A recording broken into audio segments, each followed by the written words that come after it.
The exhausting work of Itsuki Shinomiya drains his strength both physical and mental.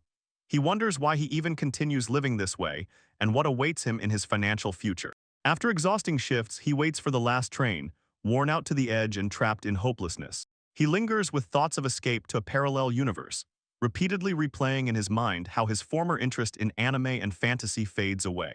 Imagining himself as a traveler or hero, Itsuki suddenly feels that he is no longer able to chase these dreams. Suddenly waking up, he realizes he is still stuck in reality while the final announcement from the train echoes around. Itsuki barely makes it to the last train. He exhales with relief, yet does not suspect how a mysterious woman is approaching him. The mysterious woman confidently calls herself a goddess. Her appearance shocks Itsuki. She says that Itsuki will be sent to a parallel universe anyway despite his protests and distrust. Suddenly, Itsuki is transported to another world. He learns that he has died and now must start life anew. The goddess offers Itsuki a skill for his new life, and he freezes, stunned and confused. Itsuki doubts that the path to the parallel universe will lead him anywhere, but the goddess assures him his choice is right. He focuses on which gift to choose, pondering what gives more combat ability or other options offered by the goddess. Focusing, Itsuki chooses a skill decisively and without hesitation, eager to live a bright, interesting second life. The goddess pauses for a moment, yet still accepts his decision, hinting that there are other better options. She sends him to the first city and orders him to be careful on the road. Itsuki looks into the face of a huge, terrifying monster and suddenly realizes this parallel world is much more dangerous than he imagined. He wants to burst out screaming at the goddess, furious.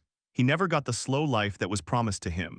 Depressed by the harsh truth, he snaps out of his thoughts and does not understand how his quiet second life suddenly turned into complete chaos. A brave traveler steps forward. He faces the monster face to face and shields Itsuki from a deadly attack. Forced to watch, Itsuki notices the striking appearance of the traveler and involuntarily wonders who this new ally is. Itsuki meets Hayato, another drifter, who is also reincarnated in this strange parallel world. Hayato introduced himself, and Itsuki told the story of his reincarnation, and an immediate close bond formed between them. Itsuki comes across a group of female adventurers, and he is stopped by surprise. Each of them is so different and at the same time so attractive. The women carefully examine Hayato, making it clear that they are ready to gather a supportive company around him. Surrounded by beautiful women, Itsuki begins to embrace the unexpected adventures and sweet joys brought by his new life path.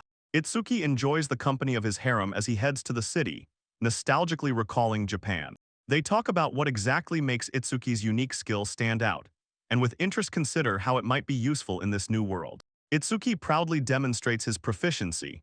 He earns pocket money every day without going to work.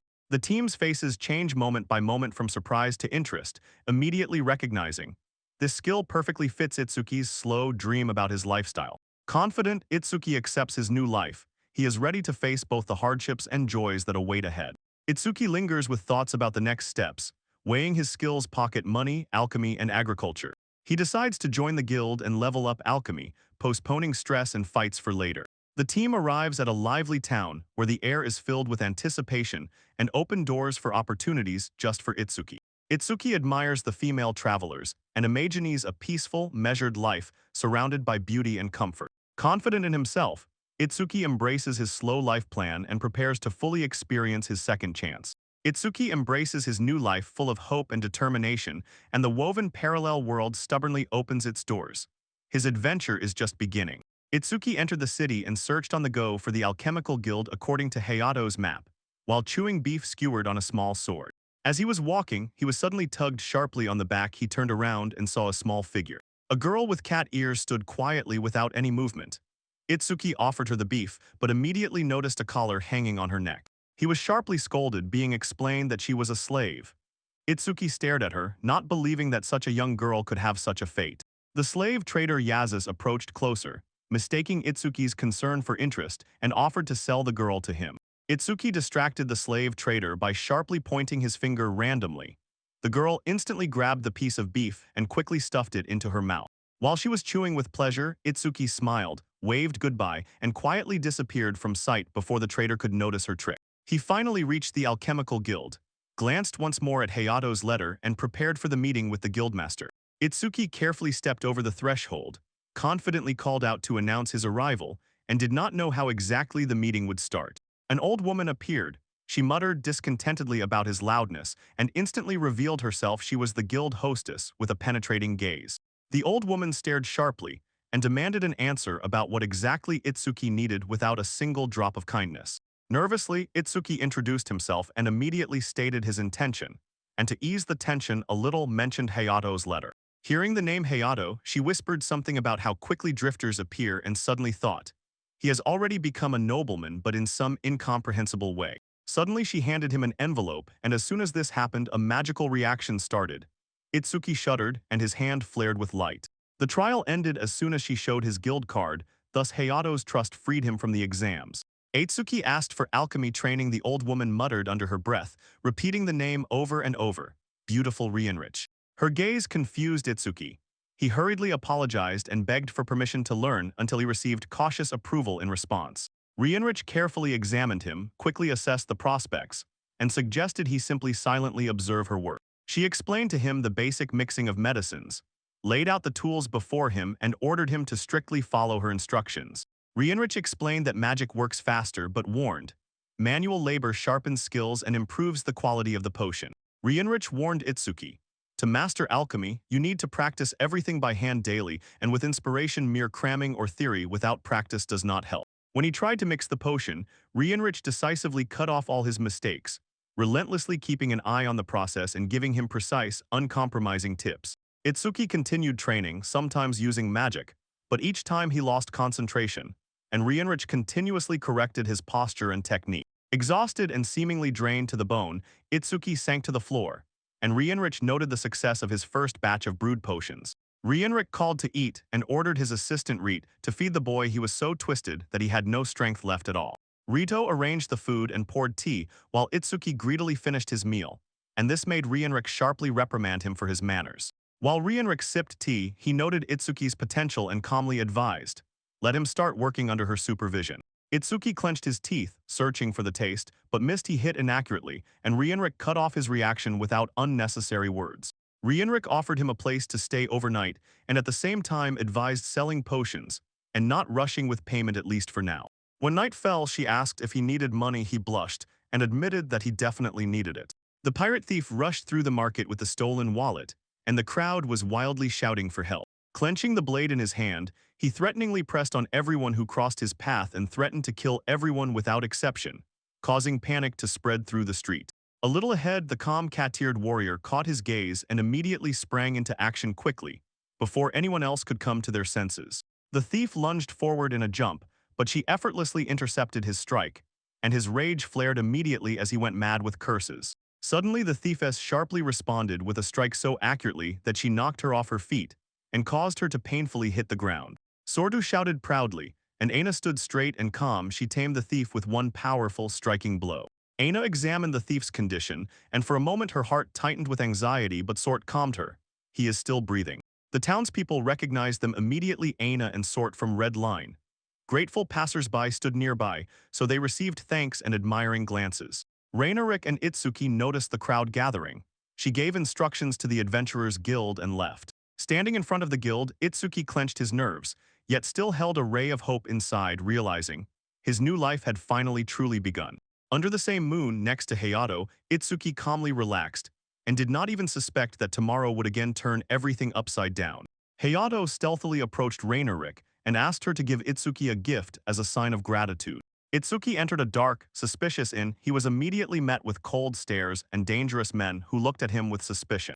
Displeased with the crowd's manner, Itsuki proceeded cautiously, immediately feeling this place was not made for calm business talks. She is noticed by a friendly girl behind the counter, and in that look there is immediately a sense that she can be trusted.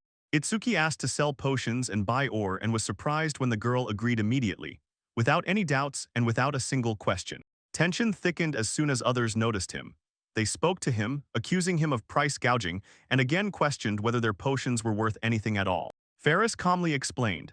These potions were of low quality, yet the glances stubbornly remained fixed precisely on Itsuki's presence.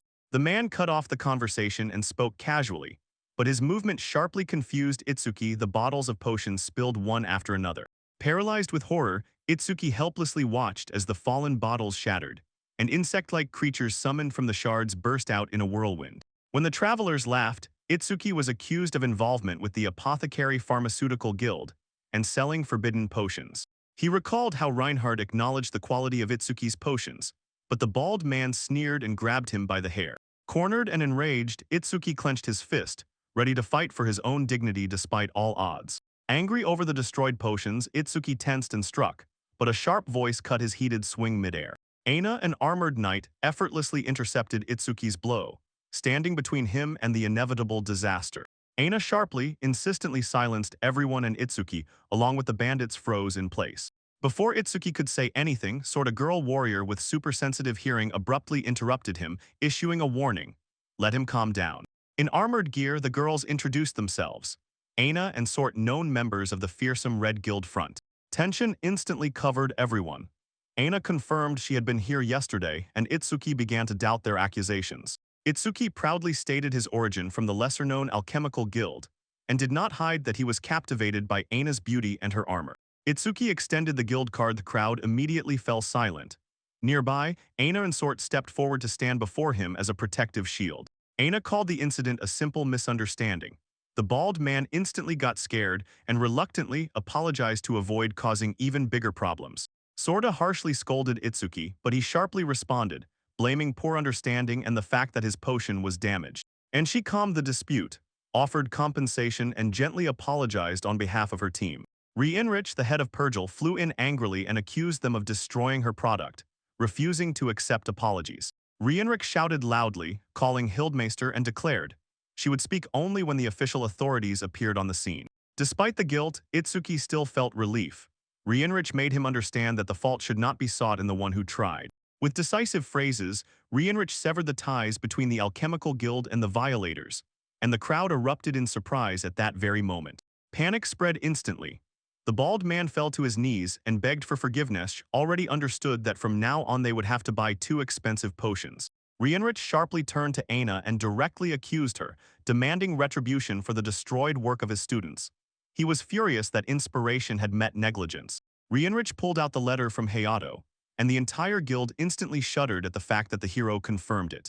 Hayato, the legendary dragon slayer, confirmed that Itsuki is his supporter, and this connection stunned the spectators who were merely watching the event. Trembling from possible condemnation, the guild agreed to pay 1 million NAR and expel the responsible adventurers. Ryan asked again about the sincerity of the payment, suspecting treachery, while the rest stood around and only looked confused at her demand. Sort sharply flared up with outrage over the colossal status. Reinrich fiercely defended Itsuki, holding the name Hayato in reserve as the last, final authority. Seeing the incredible sum, Ine solemnly stepped forward and promised to take full responsibility. With tears in her eyes, Aina declared that she would become a slave to compensate for the expenses, and this instantly stunned everyone, silencing voices into silence. Aina subjected herself to slavery, rustily firmly deciding to repay the debt that weighed on her honor and pride. Shock swept through the guild. Itsuki and the bald man froze as if shackled, and silence displaced all doubts still swirling in their minds. Renrick stared at her, embarrassed and agitated. He questioned why she sacrificed herself and demanded that she finally explain everything to the end. The bandit begged to offer other options, but her steadfastness confused the guild, putting their fragile reputation and position at risk. Despite Ferris's protests, she did not give up and held her ground. To secure the guild's future, she had to give up her own freedom. Aina gently calmed Ferris, though doubts grew beside her. Itsuki confronted Reinrich closely over the fact that he allowed this. Sort's words, torn by rage, fell upon everything. He rejected the idea that broken potions could justify Aina's choice to be a slave. Aina stood her ground, ironclad, reminding Sort she had promised to take responsibility upon herself even if she had to pay with everything she had. She declared herself a knight ready to protect others, even if the travelers disappeared tomorrow. Standing before the alchemical table, Ine begged for forgiveness. Rinri, irritated, refused to support her plan. Itsuki panicked, recalling his dream of peace. But as soon as he regained consciousness, chaos followed him, giants, misfortunes, and then slavery. When his thoughts spun like a carousel, he imagined Aina as a slave, and from the very consequences and social confusion, he was overwhelmed to the point of losing his senses. Regaining consciousness, Itsuki rejected all proposals. He could not accept her invitation and would not allow it to continue. Exhausted, he explained, slavery saved no one. Voices fell silent in the room, glances shifted from emotions to firm logic. Itsuki expressed words of gratitude and rejected her sacrifice. She saved him, so he would not allow her to be enslaved. Itsuki spoke the truth directly. Hayato's involvement meant nothing. He simply stuck to his decision, without any obligation and without any regret. He smiled, assuring Aina everything was fine. It would turn out that he would only redo the potions she considered spoiled. Aina resisted, defending her worth and significance, but he sharply pulled back in response. He would not allow her beauty to turn into shackles. Aina froze in place, confusedly clinging with her gaze to his words. Sort growled, stepping forward and shielding her, while waves of various emotions exploded and rolled around in tense silence. Rienrich, interested, suggested the idea to employ Aina as a workforce. Her position made this proposal too tempting for others. Ryan Rick challenged Denai, forced her to prove what she was capable of. If she wanted to stay, she would have to earn respect. Aina and Sort silently froze while Rienrich walked away. Itsuki followed him, uncertain but still holding on. Late that night, Itsuki collapsed exhausted on the floor. Everything that had happened kept replaying in his mind. Could this really be his home? When sleep covered him completely, dreams flashed in his consciousness, and the promise of tomorrow grew somewhere ahead. Peace, duty, and perhaps a chance for a future together with her. He was abruptly pulled out of shock. He lay pressed under Aina. Warmth still held in the body, and reality blurred, sliding between discomfort and something much deeper. Itsuki froze, even shuddered when he woke and saw that Aina was lying right above him, too close for morning calm. He sharply jumped back, confused, scared. Aina did not move, hesitant, but her appearance was honest and without any hidden wariness. She spoke quietly. Rienrich explained that this is the duty of a slave. Her innocence cut into the awkward, tense pause. Itsuki burst into a cry of helplessness. He blamed Rienrich's manipulations and begged Aina, "Stop, stop and get dressed." Embarrassed, Ine looked away and asked if there was something wrong with her. Doubts hung in the air and silence without a single sound. Ine's confidence wavered. Out loud, she began to doubt and took Itsuki's panic as refusal and as her own incapacity. Before Itsuki could say a word, Sort suddenly burst into the frame. Stunned by what she saw, she broke into a scream and called out Aina's name. With fierce madness, Sort flipped in the air to punish Itsuki for supposedly breaking the rules. Her flying kick landed with a dull force. Itsuki grimaced in pain, and as soon as it happened, the room was torn apart by chaos. Declaring him a beast, Sort swore to save Aina. Itsuki rushed forward to immediately clarify this misunderstanding. Itsuki, who was called by the goddess, set off to a wondrous other world where he was humiliated, and then he faced terrible monsters. During the recovery, he came across a strange, armored girl who was about to sell herself into slavery. They sat down at the table to eat, and simultaneously, calmly and without haste, to plan the visit to the slave trader immediately after lunch. Aina enthusiastically threw out names for Itsuki, never quite understanding slavery. And with her frank, restrained official devotion, she stunned everyone, overturning their perceptions. She casually voiced the marriage rule of her race, and Itsuki hung in confusion, while everyone else at the table froze in stunned silence. Sort insisted on buying Aina's freedom, but she refused. She needed the sincerity that only her own sacrifice could give.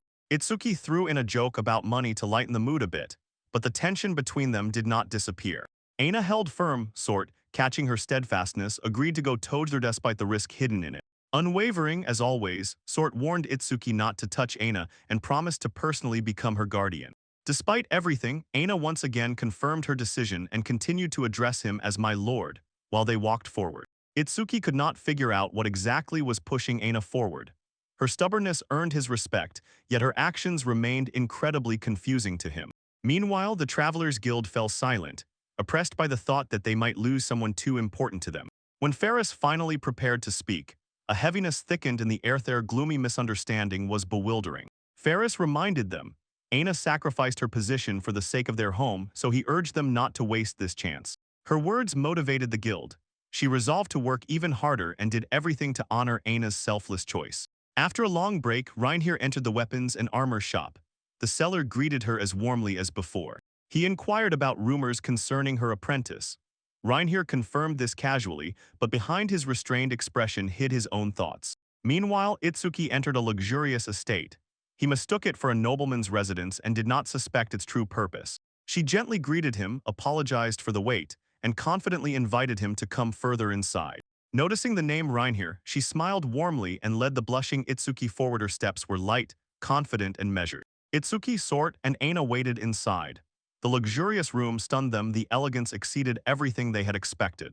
Lord Yasus appeared with impressive pomp and warmly greeted them. He acknowledged Rinrik, then introduced himself. He called himself a representative of the company. When Yasus confidently grinned, Itsuki tried with all his might not to lose control. He was overwhelmed by anxiety, doubts, and Aina's too close presence. Yasus confidently helped the girl up, and Itsuki instantly became confused under the pressure of the moment. He did not know how to react to this awkward pause. The girl gracefully bowed her head.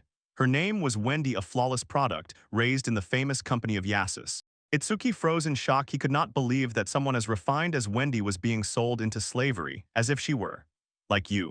Tension flared, and the demand to move without delay only pushed further. Itsuki twitched in pain, trapped between armor and unbearable discomfort. Yasus proceeded to the inspection. Aina remained calm, and Sort was gripped by panic. She was confused why she was being treated as if she were merchandise. Yasus revealed to Aina the full weight of her burden. Sort moved, but Loyal agreed to support her, sharing this misfortune in half. Yasus explained the types of slavery, named criminals, debtors, and others, while Itsuki listened attentively, absorbing the harsh, clearly ordered laws of this world. Itsuki silently listened as Yasus revealed the difference between royal and tribal slaves. But he called these two differently. They were not slaves by origin, but simply caught in debts. Without wasting any more questions, they agreed to move on. The corridor ahead suddenly fell silent and seemed uncertain, like before a breakdown. In the room, Wendy questioned their abilities. Aina responded dryly and directly, while Sort admitted only to basic camping experience. Wendy smiled softly, then abruptly stretched to remove her clothes. Aina and Sort froze in place, unsure how to react. Embarrassed but agreeing to help, Aina slowly removed her armor. Sort nervously watched her, not understanding if it was really necessary. Sort and Aina awkwardly followed Wendy's instructions. For inspection, they undressed to a minimum. They stood silently as Wendy approached. Her face softened, edge calmly assessed their physical fitness and overall health. Wendy smiled gently, thanked them, and asked them to turn around. The girls obediently turned, exchanging anxious glances. Wendy carefully examined Inae's posture and composure, clearly explaining why quick reaction and proper presentation are decisive in the role of a servant. She emphasized, discipline and adaptability are exactly the traits most often noticed when determining a slave's overall value. The inspection suddenly became unbearably uncomfortable. Inez silently clenched from internal discomfort, and no one noticed her condition until the tension exceeded the limit of patience. Sort instantly snapped. In anger, he pushed Wendy away. Her sharp voice broke the silence and ended the tense continuity in the room. Wendy released a sly smile, immediately realizing there would be no profit from these girls. Her interest had already shifted elsewhere. The documents were finally signed. Itsuki calmly acknowledged the agreement. Wendy returned late as if nothing unusual had happened. Aina and Sort stood silently with clear anxiety in their eyes. Itsuki tried to speak, but Sort sharply cut him off, ordering no questions to be asked. Lord Yasus reviewed the scores. Aina and Sort stood out in battle but failed in daily tasks. Yasus calmly organized the results. In battle, both girls held firmly, but they lacked the broader roles their partner brought to the team. It's tough to be so inquisitive. Yasus questions Sort's limitations. Wendy suggests an explanation, emphasizing that Sort's data doesn't match her real age. Wendy clarified that Sort is still maturing as a biskin, and this made Sort flare up with embarrassment and angrily brush it off, sharply cutting off the sensitive conversation. Immediately, Wendy forcibly fixed her gaze on Zort, who, gasping with laughter, burst out laughing. The tension instantly jumped to an awkward phase, so Zort got confused and looked helpless in protest. Wendy explains where Sort's beastly biskin instincts come from. Her body traits made communication with people uncomfortable and literally difficult for every movement. The final sums were already recorded. Aina earned 600,000 NAR, and Sort immediately showed 400,000 from. Payment settled. Yasus called the circle. All participants gathered in one place and clasped their palms to create bonds. As soon as fingers touched the lines inside the circle, glowing signs flared on the skin, and magic sealed the contract, confirming their unity. A burning heat passed through Itsuki's hand, a bright sign flared, and a radiant crest was carved on his body, confirming he was their master. The contract was confirmed. Wendy briefly explained the essence. Slaves had no right to harm their designated master. Ignoring protocol, Sort launched a test attack. Itsuki barely managed to react as a magical counter instantly struck back. When the contract took effect, a wave of sharp pain overwhelmed Sort. She fell to the ground and choked on agony. Itsuki examined her, feeling that she still hadn't regained consciousness. He snapped in frustration. He warned her calmly and without extra emotion not to use force. Sort insisted on the certainty that she was a she-wolf, not a dog. But as soon as they froze, Aina caught their gaze and quietly laughed, which twisted them up. Aina smiled and felt the tension ease. Despite refusals and quarrels, Itsuki and Sort sounded somehow different each time, as if closeness was already ripening between them. The team left the contract building, the papers were sealed, the dispatch gathered. Now they officially became one whole. Aina reminded them of the duty to report.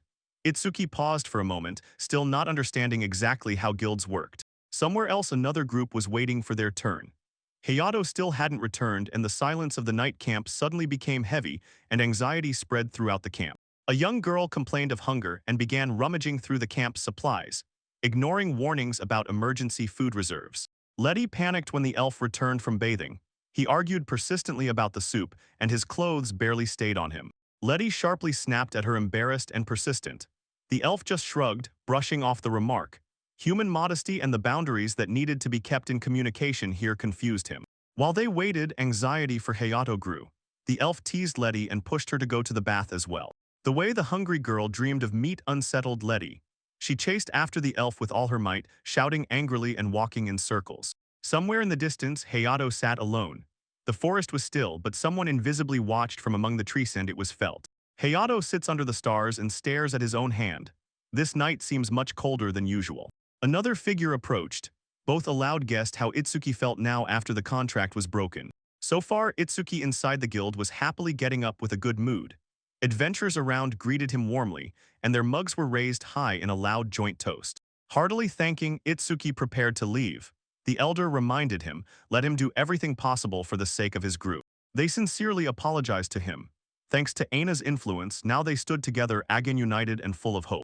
A guild member raised a glass for a farewell toast, and one of them reminded Itsuki. He is a traveler, a stranger to others, yet still a part of them. An unfortunate comment triggered Sort's furious outburst. She sharply deflected the attack, passionately defending Aina, and could not contain her indignation over assumptions about appearance and roles. Itsuki stood up, oppressed by the pressure of emotions. Tired of the tension, he blurted out how exhausting the dynamics of their entire group had become. When Itsuki joined the others, Sort whispered doubt. Aina froze uncertainly. She silently watched him, conflicting feelings intertwined in her gaze. Sort warned Aina, do not succumb to his charms. Sort snorted and muttered to herself while sipping from the mug. Grumbling seriously, Sort sat down at the table and sighed heavily. Aina silently watched him, confusedly deciding whether to scold or approach with support. Aina carefully looked around the room, not understanding what exactly she was supposed to feel. Her smile slowly faded, giving way to thoughtful silence. After a brief pause, Aina barely smiled. Either she was really that simple or she just cared. The tavern thundered with applause and laughter. Itsuki declared that the world is beautiful and promised a party using his skill. Smiling, Itsuki activated his ability. A coin fell into his palm. He confidently exclaimed, pocket money. Itsuki was demonstrating skill to the fullest. But the loud cheers were draining. The Manhwa reality was slowly dragging him down. Passers-by glanced aside, confusedly lowering their gaze to nothing. Itsuki continued to dance, unaware of the worried looks and critical judgments pouring from the witnesses. The moon hung over the tired faces.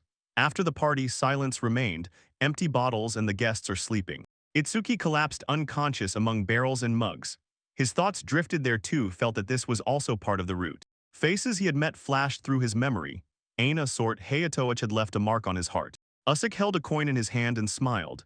His second life had begun quiet, peaceful, and entirely his own. Itsuki visited the tavern, bringing potions with him. And the adventurers sat idle, their quests disappeared, everything was taken over by the Red Front. Aina and Sort, elites of the Ready Front, swear an oath to Itsuki to make amends for the potion mishap that caused everything to go awry. Despite their slavish obedience, Aina and Sort fought fiercely, fulfilling their duties and gathering rare alchemical materials. With their support, Itsuki's alchemy progressed steadily and without setbacks. Skills strengthened, self-confidence grew, and debts receded and faded. Every morning Itsuki summoned pocket money, quietly smiling. His slow life was held together by loyalty, diligence, and magic. Itsuki exhaled deeply and activated his skill. A brief movement and the familiar coin was already lying in his palm. His skill was no longer limited to copper. The golden coin's circle flickered with sparks. The wallet money rose to level 2. Staring out the window, Itsuki clenched his fist. Finally, he understood today was his time. Despite dreams of an easy life, reality repeatedly brought failed potions, strict mentors, and endless days in Rinarik's laboratory. When the money was settled, he rushed into the city seeking comfort, leisure, and temptations he had only dreamed of before. Sitting alone, Itsuki quietly chewed, although after all the wealth he had no specific goal left to which he wished to go. Without a map, Itsuki ran into Yasushi and Wendy, familiar faces from the local noble estate. Wendy, elegant and refined, introduced herself. Itsuki froze in surprise, and her smile made his morning brighter than gold itself. Talking about his day off, Itsuki honestly admitted he was almost lost in the city, and then Yasus offered unexpected company. Yasus smiled shyly and suggested Wendy as the guide. Itsuki nodded, unaware that this walk would change everything. Wendy gently offered him a rest. Her care concealed the true devotion she quietly and silently carried within herself. Itsuki embarrassedly restrained his irritation for a moment and quickly denied his displeasure. And Yasus smiled calmly, as if satisfied, and Wendy politely, with refined manners, offered her help. Together with the purchases, Wendy tried on new clothes. Itsuki froze. He was at a loss for words. He had never done this with anyone before. Stunned, Itsuki picked out outfits for both of them. The beauty of Wendy took his breath away, yet he still remained reserved, attentive, and cautious. Wendy promised to cherish this gift. Even though it was held together by old clothes, Itsuki's heart suddenly filled with warmth. Wendy stood by the door and extended care, and Itsuki, confused, drowned in her gentle presence, just realizing that her calm was dear to him. Finger in finger, Wendy led him along. Her warmth dispelled fear, and he dared to walk unshackled. They drank tea by the sunny window. Itsuki revealed a full smile, thus that same slow life came true. In the crowd of street performers, amid laughter and music, they simply strolled. The city seemed to ignite with light. Holding hands happened naturally. Wendy laughed beside him, and Itsuki shone in response. In this world, joy finally became something real. As soon as the silence settled, a noble voice tore through the street. The name Wendy sounded commanding and clear. Itsuki abruptly turned around when Wendy faltered. The man barked, whole question suspicious, and Jelosand completely ignored any doubts Wendy herself had. Darryl demanded an answer, angry and authoritative, as if he held the situation in his hands. Itsuki calmly stepped forward, standing between him and Wendy, and firmly stated that she was neither an object nor prey. Darryl, the noble's son, flaunted his status and wealth and threw in his demand, 120 million nara to ransom her. He sharply called Yasusu. Wendy did not move away from Itsuki, and he, frozen by the very number, stood still. Without hesitation, Itsuki pressed Wendy to himself. Boldly he declared that he was ready to protect her no matter what would happen to the status. Darryl shuddered. Veins bulged, the corners of his lips twitched, and rage raged somewhere behind his eyes while his servant cowered and hid behind his back. After an unsuccessful hunt, Aina and Sort headed home, clearly understanding that everything they had gathered belonged to their master. Aina did not hide her irritation at her own submission, yet the oath still forced her to gather herbs for her master alchemist. In the city of Wendy, sincere, warm attention suddenly pressed against Itsuki. He froze, unable to react in time, and faltered, trying to respond. Itsuki remained calm, brushing off the blow with surprise. He stated that he had been hardened by hard-working days, and this confused Wendy and silenced Darryl. Rage flared up in the daughters, showered insults, hurled threats, and the echo of them spread in all directions. But Itsuki and Wendy remained in place, unmoved, indifferent to the noble anger. Tension exploded. Darryl and Itsuki simultaneously declared about Wendy. Suddenly a wave of emotions overwhelmed, while Wendy trembled in the middle. Darryl, furious and irrational, began to charge energy, and Itsuki froze in place, unfocused, uncertain but ready to respond. Later, alone, Wendy cautiously and quietly asked if Itsuki really intended to buy her out of slavery. Before Itsuki could answer, someone appeared, and his very presence instantly raised the tension. Wendy did not know how to stop it. Yasus appeared instantly and intercepted Darryl right at the moment of a sharp exclamation. Everyone turned around. Now the situation had come down to who had true power and common sense. Yasus challenged Darryl. He asked if he really held 130 million nor to avoid paying right now. Darryl became sharply worried. Yasus clearly explained, Wendy was not sold, she was only temporarily assigned to accompany the guest. Darryl loudly called his father's name. Calmly, Yasus challenged the looming threat. Neither political pressure nor intimidation shook his even tone. Despite protests, Darryl begged to buy time. Yasus agreed without much joy, but tension was already building tensely among all three men. With a crooked smile, Yasus proposed a duel. Itsuki against Darryl, and that would be the end, deciding Wendy's future once and for all. Wendy froze tensely, feeling hostility in the air, and Yasus pressed his lips into a quiet, malicious smile. Wendy tightly held Itsuki to herself, not understanding how to take this sudden confrontation. They entered the Alchemist's Guild for materials. Aina politely greeted Reinhard, and Sort, tired, yawned beside her. Aina inquired of the master alchemist. Reinhard gestured behind him and confirmed Itsuki was working alone inside the room. Sort pressed on the door and pushed it forward, and Aina followed. In the room, they found Itsuki immersed in his notes. He did not even realize that they were already visible. They brought rare supplies. Itsuki nodded, surprised but grateful for what they had done today. Then Sort noticed something. Sort noticed the sparkling decorations scattered on the table.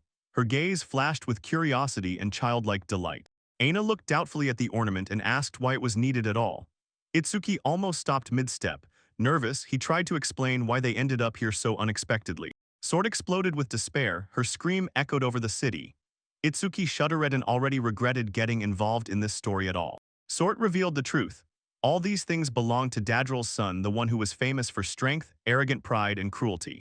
Sorty snapped with sharp words. Itsuki remained calm but was wounded and silently endured insult after insult, one after another. Aina stood up to defend Itsuki's actions. The tension eased as soon as he confessed. He had planned the walk around the city with Sort in advance. Sort jumped back in reaction and sharply recoiled, not understanding what exactly she was feeling. Itsuki immediately apologized. Aina intercepted the conversation and turned it to the nearest event. Itsuki revealed, the contest raised money to free Wendy, and to win he needed 80 million NAR. Sort flared up with rage again. Itsuki withstood the new onslaught. Aina tried with all her might to keep both sides under control. They exhaled and agreed to help. Itsuki asked to gather materials for accessories.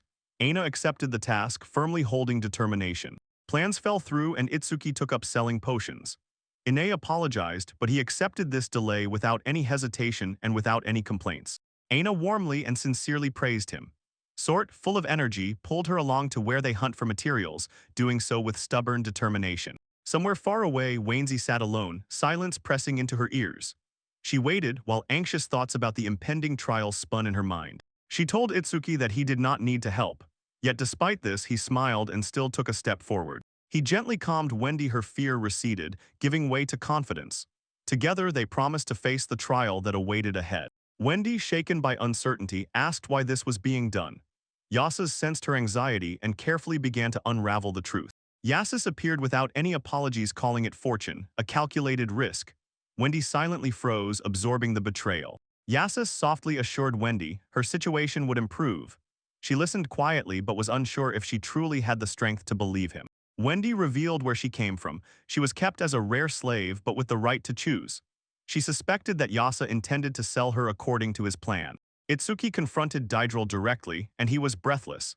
The latter agreed that he would be used as collateral without any consent. The stakes of this game immediately became personal. Later, Yasas casually asked Wendy how her day had gone. This only increased her anxiety. She remembered how earlier Daedril had stared at her intently and relentlessly. Itsuki smoothed her tension with a smile. Wendy froze for a moment, then barely nodded. Their fragile alliance was slowly, without unnecessary words, already forming. Wendy asked why Yasas so harshly cornered her in time. The work piled up like an insurmountable mountain, yet he still held on terrifyingly confidently. The wavering revealed doubt. Yasas took another step forward, testing how much her faith could withstand Itsuki's strength in circumstances that seemed completely insurmountable. Yasas stubbornly insisted that Itsuki would never leave her. His assurances sounded like manipulation, but Wendy could neither respond nor object. Meanwhile, Itsuki stayed late. He believed that this challenge would benefit both him and her. Rianerik ordered him to rest and watched as he recovered. She hinted that Wendy and Sort discussed details concerning their joint venture. Rienrich, sipping tea, touched on Itsuki's youth. Their light quarrel eased the tension already when they discussed truly serious matters. When pouring tea, Itsuki admitted doubt. He desired independence to sell potions without guild restrictions. Rienrich paused on his own words, weighed them, and extended, Daedril. She barely hinted that potions might not bring 100% profit. She revealed that Daedril's strange appearance was caused by a disguised influence. And the pig next to him actually turned out to be the guild manager. Itsuki grasped the bitter truth. Earning from potions would be too difficult. He exhaled heavily, boiling inside with frustration, yet still accepted it as inevitable. Rienrich finished her instructions, pushing Itsuki to go beyond just potions. He silently turned this thought over in his mind. While Itsuki was lost in thought, he received a message from Hayato. An old connection suddenly made itself known, but without a clear purpose. Hayato asked for help through the screen. Itsuki immediately felt that things were escalating. Something dangerous was already unfolding nearby. A huge phoenix bird burst out of the smoke. Hayato's wife stood firm. They all waited together for what was about to come next. The girl called a whirlwind and it hurled the enemies forward. Someone from them struck from the side right nearby. The team went into battle, keeping the attack in a clear rhythm. The girl shielded her ally from the raging beast that was rushing forward. She shouted sharply, urging the event on, and immediately opened access to the supplies. The phoenix spread its scorching wings, and its power soared even higher, spilling out a force that instantly crushed the attackers nearby. After the clash, Itsuki noted the efforts made. He promised that next time he would return with dungeon. Hayato suddenly jumped forward with precision and threw a glowing blade forward, which pierced the phoenix's protective barrier. Hayato drew his weapon and challenged the phoenix. He smiled confidently, preparing for a real fight. The beast opened its jaws and roared thunderously. Hayato confirmed the request through his guild card.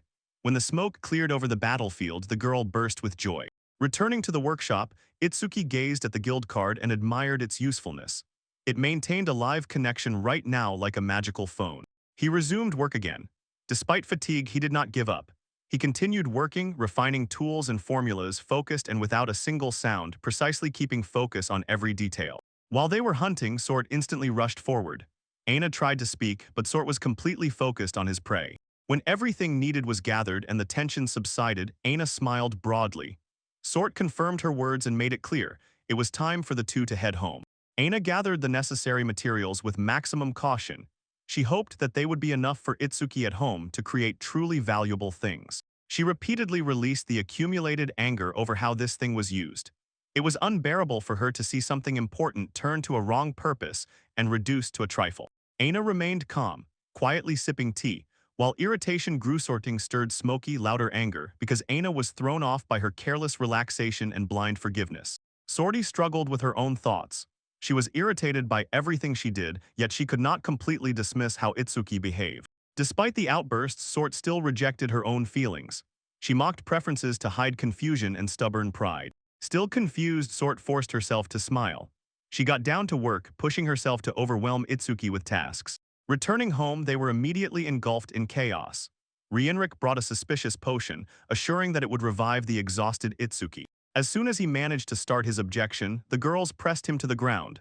Shiro called it a gift with lethal passion. Itsuki slowly opened his eyes. His vision was blurry, and his head was resting on something warm. Immediately realized that he was being held on someone's lap. Still dizzy from the not yet fully cleared fog in his head, he listlessly accepted water from someone's caring hand, and at the same time tried to understand how he had been resting, leaning on Aina's armored legs. Suffocation from exhaustion overwhelmed Itsuki, so she ignored the embarrassed protest and stubbornly insisted on staying in this comfortable position a little longer. Sort red from shame and anger stood over him and sternly warned that she would no longer allow her kindness to be used. Itsuki flinched and sat up sharply, as if stunned, blinking confusedly, while Sort demonstratively turned away with theatrically pouted lips. Itsuki finally got to his feet and, gathering his thoughts, inquired of Aina. Meanwhile, Sort spat reproaches at him and called him a complete idiot. Aina greeted him gently. They brought him food. Itsuki devoured everything without stopping, and as soon as he satisfied his hunger, he felt the tension release. He fixed his gaze on the exquisite accessories. He was shaken by the fact that they were crafted under the influence of drugs, and that there was no memory of it. Rienrich assessed their total value 40 million, but Itsuki had only 5 days left to return 36 million. The stock of materials was melting away, time was squeezing to the limit. Itsuki sat, tense to the point of trembling, and frantically searched for another way to earn money. While Itsuki examined the last surviving ore, he suddenly realized something when he saw it mysteriously begin to tremble. Once an ordinary office worker, Itsuki Shinomiya plunged into an unpredictable journey in this strange alternate world. Despite failures and exhausting mental pressure, he tirelessly recreated inventions again and again, relying only on vague memories of his old life. Driven by human knowledge and desire, he crafted a tool created solely to give others pleasure. After endless attempts and complete dedication, Hitsuki solemnly completed his final development, declaring that it was the pink rotor. Sort and Aina noticed the device.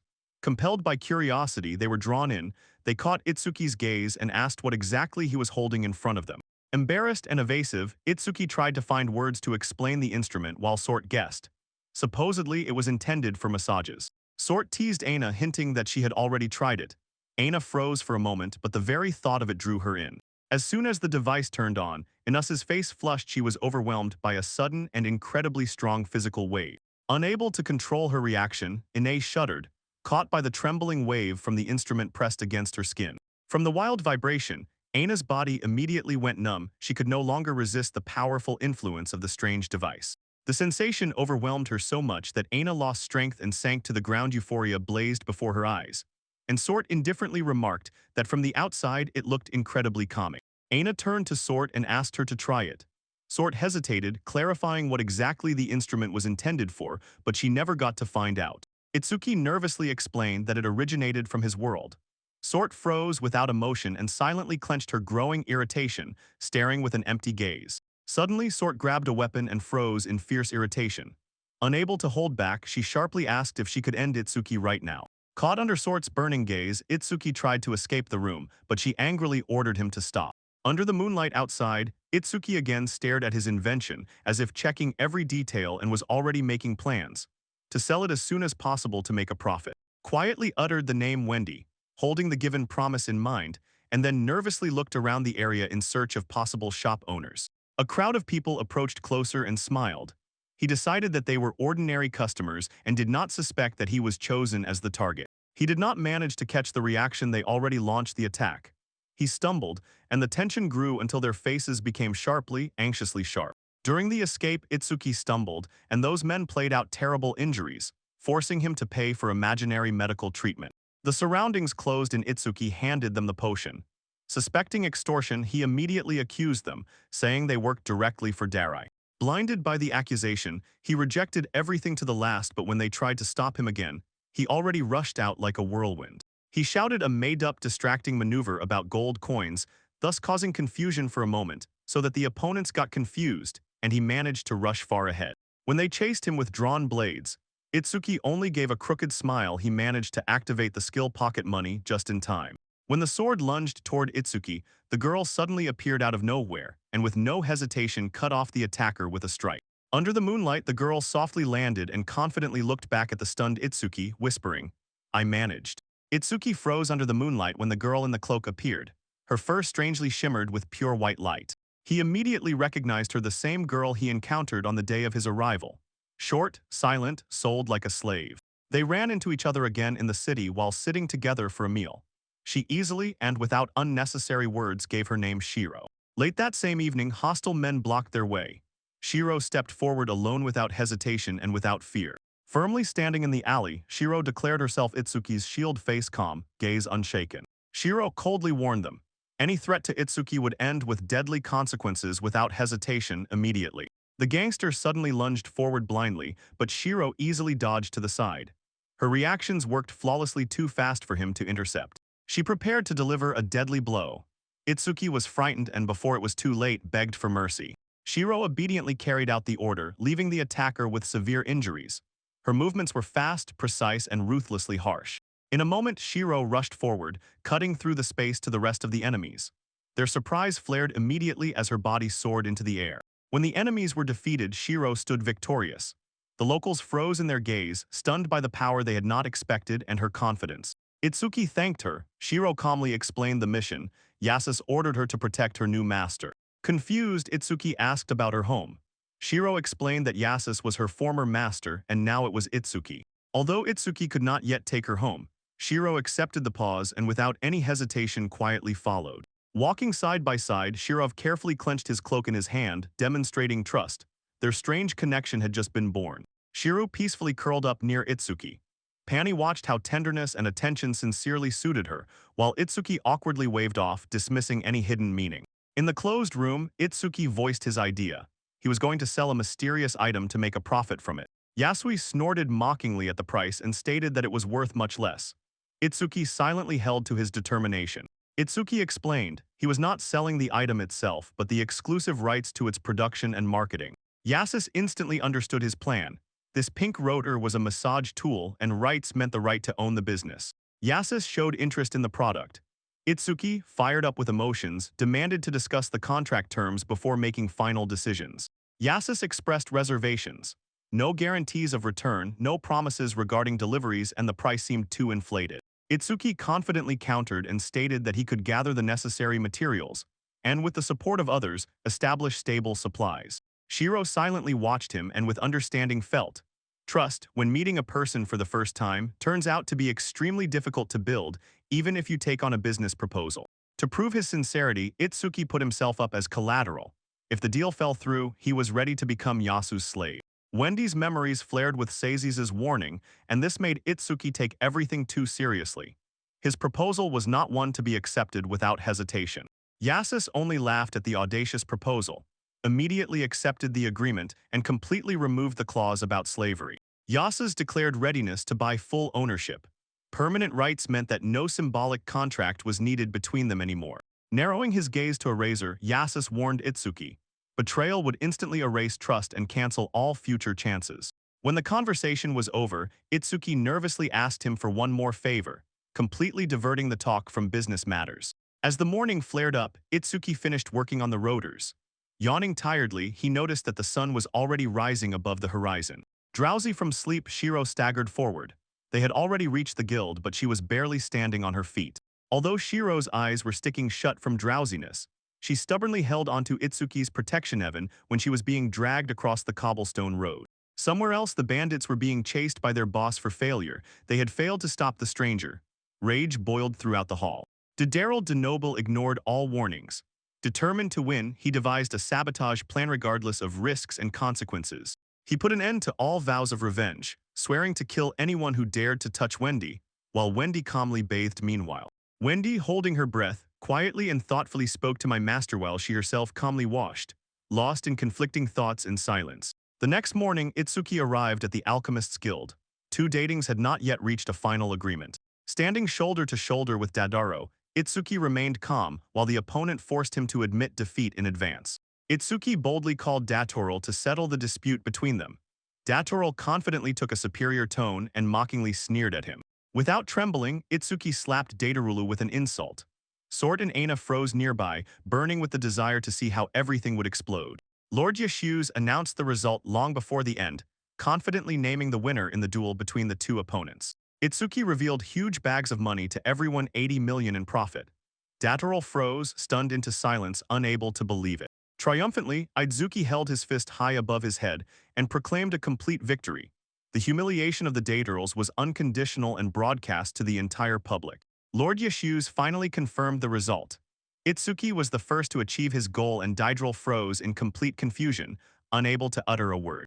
Yeshus, in a frenzy, declared the competition over, and Errol, in refusal, burst out vocally denying, fiercely rejecting his own defeat. Touched by despair, Datorol accused Reinrich of bribing Itsuki. He sharply waved his hand aside, convulsively searching for any explanation to overturn the decision. Reinrich calmly handed Datorlu a document. He was trembling all over and immediately grabbed the papers, angrily demanding to find out what exactly was written in them. It was official confirmation of payment. Reinrich purchased accessories worth 40 million directly from Itsuki's enterprise. Reinrich defended the valuation, emphasizing Itsuki's alchemical mastery. The price was fair without exaggeration. Errol panicked. He thought there was a conspiracy behind everything. Tears welled up in Itsuki's eyes. Was touched by Reinrich's support. Yasus presented the royal seal and the contract, demonstrating that the remainder of the sum was confirmed by royal sanction. The device called Pink Rotor was approved by the king himself, and then it was officially launched for sale at $40 million. With a confident, self-satisfied smile, Itsuki declared victory. Losing was unthinkable for him. There was only one option: to snatch survival for himself. Calmly, Vendi addressed Adderall with a request to accept what had happened. His loud objections turned into increasingly desperate and increasingly senseless ones. Datorol ordered Vendi to return. She did not give up and stood her ground, refusing to go back to those she had not chosen herself. Wendy declared her devotion to Itsuki. Her heart and body no longer belonged to Datorol, they now belonged to him. Suddenly, a huge object crashed into the building. It shattered the silence with a blow, stunned everyone, and instantly ended the tense confrontation. Humiliated and broken, Datorol jumped out, cursing loudly. He was sure everyone had conspired deliberately to mock him and destroy him. Under pressure, Daedril gave the order. The strike had to be brutal. His thugs rushed forward and without hesitation were ready to take lives. Reinrich exhaled heavily, not hiding his indignation at this recklessness. Aina and Sort immediately prepared to intercept Darol's forces, which were about to burst in. Wendy shuddered with excitement, but Itsuki calmed her with firm confidence. Sesh held onto him tighter than anything else in the world. Aina swore to protect Itsuki together with Sort. Sort objected to the nickname Dog, it hurt him, but he was ready anyway. Shiru, a nimble cat warrior, solemnly appeared on screen and confidently declared, "She is all ready from the second unit." Aina sprang from her place and rushed forward with firm, crazy determination. Sword and Shiro closely followed her, ready to hit and destroy the attackers. The three immediately engaged in a clash with Dural's men. Their blades collided and fists thundered in a chaotic, explosive crush. Shiro landed a clean kick, Sword deflected an attack, Aina met brute force with honed iron. Watching the fight, Wendy felt fear. Itsuki explained that he lacked strength, he could not fight but still stayed close to Wendy. Despite his own weakness, Itsuki swore he would never let go. His strength was in staying close to Wendy. Itsuki tightly squeezed Wendy's hands and whispered that he wanted to stay by her side under any circumstances. A flood of emotions overwhelmed Wendy. The memory of what she felt after meeting Itsuki swept through her. Tears welled up in her eyes, and her heart opened completely. Dadorol, still blinded by rage, growled as if demanding blood. Even innocent lives no longer mattered to him. Aina and Sort had already subdued the attackers calmly, without haste. They interrogated why Dadorol had so recklessly escalated the situation. Rienrich mocked the noble father, blaming his foolish son. Itsuki demanded answers for the actions of the Red Front. Through the shattered wall in the Western District entered Darwin the leader. His gaze was impenetrable, and his figure was immediately felt. Itsuki froze in shock and sharply raised his gaze. Before him stood the local district leader, Darwin himself. Darwin silently stood next to the mysterious girl. Itsuki could not understand why such a person was traveling with her. Daryl twitched when he heard Darwin's voice. The impressive father demanded clarity and stepped forward to assess the entire dispute. Darwin noted with surprise Dadorol's excessive politeness. He could not understand why his son did not simply call him Dad. Itsuki stared at Darwin, who was babbling about how he was called Dad, and could not understand why he kept such a strange distance in his manner of communication. Despite the joking tone, Darwin's aura pressed on everyone without hesitation. Unlike Yas's or Rienrich, his mere presence immediately commanded respect. Daryl tried to explain his actions, but Darwin ignored him. His gaze was fixed on the fact that all this revolved around Wendy. Darwin sharply and without ceremony reprimanded Dadorol. Losing is losing, no excuses. Once defeat has come, the consequence will no longer change. Darwin approached Itsuki, impressed but wary. Shiro immediately drew his blade and warned him not to take a single step forward. Darwin caustically praised Itsuki's allies, calling them pawns. Itsuki stood his ground and did not look away, feeling how the man's twisted manner unsettled him. Darwin asked for cooperation. Itsuki tried to take Shiro's hand, but he did not let go. The drawn sword in his hand sharply emphasized the tension between them. Itsuki succeeded in making Shiro retreat. She obeyed, but did so reluctantly and immediately warned Darwin.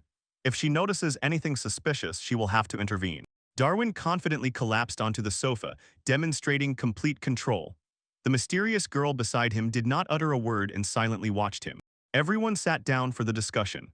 Darwin carefully followed the details, piecing the events together, while Yasis greeted the guests and showed hospitality. Crushed by shame, Dadorol raised a plea for understanding, but Darwin sharply rejected his excuses, perceiving them as childish, desperate helplessness. April had to protest, proving his own worth as a son, but Darwin coldly disowned any blood relation, and this only deepened the shame. Darwin, angry and boldly caustic, declared that true sons do not disgrace his honor. He openly expressed doubt whether Adderall even has the right to exist. Darwin repeated his life lesson again. Mara calmly confirmed it: winners fight to the end and losers must accept defeat and move on. Yasis announced Dadorol's violation. He smeared Yasis with slander and attacked the Alchemists Guild, thereby breaking existing neutral diplomatic pacts. Darwin demanded compensation for mental damage. Yasis, unmoved, insisted on payment for emotional suffering caused by Dadorol's violence. Yasis gently but persistently pressures Itsuki with words about money, hinting that he is already married. Inside Itsuki's mind, a sharp internal no recoils. That creepy image does not let go. Rienrich, looking completely calm, reads out the demands for compensation. She insists that the wall be repaired immediately, then matter-of-factly states that Darwin's banking business is her property. Darwin bursts on the spot with bitter surprise as soon as he hears her decision. Itsuki shows no reaction. Myra, however, confirms her choice confidently and firmly. Darwin imploringly begs for mercy. Rienrich proposes a compromise: joint control over loans. Itsuki considers the proposal but without a direct refusal. Rienrich threatens to expose Darwin's son's crimes.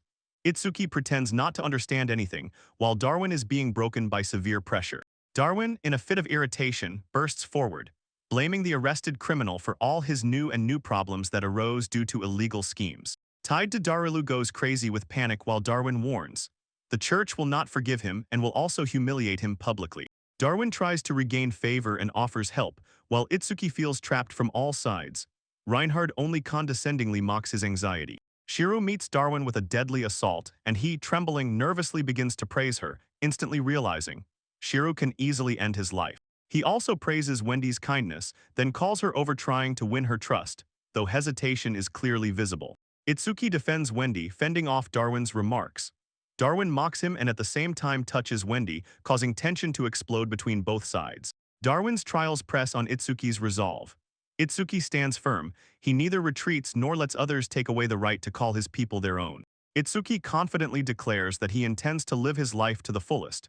Darwin doubts he will live to the end, but Itsuki just shrugs indifferently at any danger.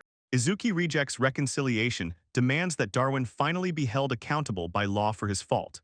Darwin, however, focuses on his origins, so he carefully examines where Izuki came from. Darwin takes a step forward and offers merry marriage as a sign of good intentions.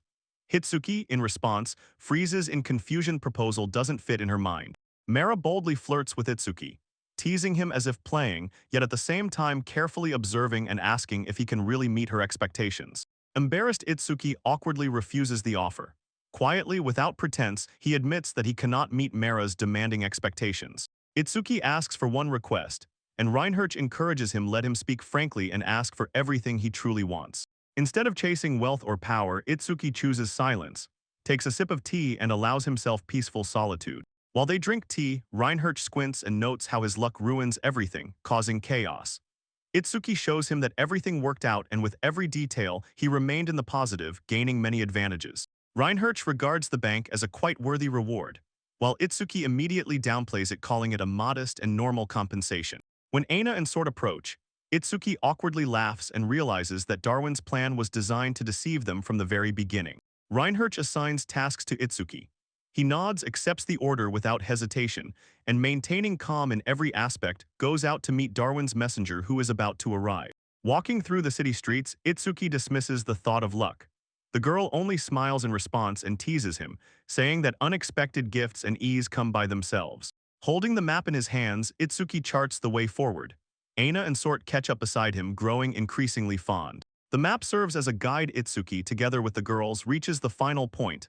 Ahead rises a huge mansion. Finally, he reaches his goal, a dwelling, his own home in this new imagined world. Approaching the door, Itsuki freezes for a moment. Aina examines the house and Sort silently evaluates it, scrutinizing with his gaze. Izuki hesitates on how to respond correctly and asks Aina a question about her remark. Sort measures this against what they had seen before and says there have been worse places. While everyone stands in line and waits, Itsuki keeps delaying. He does not enter immediately. He admits that he is nervous and does not understand what exactly to expect inside this strange new house. On the surface of memories of his first apartment, Izuki reviews how far he has already come from that very moment. Despite doubts still clinging to his thoughts, Itsuki opens the door. He freezes for a minute on the threshold, then quietly enters inside, continuing to sort out his conflicting feelings. Wendy moves easily through the corridor in formal attire, her face calm.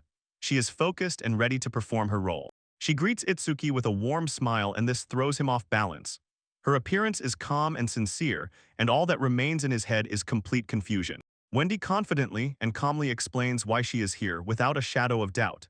Itsuki is bewildered. He is thrown off by how easily and naturally Wendy accepted the servant duties. At the moment when Itsuki's heart overflows with joy, Darwin interrupts the moment, calmly greeting him with a teasing, cheeky smile. Darwin reassures him everything promised really exists. He just finds it hard to believe since this luxurious house now belongs to him. The house is equipped with premium furnishings. There is a bathroom and an alchemical laboratory. Darwin offers all this as compensation. Darwin moves on, leaving Itsuki to manage the estate. Itsuki thanks him and begins preparing for the guest who will arrive tomorrow. Itsuki picks up the girls and invites them inside, giving them freedom to move around the room. Wendy serves tea, not breaking her role as a devoted maid. Wendy gathers everyone for dinner. Itsuki jokes that someone is sleeping right outside, then throws out a few sharp questions as if suddenly overwhelmed by a sudden sense of responsibility. Aina and Sort check how comfortable the bed is. They sink into the mattress, quietly stop in surprise, and confirm to each other with their looks that it far surpasses the local options. Sorty persuades Aina to join her for a bath. The girls compete with excitement and quickly set off, lively chatting in elevated voices. While others are somewhere off-screen, Itsuki alone immerses himself in the park bath, and finally allows himself to release the tension he had been carrying. He stretches and dives into memories of past hardships and small joys from his former life. And the current luxury seems completely unreal to him, like a dream. While he washes, thoughts about practical inventions surface in his mind. His gaze constantly drifts to alchemy, but someone who intervened in time interrupts him. As soon as he suddenly appears, she remains calm and sincerely offers to wash his back-end. This makes Itsuki freeze, paralyzed by shock. Itsuki panics while Wendy calmly approaches.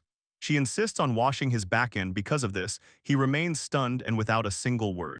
When the water is poured evenly and quietly, Wendy extends an invitation to join the upcoming baths. Itsuki blushes and freezes, unable to find how exactly to respond.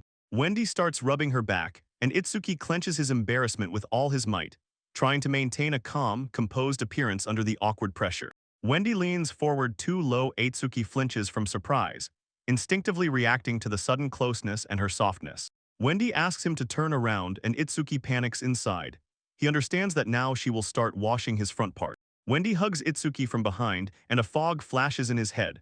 Thoughts spiral into panic because he fears that from too strong emotions he will draw his sword. Wendy confesses her feelings and sincerely thanks him for being able to be close to him. Her soft, honest openness completely throws Itsuki off track. As the tension rises, their faces come close together. Itsuki tries to speak, but a wave of emotions quiets his words. As they approach closer, Sort suddenly rushes forward angry because of the delay. Aina tries to calm her sweaty interlocutor. A moment more, and they will snap. Wendy and Itsuki are caught red-handed. They freeze. Sort and Aina silently and heavily look equally stern in the sticky heat air, and Itsuki suddenly falls into panic. Mixing up words, he tries to explain what is happening, and Sort wildly showers him with accusations of indecency and contempt. Sortiri breaks down on the spot as if being torn off the hooks. She cries and insists that Aina now hates her, while both sharply rush out like a whirlwind. Itsuki remains standing, stunned and full of guilt. Itsuki defends himself with words that nothing happened, insists and falls silent. Suddenly, Aina sharply turns to Itsuki, Sort, and Wendy and sincerely apologizes, looking straight into their eyes. Aina firmly states that it is her duty to help Itsuki, and Sort admits she shifted the work onto Wendy. When Aina steps forward, determined to help, Itsuki jumps up from his own bath in frustration. Inuz suddenly falls to the floor. Her sudden breakdown during movement makes everyone freeze in surprise and concern. Itsuki is overwhelmed by despair from the ruined bathhouse. Sort instantly reacts, throwing himself to protect Aina, covering her while the tension again explodes into chaos. That night at Darwin's residence, guests one by one apologize for the extra trouble. Whispering with noticeable annoyance, they talk about the matter with data roll. Dharma silently freezes in place and listens attentively while Myra tells about Darrell's disgrace and how it painfully struck their family reputation. Although Dharma supports her views, she still grows tired of this conversation. She hurls reproaches at Ditterol for his foolishness and the ingratitude he shows. Dharma shows interest in meeting the traveler involved in the matter and points to his audacious actions during the recent incident at the guild. The morning sun spread over the quiet rural area, warming the peaceful roofs and the distant silhouette of the estate. Shiro stood on the roof and watched as birds took off into the sky and disappeared into the heights. He twitched his ears at every flutter and every sharp chirp. Alert and focused, Shiro slipped through the corridor, quickly moving his paws and pressed his nose into the air to make sure the familiar scent was still there. Stopping right by the closed door, Shiro carefully leaned in and listened, catching any sound, then quietly peeked inside with cautious curiosity.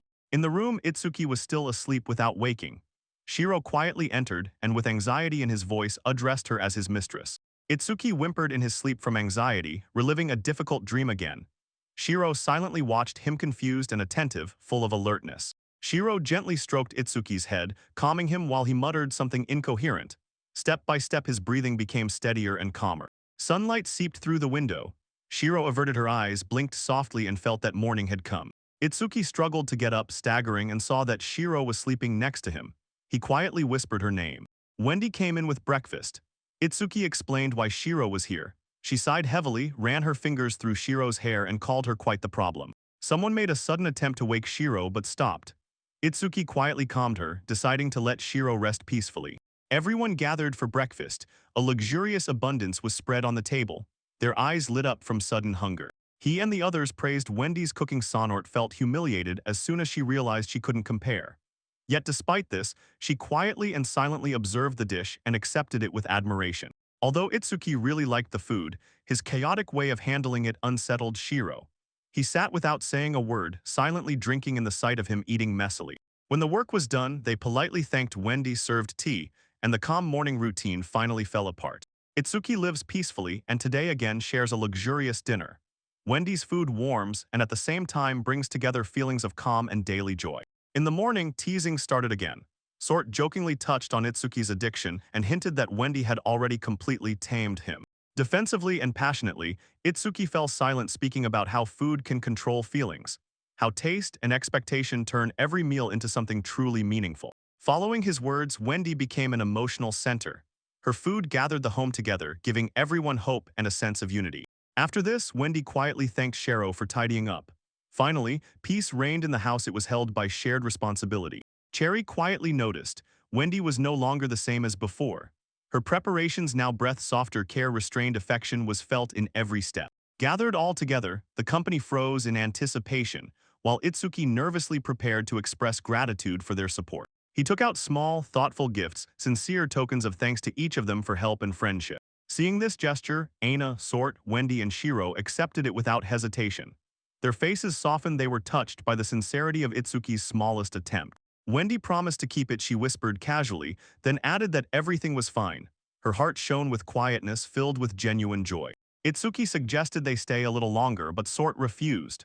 A debt must be repaid. It is returned through adventures. They parted with cheerful farewells. Ine warned, "Stay safe," and Itsuki tried to calm Sort's explosive energy. Later, tension again overwhelmed them with a wave.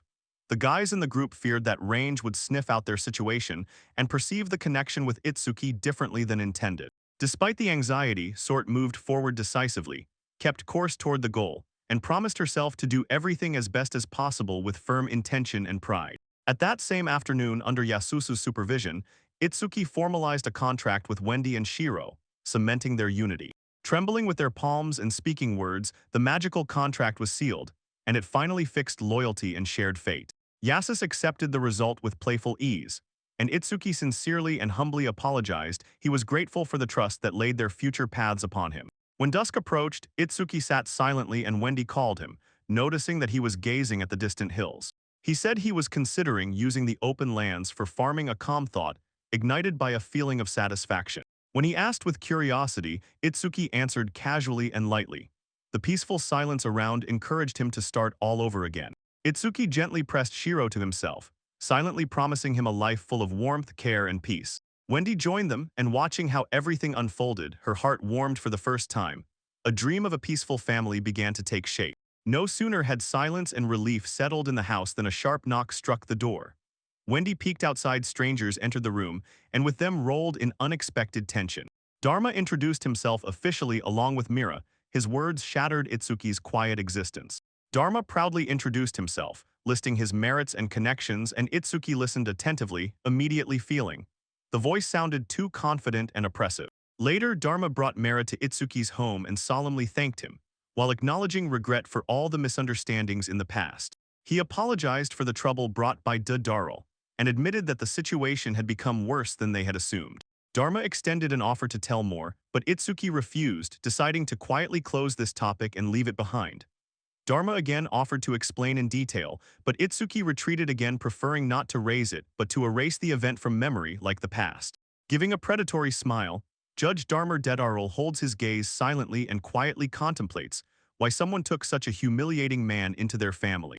Dharma again insisted that Itsuki receive thanks for the Darwin case, and did so with overly frank sincerity, which immediately made everyone tense. Itsuki asked to stop being called young master. Mara, watching him closely, sharply warned, "Stay alert and do not relax." Alert Dharma confessed sincere admiration. He placed Itsuki in third place immediately after his adoptive father. Rand said this with strange passion, with a brilliant, confident conviction. Itsuki felt sharp discomfort while Mara sharply declared that he was untouchable. And Dharma, with his charming but intrusive tone, only added fuel to the fire, irritating him even more.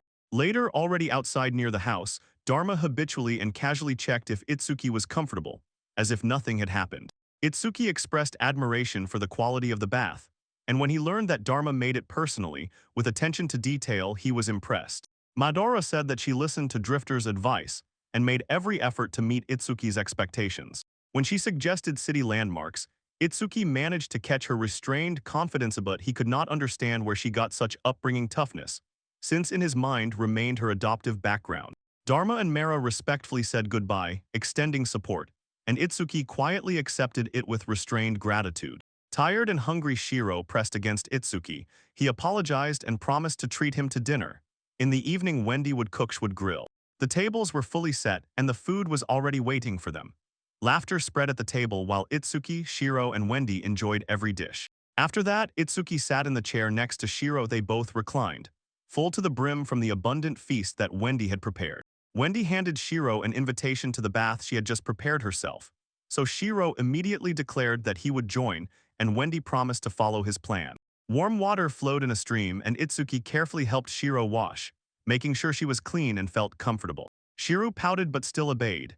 Itsuki finished rinsing the foam off her and led her there to soak and warm up nicely. Shiro playfully splashed water, ignoring Itsuki's warnings, and smoothly swam on without any restrictions, although she was part cat. Nearby, Wendy approached and asked how the bath felt now. Cairo sank into deep relaxation, purring with quiet satisfaction. Wendy quietly entered. Her face remained calm as she prepared to join them in the bath. Itsuki ordered Hiro to immerse himself in the water up to his shoulders. Hiro sluggishly nodded and, relaxing, felt the warmth in the city of warmth. Wendy quietly came in. Itsuki sharply turned, surprised by her appearance, and carefully began washing, slowly letting the water run down himself. Wendy quietly entered the bath. Itsuki sharply turned, momentarily frightened, then addressed him even more gently and calmly. A quiet lightness of movement and she joined them. Shiro calmly settled down and Itsuki made room for Wendy next to him. For a few moments, silence hung in the air. Wendy looked away and nervously tugged at her neck, unsure how to ease the tension. Gathering courage, Wendy asked if she could come into his room. Her voice trembled, but her gaze did not betray. Harriet remained steady. Itsuki quietly uttered a short yes, after which he pressed closer. The evening fell silent under the unmoving moonlit sky. Mitsutsuki remained alone in the room and rested quietly. A sudden knock cut through the silence. He gently allowed entry. Wendy carried herself quietly into the room, lowering her gaze. And when she addressed him, her voice betrayed a tremor, sought calm confirmation that everything was all right. Itsuki smiled gently when Wendy offered help, but he declined and promised next time he would teach her. Memories surfaced his first date long ago, blurred but pierced with sweet sorrow, and it sharply contrasted with the calm joy he felt now. When silence hung between them, Wendy carefully extended her hands and gently covered his palms with hers. Wendy quietly soothed him with words, reminded him of her role, but inside him turmoil still struggled. Turning to her, Itsuki spoke the truth sincerely, without any embellishments, and confessed that he had already fallen in love with Wendy. Wendy fell silent for a moment, then still dared to ask uncertainly, as if she did not know whether her feelings were mutual or if she had misunderstood everything. At first everything was quiet, but Wendy gathered her willpower. She squeezed his hand and cautiously, in a half-whisper, confessed her feelings. With a trembling voice she tried to speak slowly, haltingly, trying to confess. Yet she still did not understand how to convey what was happening inside her. Memories overwhelmed her completely. Every moment spent beside him, and all the warmth from their meetings spilled out until her truth burst forth in tears spoken frankly and with trembling sincerity. Offstage whispers spread, men vainly measured themselves against each other, but Wendy felt. Her master turned out to be gentler than anyone she had already known. Wendy hugged him tightly and made it clear. She no longer cared about status, only the warmth and peace he gave her mattered. Trembling, she nestled closer, seeking warmth and confidence in him, and quietly asked him to accept her. She whispered her desire, begged not out of duty, but from deep longing to finally become truly his. Lying next to him, holding back vulnerability and sincerity, Wendy completely surrendered to his attention, trusting her heart more to his words than to words. Their bond grew stronger in silence, in a calm embrace, without any obligation, and just then someone suddenly intervened. Shiro entered, barely keeping his eyes open, and froze in surprise, seeing Wendy so close to Itsuki at night. Itsuki panicked and unconsciously babbled excuses while she stared blankly at one point. The only thing she quietly asked was whether Wendy felt okay. He quickly caught Shiro's attention and rushed to help, to distract her, while Wendy continued to lie silently on the bed. Morning light quietly seeped through the leaves, as Itsuki stood outside unable to sleep after everything that had happened. Shiro came across him as he wandered aimlessly. She spoke calmly. Wendy had already prepared breakfast and a new day began. During breakfast, Wendy warmly smiled and handed him another serving of soup. Itsuki gratefully accepted, silently enjoying her care and gentle attitude. He announced his intention to visit Richest. Wendy involuntarily looked away, suppressing her anxiety while Shiro did not stop eating. When he was already about to leave, Wendy gently stopped him. There was tenderness in her voice and anxiety in her eyes, which she tried to hide. He promised her, next time he would do better, tightly squeezing her palm silently, but with firm intention and gentle strength. With a warm smile, Wendy let him go, and quietly asked fate that he would return safely from Reinhardt. Itsuki confidently stepped outside and, quietly smiling to himself, moved forward through the streets of Reinri, which were drowned in silence. At the Alchemist's Guild, he demonstrated his achievements. Richest examined the work, carefully noting that the skill was becoming increasingly stable each time. Jokingly, Rick teased him and said aloud if he was not already tired of sweet girls. The conversation turned to his past mistakes. She mockingly ridiculed his restraint and scolded him with eager cruelty for hesitating. Rienric exhaled heavily, utterly disappointed. With a cold gaze she cut off, it was time to begin his training. Rienrich, without hesitation, poured the drink into the glass. Itsuki tried to object, but still, grimacing, accepted it and took a sip of the strong alcohol. She sharply but honestly lectured him. Itsuki admitted his fears and by doing so painfully hurt Wendy, acting under the influence of uncertain feelings. Rienric spoke about women's truth, said feelings always break out. Itsuki did not believe him, so she received even harsher torture. Itsuki raised his glass high and declared, "The night will be wild." Rinri soberly warned not to clean up after him. Later he fell into a drunken, unconscious sleep. The innkeeper smiled gently and wished him good night while he snored evenly and peacefully. Reinhard caught him mid-fall, muttering softly to himself through sighs as he supported his drunken body and steadied his balance. That same evening, watching him sleep evenly and carefree, she was turning over in her mind the fate of Wendy. He was trapped in a snare of quiet devotion. The entire building shook loudly in the mansion. Wendy smiled sinisterly and Itsuki froze in place, tense from what was to come. He opened the door and was greeted by Wendy's jump. She welcomed him with a smile, although his return was awkward. Wendy served tea with care. Itsuki swallowed quietly, averting his gaze from Shiro's eyes as the tension in the room grew. Creaking those promises in memory, Itsuki apologized. He swore to fix everything, but guilt dragged him down like a heavy stone. Wendy's words shattered the calm, and her empty smile immediately revealed pain. Itsuki understood. His mistake had not yet been forgiven. Wendy walked alone, tightly clutching a random rag to her chest, and the voice sounded barely audible. She waited, but he never appeared. Itsuki froze, staring into the sky, and guilt mercilessly overwhelmed her. Her pain replayed over and over in his mind without any pause. Memories flared up outwardly, they clashed harshly with words, promises crumbled. He suddenly realized he had once already hurt others, not just Wendy. He abruptly sat up straight, lost in thought. Even if he is rejected, he will apologize directly without any evasion of the truth. Wendy approached quietly. Itsuki sharply raised his gaze and she turned to him gently. He nodded, feeling his heart sink like a stone, and prayed that she had not yet lost her care for him. They sat quietly side by side and Itsuki hesitated. Words were stuck in his throat while Wendy calmly waited nearby. He stood still, bowed low, and apologized. His voice broke into a hoarse whisper, but the sincerity reached Wendy's heart directly. Lowering his gaze, Itsuki admitted his defeat. He realized he had broken her trust and that hurt to the bone. Wendy exhaled, barely holding back a half-smile. When she forgave him, her voice softened, but this time she still warned. She gently squeezed his shirt and asked him not to leave her again. Itsuki nodded this time he was listening carefully. After their emotional moment, Wendy started preparing lunch. Itsuki casually spoke to Kairo, asked him to join him outside later. When they were cleaning, Shiro leaned in with curiosity to the conversation. Itsuki was holding the dishes, and he hinted that he was going to try something new. A crowd gathered right outside them. Itsuki, who had been relying on someone's protection for too long, wanted to break free from this feeling and showed a strange device that was spinning. Wendy sharply exhaled and froze with delight. Itsuki called it space magic, and she immediately asked if it was his special skill. He spoke calmly. Recently, thanks to the blessing of the goddess, he had leveled up, and the backup plan, which was previously discarded, is now being tested. Itsuki activated spatial magic.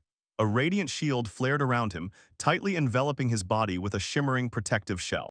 Excitedly, he said that he had crafted the transparent wall himself, and asked if it was capable of protecting him. He asked Shiro to check it.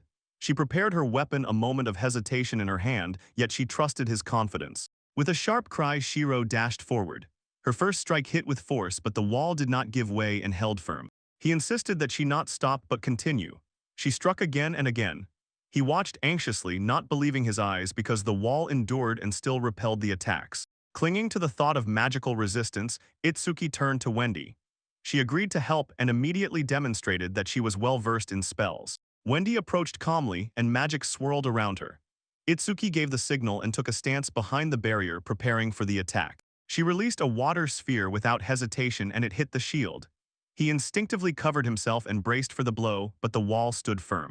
He was filled with gratitude and joy. Itsuki suggested going to the city. Shiro eagerly picked up on this, shining with impatience. He wanted to eat and have fun. Suddenly chaos erupted around. Sword and Aina are rushing through the forest after a beast, holding their weapons at the ready and prepared to strike. Aina strikes with cold precision. The blade cuts through the monster, and her strength and posture leave no room for hesitation or pause. Sword scraped off sweat, gasped for air convulsively, and only then managed to exhale. Nearby, the bodies of monsters stood motionless, as if waiting until the hunt was over. Later, sitting by the fire, Sword swallows the hot broth, and Aina quietly stirs the stew in the cauldron. Her voice sounds soft and even. Sword decided to calm Aina and assured her that simple dishes are a safe choice. Aina hesitated but eventually admitted she is plagued by doubts about how to please the people she truly admires. Aina confessed her doubts. She wanted to do more because every new assessment from Renji made her feel inadequate. Near the second city wall, a young girl's scream echoed like thunder and tore through the stone of despair to gain entry. The guards blocked her way. No matter how much she begged, they did not yield, insisting that orders had already been received not to let her pass further. Clenched fists, voice breaking with excitement, confessed. No coin, no bribe, only a rush in the chest and empty hands trembling with hope. The ranger rushes to the checkpoint. Her tail sways from side to side, and she insists on entering, though the guard clearly hesitates. Sensing danger from behind, Ren sharply growled. Her sharp instincts instantly caught the rapid approach. One guard abruptly turned around. He was startled by a sudden blurred movement in his field of vision, and he froze without making a sound. Before he could do anything, Renji fired a fierce spinning kick. The blow threw him back, and she did not stop for a step. She rushed through the gate inside and slammed the gate shut behind her with a bang, and another guard shouted and sharply whistled a whistle. Reng flew through the city gate with a rumble, shouting that she was ready to come to help before anyone else got hurt.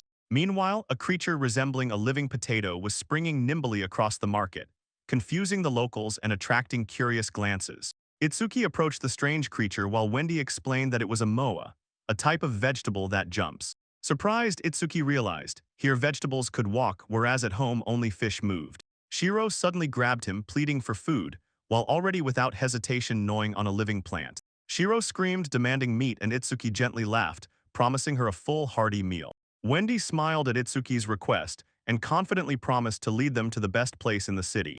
They walked side by side, and Shiro joyfully jumped behind. Wendy gently squeezed Itsuki's hand, showing affection. The three later sat down for a luxurious shared meal, and laughter rose in waves while Shiro joyfully devoured the meat. Under the moonlight, somewhere in the distance, the guards were combing through the darkness, still tracking the stranger who earlier managed to pass unnoticed. Under the moonlight, Reng races across the rooftops, venting anger on the wild, relentless chase of the guard that stretches through the whole night. She burst into the sky and, gaining momentum, broke through a wall, and upon landing with a dull thud, found herself right next to the stunned man. Meanwhile, Shiro was surrounded by guards. She raised her weapon, and they shouted orders, demanding her to freeze. Renji grabbed Itsuki and took him hostage, demanding everyone stay still while she, as soon as she arranged a safe passage, would demand a pass. She begged Wendy to trust her, assuring that she only needed a short help to protect her friends. Wendy shouted sharply as Shiro stopped, torn between her master's orders and the demand to act. Itsuki is wounded but does not lose his smile. He orders Shiro to protect Wendy while the guards behind close in. When the moment turned, Renz waved Itsuki's hand. He had to run with her through the alley ahead. Itsuki activated his spatial magic. While running, he charged power as Renj raced with him through narrow back streets. Behind them, a spell flared. A sudden strike shattered the wall to pieces, while the pair disappeared further into the shadows. A loud strike ended the chase. Rang hit a guard and the passage forward immediately cleared. Itsuki quickly apologized, and chaos was already spreading among the confused soldiers inside the narrow corridor. Without any hesitation, Renj and Suki both took off and rushed forward before new guards could encircle them again. From above, Wendy called to Shiro and asked her not to go to stay and cover Itsuki. Shiro silently nodded, jumped into the air under the moonlight, and burning with an inner stubborn flame accepted her new task. The hostesses waved sincerely and brightly to the guests in farewell, and their refined smiles hid the tense strain buzzing behind the scenes. The new hostess led them inside. Her calm voice concealed curiosity while she prepared their table. Renji felt anxiety tightening in his chest. He began to doubt Itsuki's decision to hide where it unmistakably looked like a brothel. Itsuki found out. Reng passed by the toll because she lacked money, and this only worsened her situation. While Renj insisted that her friends were in danger, the hostess gently asked to name her and explain what had happened. Itsuki pulled out a letter from Sort and caught sight of the lines stating that Aina and Sort were captured by some pervert. The letter laid out chilling facts about abuse. Itsuki, reading line by line, froze in horror and flared with rage at the content. Renji misinterpreted the letter's content and, deciding to save her friends, moved on. Itsuki tried to explain everything calmly. The hostess suddenly recognized Itsuki, the very master of the red front rumored about. Rangshui sharply turned toward him. Rangsh suddenly fell on Itsuki and fiercely pressed her to the ground. She decided that he had deceived everyone and unlawfully seized power. Rumors spread instantly. Aina and Sort were called his slaves, fueling suspicion and fear among adventurers. A few months ago in the Adventurers Guild, someone quietly approached Red Front and handed them a task. The name Rengak repeatedly appeared on the candidate lists, raising questions about the origin of these continuous submissions. Information about an urgent mission from the Earth Dragon arrived at the location. Rengsh rushed ahead, taking it upon herself to handle everything alone. Despite warnings about her recklessness, Renji insisted. The mission was simple and confidently managed it by herself. Smiling confidently, Renj promised. Before tackling what awaited next, she would stretch her legs a bit. As soon as she reached Rukaku, heat and exhaustion overwhelmed her completely. Yet she still forced herself to keep moving straight toward her goal. Walking the familiar streets, Renji quietly complained about the heat, her tail swaying slowly while passers-by went about their daily business. Suddenly, children surrounded her in a tight circle, joyfully unrestrained. They instantly recognized Renji and, laughing with happiness, loudly called out and gently pulled her hand. Renj greeted the children warmly, immediately catching Shama's hand with a sharp glance. Her anxiety flared even more as she began asking about a noticeable injury. Shama revealed a terrible event. During their journey, they were attacked by an earth dragon, which wounded his father and struck their family painfully. Rang felt the full burden of guilt and handed Shama a pouch, ordering him to deliver it to his father. She smiled softly, saying it was payment for an old favor, only she had postponed it for years. Before leaving, she joked about her hunger, and then gently asked them to send her greetings to her father. Rinia called the children to eat, and a warm, joyful moment unfolded around. Everyone was smiling. When the sun began to set, Range went to the Guild of Travelers Rukaku to report on herself. The old guild leader greeted her warmly, saying that most members had not appeared. In recent days, they had been absent due to recent dragon attacks. He recalled how the Earth Dragon appeared. Travelers rushed into battle, but in vain ordinary weapons could not overcome its fierce power and strong scaly armor. Dragons disappear like ghosts, they hide under the sand. 3 remained, and the last time they were seen was 5 days ago near the southern oasis. Rengi looked around alone, putting on a mask, and quickly realized. The ambush was too risky, especially if Sword arrived at the place. Suddenly the ground under the doll twitched, and the sand shook. A giant dragon burst upward, starting a sudden attack. After 3 days of patient tracking, Renj finally spotted the target and immediately prepared her mechanical weapon for battle. Confident and angry, she met the dragon's gaze, began to threaten, and rushed forward to unleash divine punishment. That same night, returning home, Aina casually informed Sort. The bathhouse was free, not even suspecting that Renj was engaged in a fierce fight at that time. Returning home, Sort began writing a letter to Renj, worried and wondering if she was all right. Under the full moon, Renj clashed with the Earth Dragon in a bloody battle, charging headlong with pure strength and acting on sharp instincts. Despite the heavy armor, Range took a hit and sharply cursed. This creature moved faster than she had anticipated. The dragon's spinning tail struck sharply against the firmly braced defense, and he, curling up, muttered that his body held as firmly as he had predicted. Wrench is turning. In action, the hull stabilizes, the legs are firmly rooted, and the next step is already decisive. No longer holding back against this armored beast. With fierce concentration and at full speed, Renya burst forward. Tense muscles trembled, and she was ready to deliver her final blow. The strike hit the dragon's jaw directly. The punch cracked it, piercing the armor with a sharp crack, explosive force, and furious rage. No matter how much the beast whimpered in pain, Renge broke free from its grip, fighting with every limb, not letting it gain the upper hand. Her face and clothes were splattered with slime and blood. She stood undefeated. One down, two dragons remained to be tracked. 2 weeks later, Renge sat relaxed alone at a desert spring, silently recovering after the harsh mission in the desert. Rangya returned to the city, and the children organized a celebration of her victory. 3 dragons had already been slain. Gratitude echoed through the streets of the market square. The boy thanked her joyfully. Thanks to Renge's brave efforts, his father's recovery had now become possible. Reng settled accounts with the guild, joking about dragon meat. The money was to come later. This did not bother her in the least. Guildmaster handed her the letter. Her eyes widened sharply in shock. It was a letter from Sort. Aina sent it. Aina.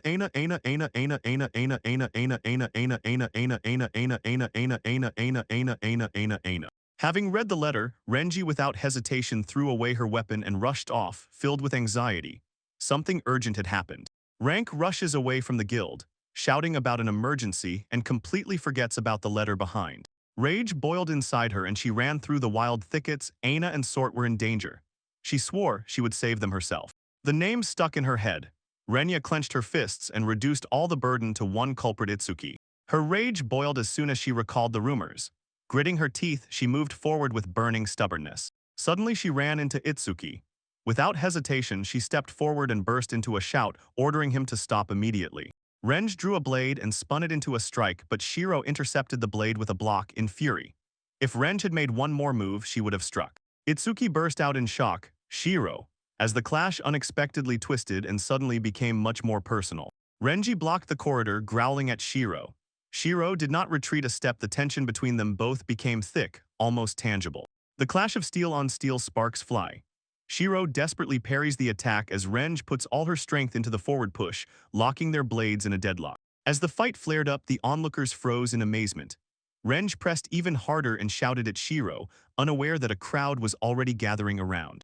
Urez squeezed in between them. He stopped Shiro's strike, and the rings on Siren's hands twisted with anger. Their furious gaze froze because the intervention happened suddenly and without any warning. Renge broke free and punched the ground right next to them. The stone cracked.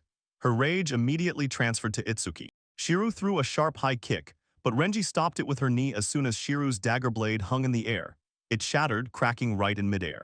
Renge grabbed Kairo by the leg, yanked her down with force, and bursting with frustration, threw her across the entire tavern. Siro's flying body rushes over the ground, and the nearby guests shudder with alarm. The girl screams at the top of her lungs and covers herself with her hands as Siro flies straight at them. Shiro awkwardly landed on the girl's back. The impact took their breath away and struck both, and the crowd froze even more under shocked gazes. Shiro lunged forward to strike again, but Ranja was already ready, mocking her in the face and immediately preparing a corresponding blow. Shiro flipped in the air, presenting his torso to Renja's strike, and at the last moment dodged her swing. At the same second, her body twisted in flight, preparing a sharp counterattack. Both fighters froze for a moment, studying each other's positions in detail.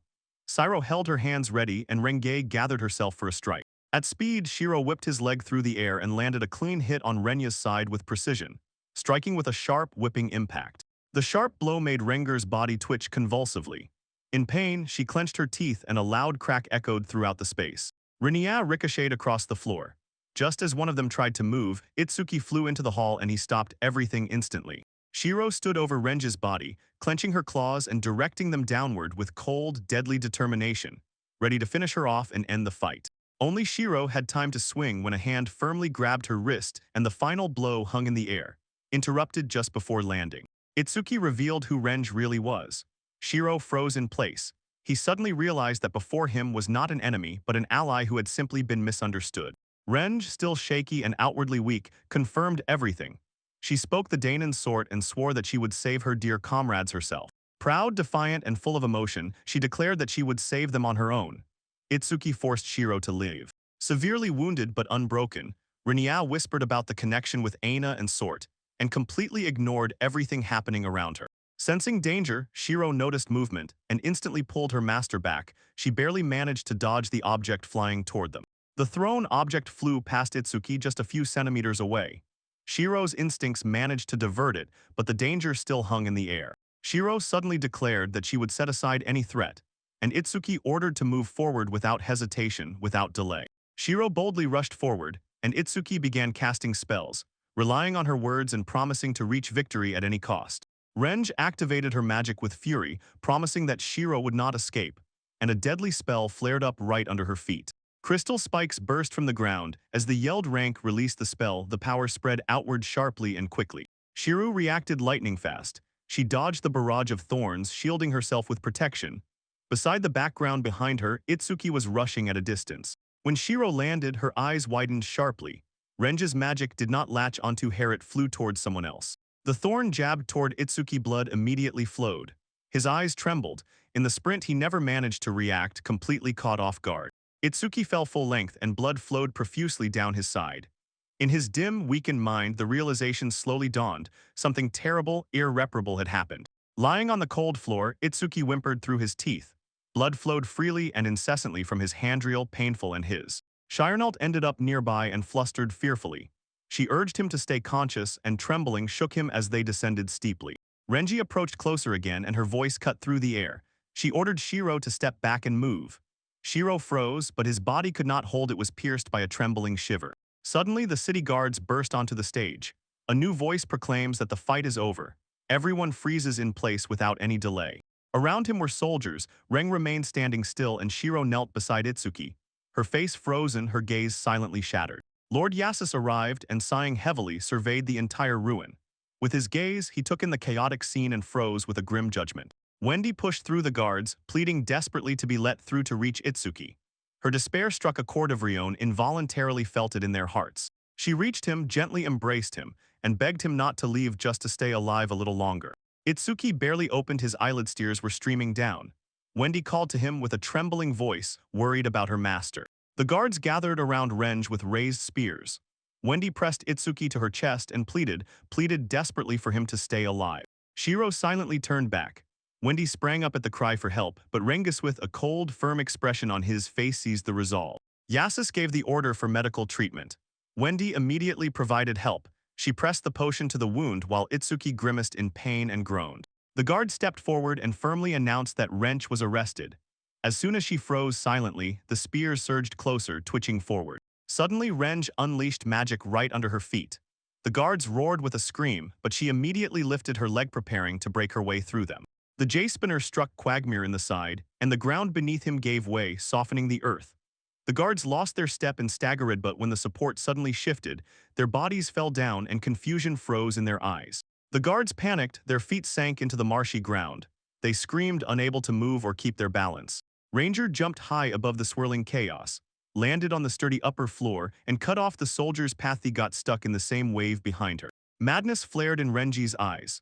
She rushed at Wend, and an irresistible urge to kill overwhelmed her, and she did not hesitate for a moment. Wendy covered Itsuki with her own body. As soon as the wrench moved forward, she froze in place and silently prepared herself, not allowing herself to move. When Reng attacked Vendi, Shiro suddenly jumped forward and caught them midair, stopping the attack so unexpectedly that both fighters were taken by surprise. Shiro's kick hit Renji in the side. She flew back with a crash, writhing in pain and completely losing her balance. A loud crack rolled out as the debris collapsed into dust. Shiro landed heavily, as if stunned by the blow. Renji disappeared under the crumbled stones and abundant rubble. Shiro stood over Renji. She lay unconscious under the debris. Smoke drifted upward, and with the silence, calm returned to the room. Shiro silently watched as Renji was taken into custody. Yasus gave the order. The guard moved forward. Shiro remained calm and reminded everyone, the wounded master Itsuki needs immediate help, not thanks. Wendy made them take him to the Travelers Guild as quickly as possible. That was where they kept his potions for emergencies. Renji broke down, bruised and battered, when Yasus caught her, then gave the guards the order. Escort her and hand her over to the care of his estate safely. Next to the Adventurers Guild building, Yasus cast one last glance, making sure everything was ready for Itsuki's treatment. Unconscious, Link Itsuki barely twitched in semi-unconsciousness. Wendy stayed by his side and silently prayed that he would quickly regain consciousness and not be harmed. Itsuki opened his eyes, confused and exhausted, and was sharply surprised when he realized he was in the Adventurers Guild, where he had already been examined and cared for. Shiro suddenly bursts onto the scene, leaps strongly onto Itsuki, and relentlessly begins to apologize, choking on guilt for his injury. Tears welled up in her eyes as Shiro confessed. She couldn't protect him and now fully blamed herself for the fatal wound. Itsuki gently pressed Shiro to herself, calmed him and reminded him her courage saved him from worse. Now he was indebted with his life. Wendy and Shiro, through tears, watched as Itsuki thanked them both for the courage and support they had given them all this time. Wendy explained, the elixirs pulled Itsuki back from the brink of death, but the scar would remain forever on that wound. Itsuki anxiously rushed to ask about Sword and Aina, but no one had seen them since the attack happened. Suddenly, Aina ran into the room and reported, Renge is now being held under close watch at Lord Yasus's estate. Aina returned in armor, having listened to everything Yasus told her, and with a grim expression focused her gaze on Itsuki. She bowed low, apologizing for the incident, and insisted, these are the best rental conditions she can offer right now. Aina admitted that Renge was behind the attack, and this unexpected truth behind her apology blew everyone's minds. Telling about Renge's past, Aina explained that she once fought alongside her. Now she was stunned by the betrayal her friend committed. Wendy demanded an answer about where Sort was now, and Aina hesitated. She knew that once she told the truth, it would shake them even more. At Yas's estate, Rangeley and Chains launched an attack, accusing them of assault, smuggling, and forced gate-breaking. In disgrace, Renshe was punished for attempted murder, destruction, and betrayal of those who trusted her. Ranger Warden confirmed that Itsuki survived. He nodded downward and inside quietly spread a feeling of guilt. Yasus delivered the verdict coldly without any sympathy, only with bitter disappointment that her actions still could not kill her. Reng struggled, breaking free from the cursed chains, but her strength could not break the bonds forged for monsters. The shackles suppressed both magic and power. They were forged from rare copper and embedded with anti-casting talismans from Yasus. Rengsh gritted her teeth, and nearby someone gasped convulsively. Despair pushed her forward, toward an unknown goal. Sort flew to the scene and froze. He saw Renge bound and broken, and from what he saw he could not gather his thoughts or comprehend this cruel truth. Under the roof, Sort found Ren, who stood humiliated and trembling. She reached out her hand as if sensing that danger was already very close behind. Yasa stood coldly by the door. Renge was restrained, and Sort raised her voice in protest. Furious, Sort accused Yasusa of cruelty, and sharply declared that she had no grounds to keep Rengejup locked up. Yasus sharply barked back, accusing Sort. He claimed that her recklessness caused damage and endangered her master. Yasus pulled a hidden letter from the shadows. Sort himself had worked on it, and that letter summoned Range, starting all these clashes.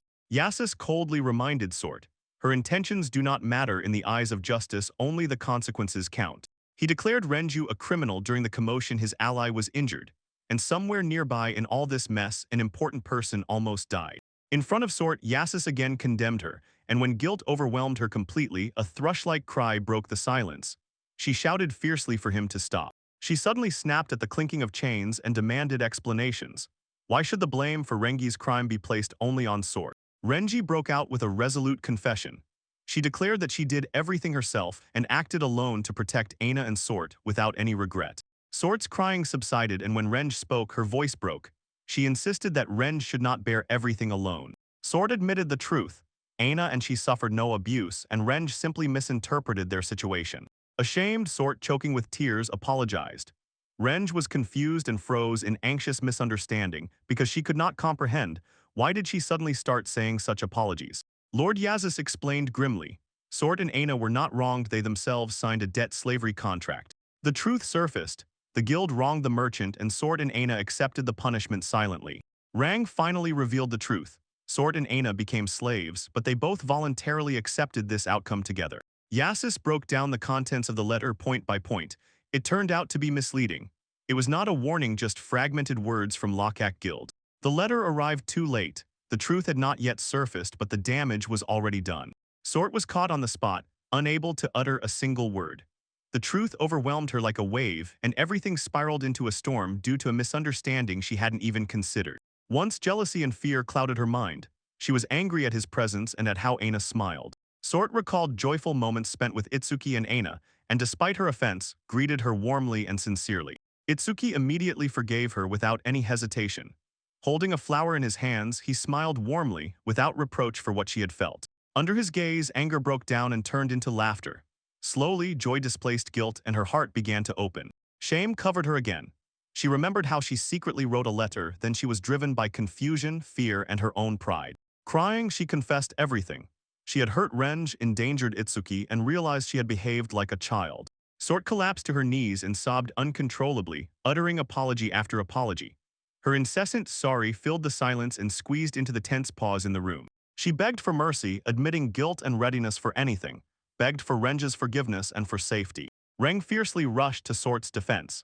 She fired words that accusing him of slave trading could bring even more dangerous consequences. Reng confessed again. She asked to be punished. Let her be the one to bear the punishment. Yasis rejected the letter. He sought only the truth. Tears froze on their faces and both quietly apologized. Renji spoke Sort's confession. She felt sincerity and thanked her with a look, melting from the warmth of her kindness. After that, Lord Yeshus quietly and discreetly began to applaud them. Yasis praised their unity, calling it worthy of admiration, but something broke in his voice. The law and consequences will catch up anyway. So he raised his hand authoritatively, as if giving an order. Tears will change nothing, they will be condemned without any exceptions. Yasis mockingly humiliated Sort. Her fame as a traveler no longer mattered. He threatened her with criminal slavery. Renj accused Yasis of illegal actions. He sharply rejected these words, stating that feelings will not decide but the law, and it will determine their fate. At that moment, a man everyone knew entered the room. Hitsuki apologized in a quiet tone, but his voice still sounded heavy and convincing. He calmly stepped forward and asked Yasis to listen, then with a smile hinted at the question of justice in what was happening. Yasasa stopped stunned.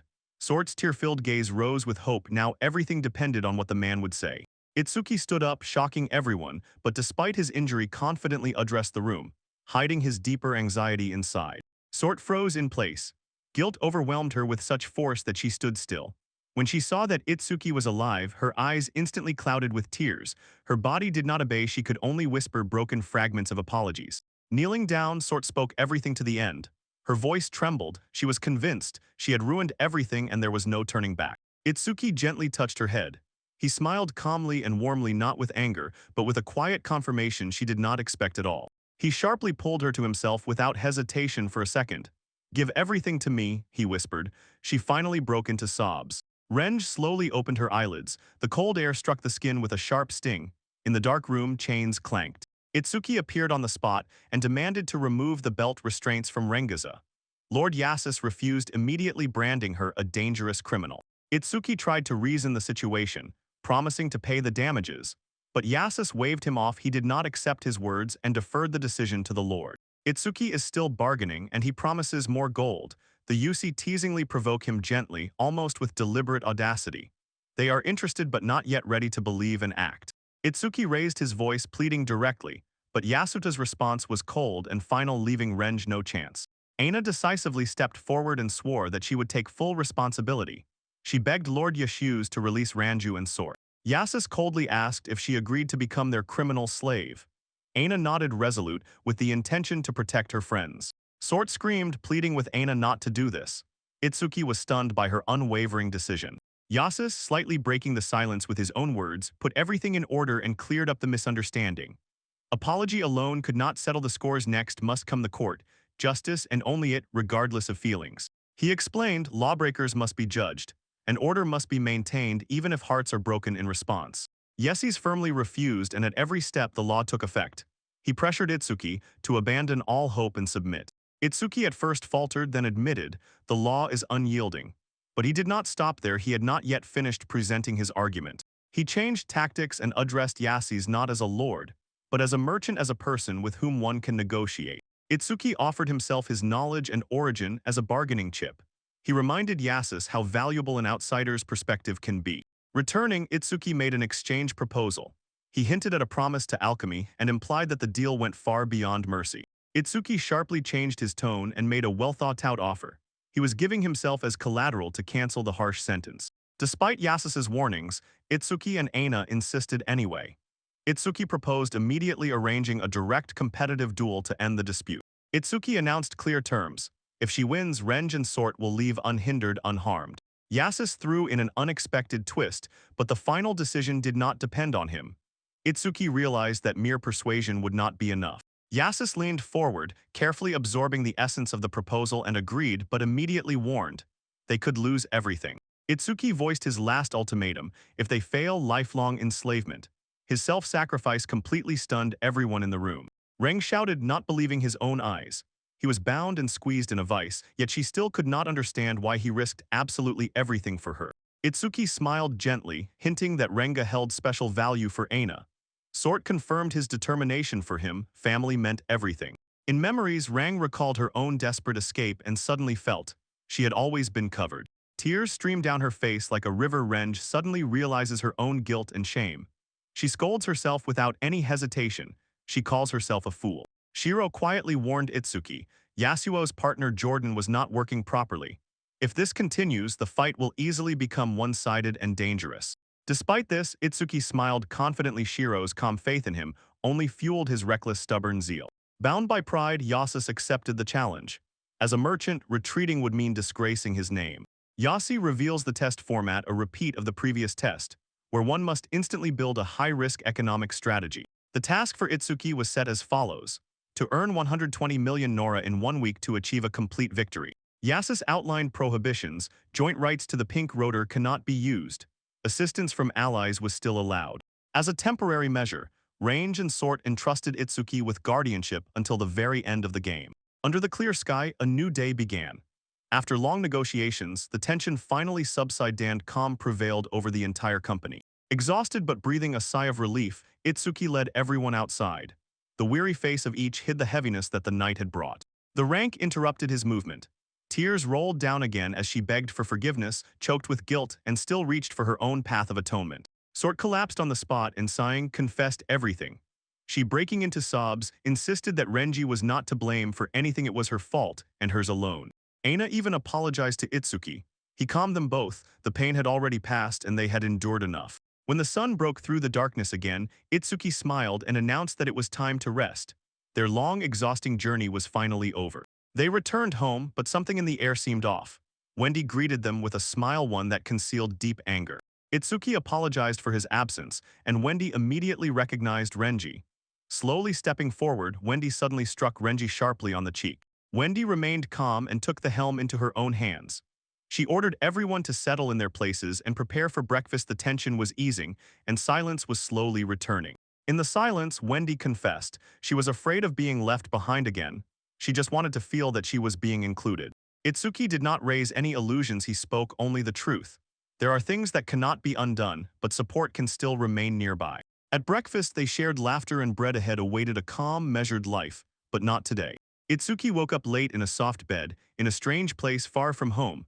While outside birds chirped and bustled near walls he did not recognize. Surveying his new world, Itsuki froze and stared toward the city, not knowing what trouble awaited him there. Shiro and Renji perceived him as a threat, and their ambush ended his peaceful life right on the spot. No matter how fierce the disaster was, Itsuki stood firm after the clash.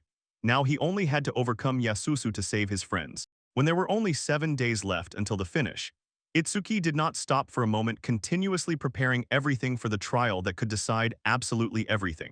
Yasus set strict demands and earned 120 million Nords in 1 week. No help was allowed. Itsuki realized the forbidden things he obtained ruined his best plan.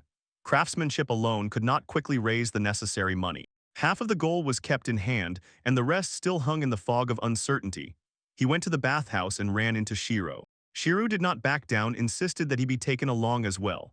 Itsuki smiled, trying to let the warm water calm his anxious thoughts. Relaxing, he reproached Shiro for stealing food. She quietly apologized, softly justifying herself, saying she was simply hungry. Itsuki carelessly entered the bath and froze. In place, Renji and Sort were already bathing together inside.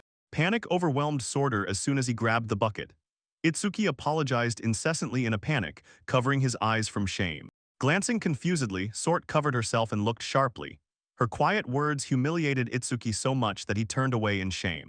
Renji and Sort silently froze, and Itsuki, catching the sharp change in Sort's mood, confusedly gathered his thoughts and tried to ask why she was behaving that way. Sort jerked sharply, breaking the silence with a scream at him. Despair and frustration overwhelmed him in a wave, uncontrollably spilling out. Renji silently watched this, not taking her eyes off. Itsuki received a heavy blow right in the face properly. Shiro fixed his gaze on Renji before calling her. Then he approached closer and spread his arms wide, commanding, "Give a shower." While they were washing Shiro together, the couple softened rose. Sortai calmly gave her instructions and Renji quietly relaxed inside. Renji broke the silence and asked if Shiro was not injured. Shiro smiled and without any hesitation acknowledged her strength. Everyone burst out laughing. Despite the previous reprimand, Shiro's smile and enthusiasm returned again. Even Ren now looked calmer. Later, Wendy handed out snacks. Aina took one, tasted it, and quietly whispered "thank you," surprised to receive a familiar, soothing flavor. Wendy handed out snacks with a smile. Aina immediately noted her skill, quietly calling her incredible and did not hesitate for a second. Despite all her strength, Aina felt useless, and she was ashamed that she relied on Itsuki more than she had planned. Turning her back, Ine whispered that she herself was pathetic. Wendy responded calmly. She did not judge, only listened silently. Wendy confessed her devotion. She was ready to give everything for Itsuki, but he stubbornly kept an emotional distance from her. Itsuki squeezed her palms and said that he loved Wendy. She couldn't hold back, tears flowed out, and only then did she realize what she had been waiting to hear for so long. Wendy encouraged Inna, directly giving her faith, and Inna barely smiled now. In these words she heard hope where she had expected a reprimand. When the sunlight broke through the sky, Ine stood motionless, holding on to the promise to give her all. Itsukina's grimace twisted from tension. Only 5 days remained, and despite all his efforts, progress had stopped. He broke into a panic, imagining how Yasus would tie him up and punish him. He already understood he could no longer handle everything alone. There were no other ways left, so Itsuki still replayed Darwin in his head, although he was not sure. But the threat hidden behind this step sharply knocked the resistance out of him and brought him to a strong internal breakdown. Itsuki was tormented by anxiety, and Wendy quietly entered and calmly informed.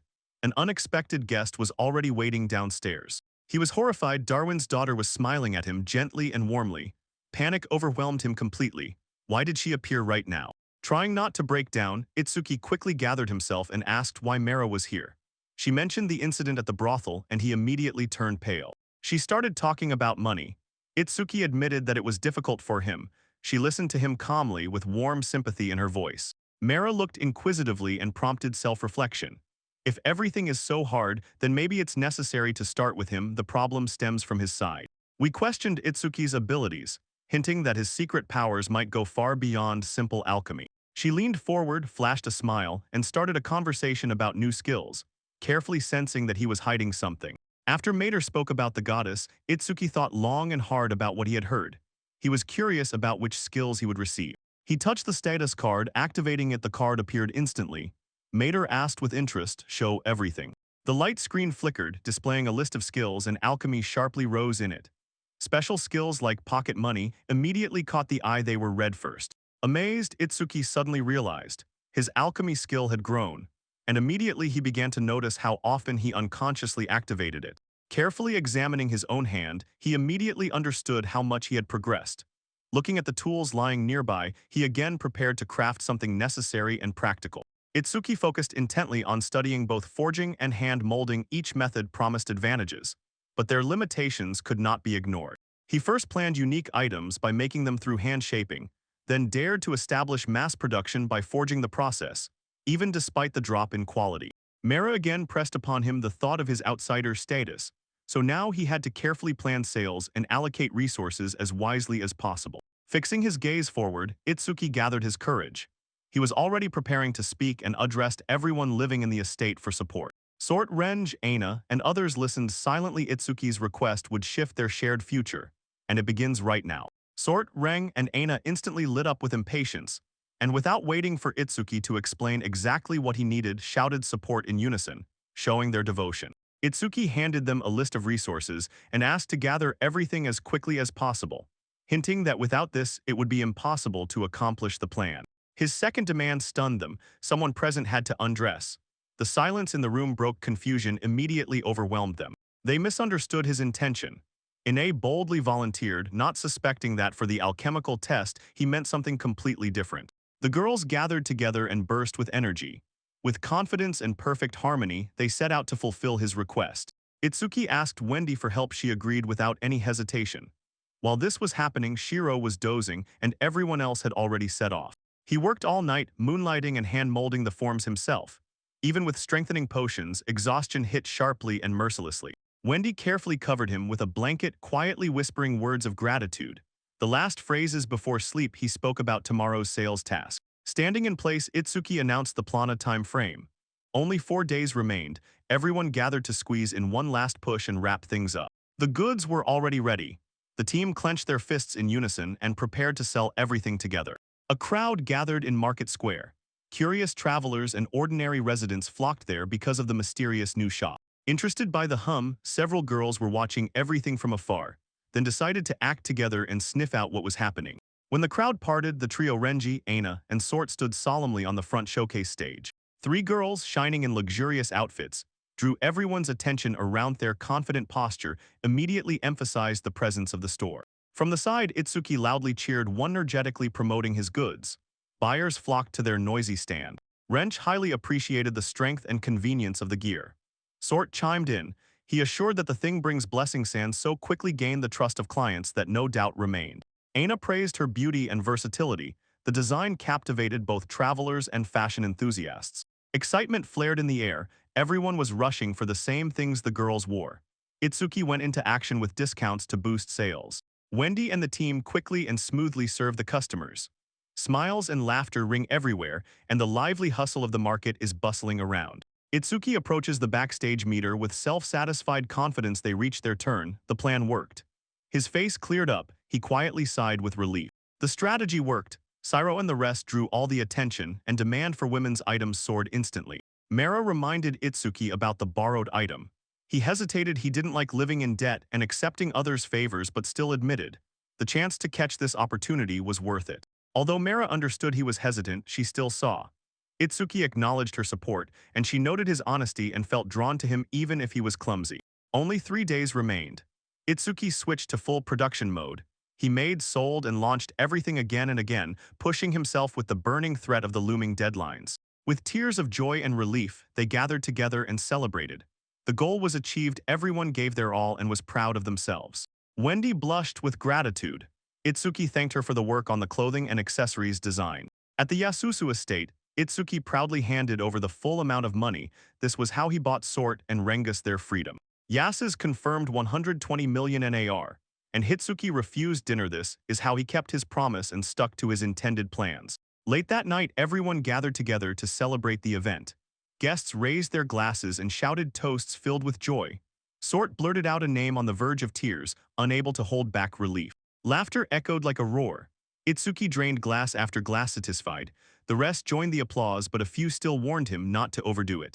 Renji quietly approached Itsuki and apologetically excused himself for the troubles that had already happened before. He listened attentively, remaining calm, and held his drink carefully as if afraid to spill it. Under the moonlight they smiled. Everyone was safe. That was enough. Dayaka quietly and peacefully ended the journey. Itsuki leaned toward the window, took a deep breath, and then used his secret forging skill to prepare the potion. Gathering several glass ampules, he checked the result. The abilities had really grown. Alchemy reached 9 and the experience circle immediately activated. He stealthily glanced at the unfamiliar words hanging right in the air. Confused, he froze and stared blankly at the blue morning sky. Returning home, Sairo remembered that prices are rising.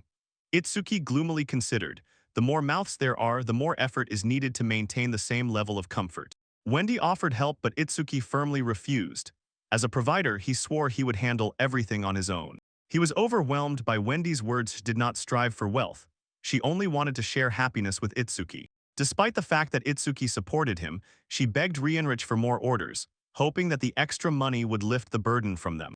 Rienrich sharply warned him. She sincerely admired his successes, yet reminded him, alchemy must not be neglected. Itsuki explained how the new skill was acquired, and while he was forging it, the experience circle worked by itself. The mastery of alchemy soared without the slightest effort. Rienrich listened carefully to every word. She ordered to keep the skill a secret, otherwise it could attract unwanted attention. Rienrich warned him again. Level 9 alchemists are rare, and someone else might take advantage of such valuable skills. She entrusted him with the potion task and gave 3 days, and Itsuki immediately took responsibility with a joyful smile. Walking home on foot, Itsuki replayed Rienrich's instructions in his head and gave an honest assessment. He admitted that she was truly sharp and also that he himself had grown during that time. The memory of his former job warmed Itsuki's heart. He felt pride. He was much more satisfied with life involving alchemy than with corporate duty. Suddenly, a girl boldly crashed into him at full speed. He sharply fell backward, stunned by the unexpected impact. After the sudden collision, Itsuki was thrown back, dizzy and aching all over. He groaned hoarsely, stunned by the blow. As soon as he opened his eyes, he realized. His face was awkwardly pressed against the thigh of some stranger. The girl, as if stunned, hovered over him with her whole body and froze. She twitched in pain, rubbing her head and clutching herself in confusion. The girl called him older brother, and Itsuki, hysterical, lunged forward and shouted, begging her to get off immediately. She struggled and fought back, accusing him of touching her. Their tangled position only worsened, and passersby standing nearby began to glance at them with alarm. Itsuki sat by the fountain as if stunned. The girl repeatedly apologized, blaming the entire messy bloody chaos on gravity. She introduced herself warmly Orgul. Her bold charm threw him off balance, especially when she accurately guessed that he was a wandering homeless person. Orgul casually admitted that her grandfather was the lord of this town. Itsuki found it hard to clear his thoughts, trying to understand how wealthy she was. Frightened, Itsuki began to beg her not to touch on that event. She agreed, but still called him a bit ugly. Orgul herself invited to join him. Ignoring his protests, she declared that this was a date and happily followed along. Standing on the observation deck, Itsuki and Orgul looked at the quiet town it lived fully, breathing warmth and joy. Itsuki looked over his former world. There were fewer smiles and more tension. But here, although the world was not perfect, it seemed friendly. He acknowledged the full weight of the trials, but at the same time praised human warmth, laughter, and life side by side, shoulder to shoulder without distance. Yielding to his words, Orgul quietly thanked him. When he opened his heart to her, her gaze softened. Orgul burst into a smile and ran away. Itsuki warned her again not to slip and fall during the descent. Yasus arrived by carriage, releasing the guards. Calm and composed, he prepared to meet the Lord. Introducing himself, Yasus was led to the Lord's huge estate to personally deliver his report. Yasus summarized the incident involving Ren Sh. There were no rule violations, but public attention demanded a response.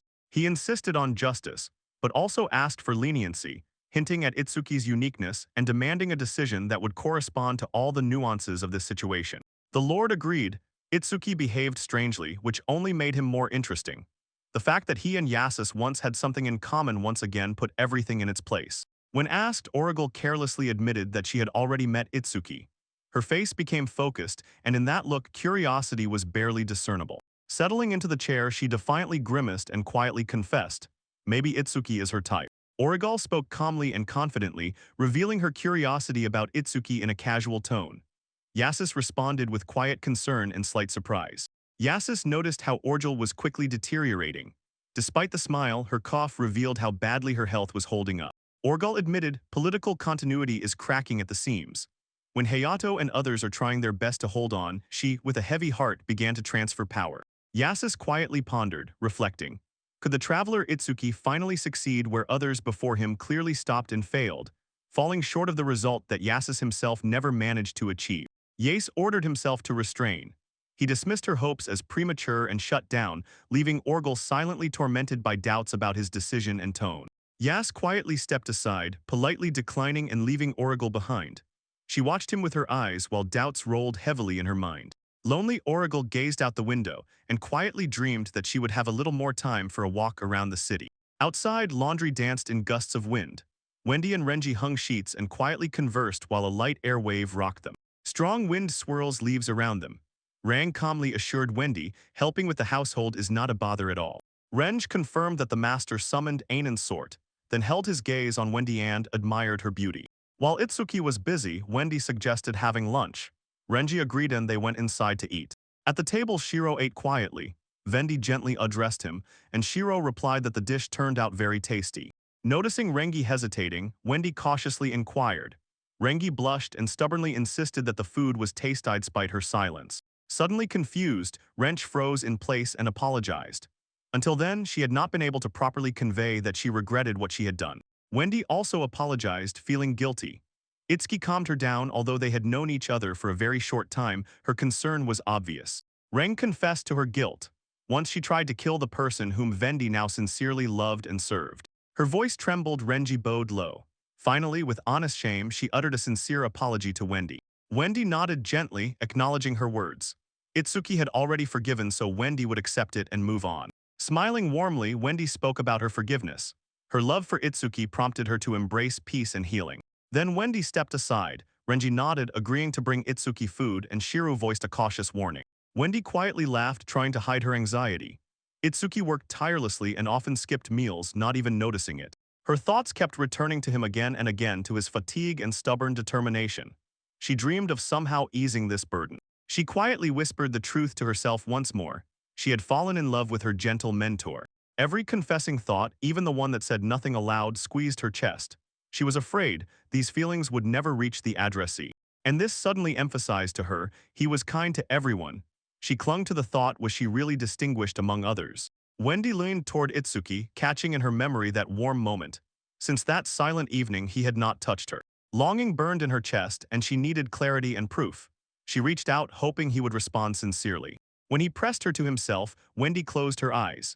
She wanted to feel true love, the kind that forgetfulness does not erase from memory. Meanwhile, sitting in silence, she felt shame. He held her in his heart and cherished her endlessly. So why did her doubt still not disappear? Shiro quietly pressed her to himself, and Wendy's voice trembled. She honestly admitted it was her heart that hurt. Shiro gently wrapped Ventity's suffering heart, trying to soothe her pain. She quietly confessed, maybe, just maybe, this wound still lives inside. Meanwhile, Itsuki rummaged through ancient folios. Where there should have been a story about the creation of the panacea, there was only uncertainty, the process described fragmentarily, confusingly, and repeatedly without key instructions. He came across a description of miraculous healing, one that restores what was lost, body, heart, and soul. According to the experience of the circle, among the trials, a tincture gathered in his palm. A glow flared up and the light swirled, obeying his focused will. Itsuki carefully examined the result. The medicine worked, but the price for it could shorten someone's life. Renj brought lunch from Wendy. Itsuki felt that something was wrong here. He thanked her, but his thoughts had already drifted aside. He again fixed his gaze on the potion. If others found out about it, would they be afraid of it or, on the contrary, drawn to it? Itsuki inquired where the potion came from. He doubted his own strength and did not know if all that divine will had intervened, guiding him. Shiro looked through the slightly open door, sensing Itsuki's tension. He restrained himself and did not say a word so as not to cause alarm. Wendy greeted him with a friendly smile, warmly and amicably. He responded little, remained silent, preferring silence over truth, and something deeper seemed to rise in his chest. Later, he thanked Wendy for the lunch. Meanwhile, Renj and Shiro offered help and tried to ease the tension. Wendy deliberately avoided eye contact. She smiled gently, hiding her anxiety. She offered tea and concealed what she could not say. Wendy lowered her head. Her silence spoke more than any words. Itsuki felt a hidden burden in her. Wendy lowered her head. Her silence spoke more than any words. Itsuki felt a hidden burden in her. Aina and Sort went inside. Their armor was battered, and their tired faces immediately revealed. The threat was much greater than they could have imagined. A warm bath brought them relief. Their faces relaxed, muscles calmed, and the exhausted spirit retreated from the brutal battlefields. Later they sat side by side and began to explain. The guild's request went wrong. Itsuki listened silently, but with each phrase he frowned more noticeably and became anxiously alert. The guild's request was unambiguous: to catch and deliver the mutated warp rabbit that had escaped from the traitor's hands. The beast looked quite ordinary, but inside it sat cold cunning. It knew how to act strategically and control wild animals using some unknown signals. Sort explained how everything turned into a defeat, and the little hare easily outran them. Itsuki teased her. She broke out with a vow she would definitely take revenge. With steel determination, they gathered the team anew. Renger joined Aina and Sort, strengthening their chances of pursuit. Before setting off, Itsuki waved his hand. In a moment, Shiro was also suddenly taken. The team set out on the march. Now the lineup was complete. Shiro approached the soldiers from Sort and asked for a child companion. She was sure that teamwork mattered more than brute force alone. The squad set off on the mission, joking about dinner, while Itsuki stayed behind and confidently watched them until they disappeared from sight. When the others dispersed, silence fell in the house. Itsuki and Wendy realized tonight they would have dinner alone together. In the silence, old memories surfaced. Toby realized you hadn't felt this for a long time. So much time had passed since those very memories. When Wendy slowly turned around, the tension sharply increased. Itsuki felt true discomfort because they were alone again, absolutely by themselves. The whole dinner started calmly. Itsuki tried to act naturally, but Wendy's gaze immersed the atmosphere in strangely personal feelings. Late that night, Itsuki stood all alone. In the silence and moonlight, he suddenly sharply felt Wendy. Memories of awkward moments flooded his mind one after another. He tried to hold on to the thought. He was no longer a teenager, so he had to behave like an adult. Embarrassed but determined, Itsuki stepped over the threshold. His heart pounded in his chest, but he forced himself to respond calmly and confidently. Alone in the bathroom, Itsuki carefully rubbed himself thoroughly, repeating his own words again and again. Do it properly, correctly this time. Itsuki dressed carefully, did everything repeatedly and correctly, then brushed, rinsed, and warmed up his fighting spirit with snacks. He reached her door and froze, not daring to press the doorbell immediately. Silence intervened while he, with trembling fingers, adjusted to knocking. Doubts crept into his thoughts. Maybe Wendy was not ready either. His consciousness was filled with imagined judgment and anxious fuss in his head. Disturbed by Wendy's voice, he jerked fearfully and broke into panic.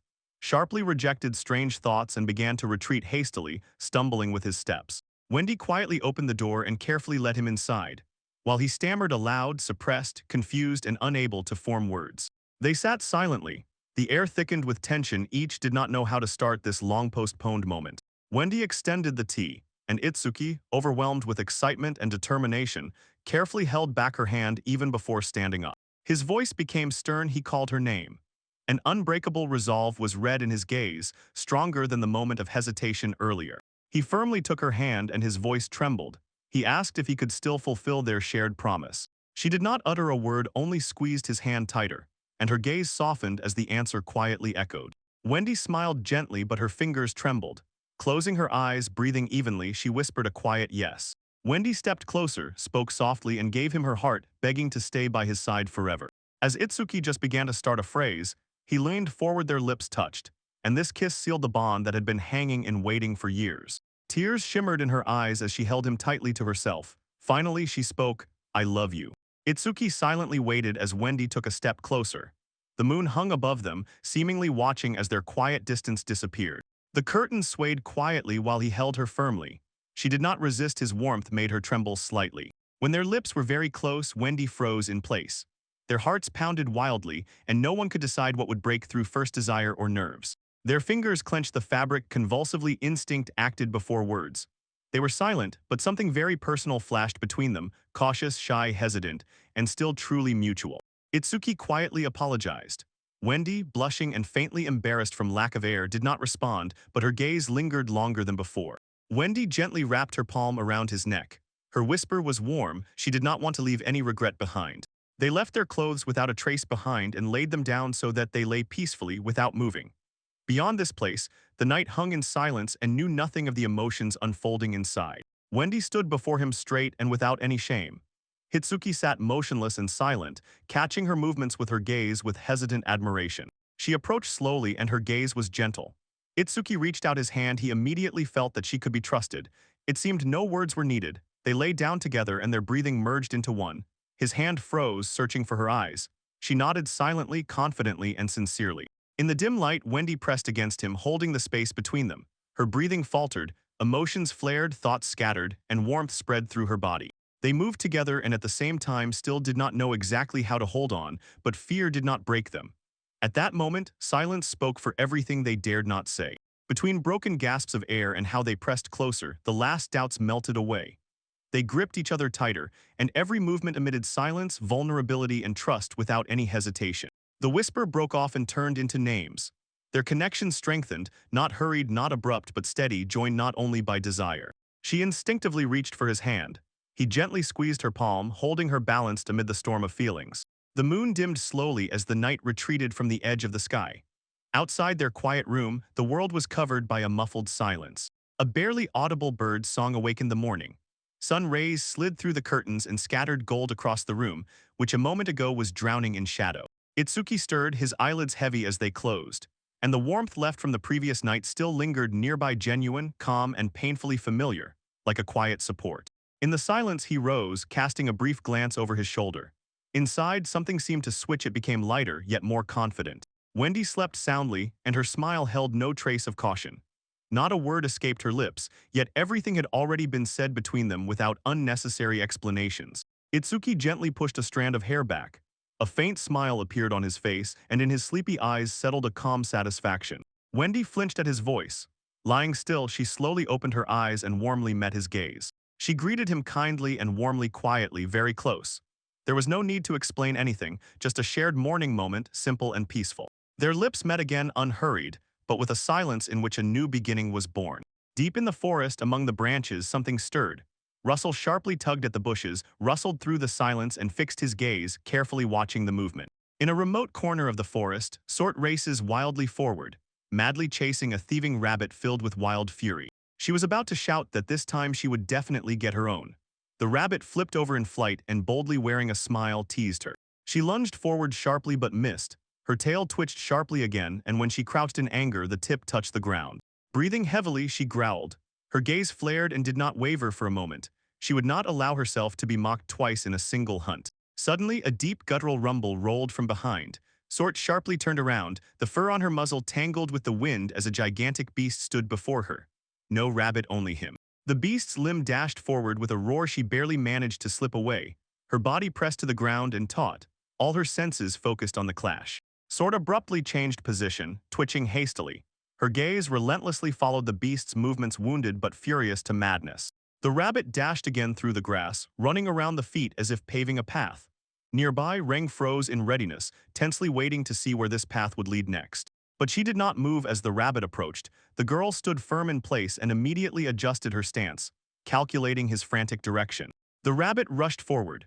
Reng's palm caught the weapon right in midair. Her impulse was cut off instantly, smoothly and precisely, as if this movement was practiced to automation. The key throw blurred the rabbit, twisted in flight, dodging. She sharply turned to regain control before he broke free from the grip. She sharply held her ground, catching the speed of movement, but immediately rebuilt her stance to harshly cut off his escape route. The rabbit dashed upward, but his trajectory crossed directly with the cliff where Ane waited. With a sharp strike, Aina's weapon intercepted the target right in midair. The rabbit let out a scream and spun in a fall, flying straight into the capture. Aina landed smoothly and without faltering. Dust settled while Reng and Sort joyfully shouted they had finally taken down their missing opponent. The team gathered after the hunt. The work was done, and relief passed among the trio along with light teasing. Sort carefully examined the beast they had managed to capture. Its body worn and patched with pieces was confusing, and beneath the skin, unlike a living creature, something inappropriate was pulsating. The rabbit twitched nervously and quietly laughed to itself. In the shadow, another figure stirred, alert, attentive, silently watching. Sort froze, her eyes widening to the limit. The beast lunged forward and jumped on her, twitching unnaturally, and hit her right in the stomach. Before she could do anything, he dashed forward and disappeared. Silence fell after him. Zort remains in place, shock frozen on his face. The weakened rabbit flinched from the new surge of energy and was sharply thrown aside just as Shiro ran up nearby. One rabbit suddenly screamed, and its body convulsively bent from the static discharge. This is how a force much greater than usual manifests. Where they were, Itsuki managed the household affairs effortlessly. Wendy peeked from the stairs and watched him with curiosity, but without a single word, silently pleased. The silence was broken by a sharp knock on the door.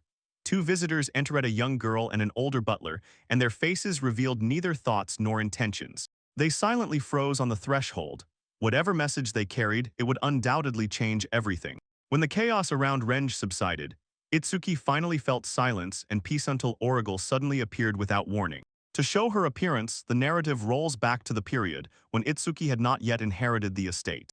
In the dungeon, the monster lunges forward, its jaws wide open, ready to tear the intruders to pieces. Hayato struck forward sharply. The blade passed through the demon's body before it could recover and harm his companion. Hayato fixed his gaze, gripping the hilt tighter and preparing to deliver the next blow to end the fight. After the clash, Hayato sheathed his sword and quickly checked on the others to make sure everyone was safe. Letty greeted them with smiles and reported that no one was hurt as they regrouped and delved deeper into the collapsed dungeon passage. Chris looked exhausted, so Hayato immediately called for a break and gave the whole party some rest. Letty handed Hayato a glass of drink while the entire party sat by their boiling cauldron, recovering near the ancient ruins. They talked about how Origal's health was fading and agreed that a rare elixir was hidden in the farthest cell of the dungeon.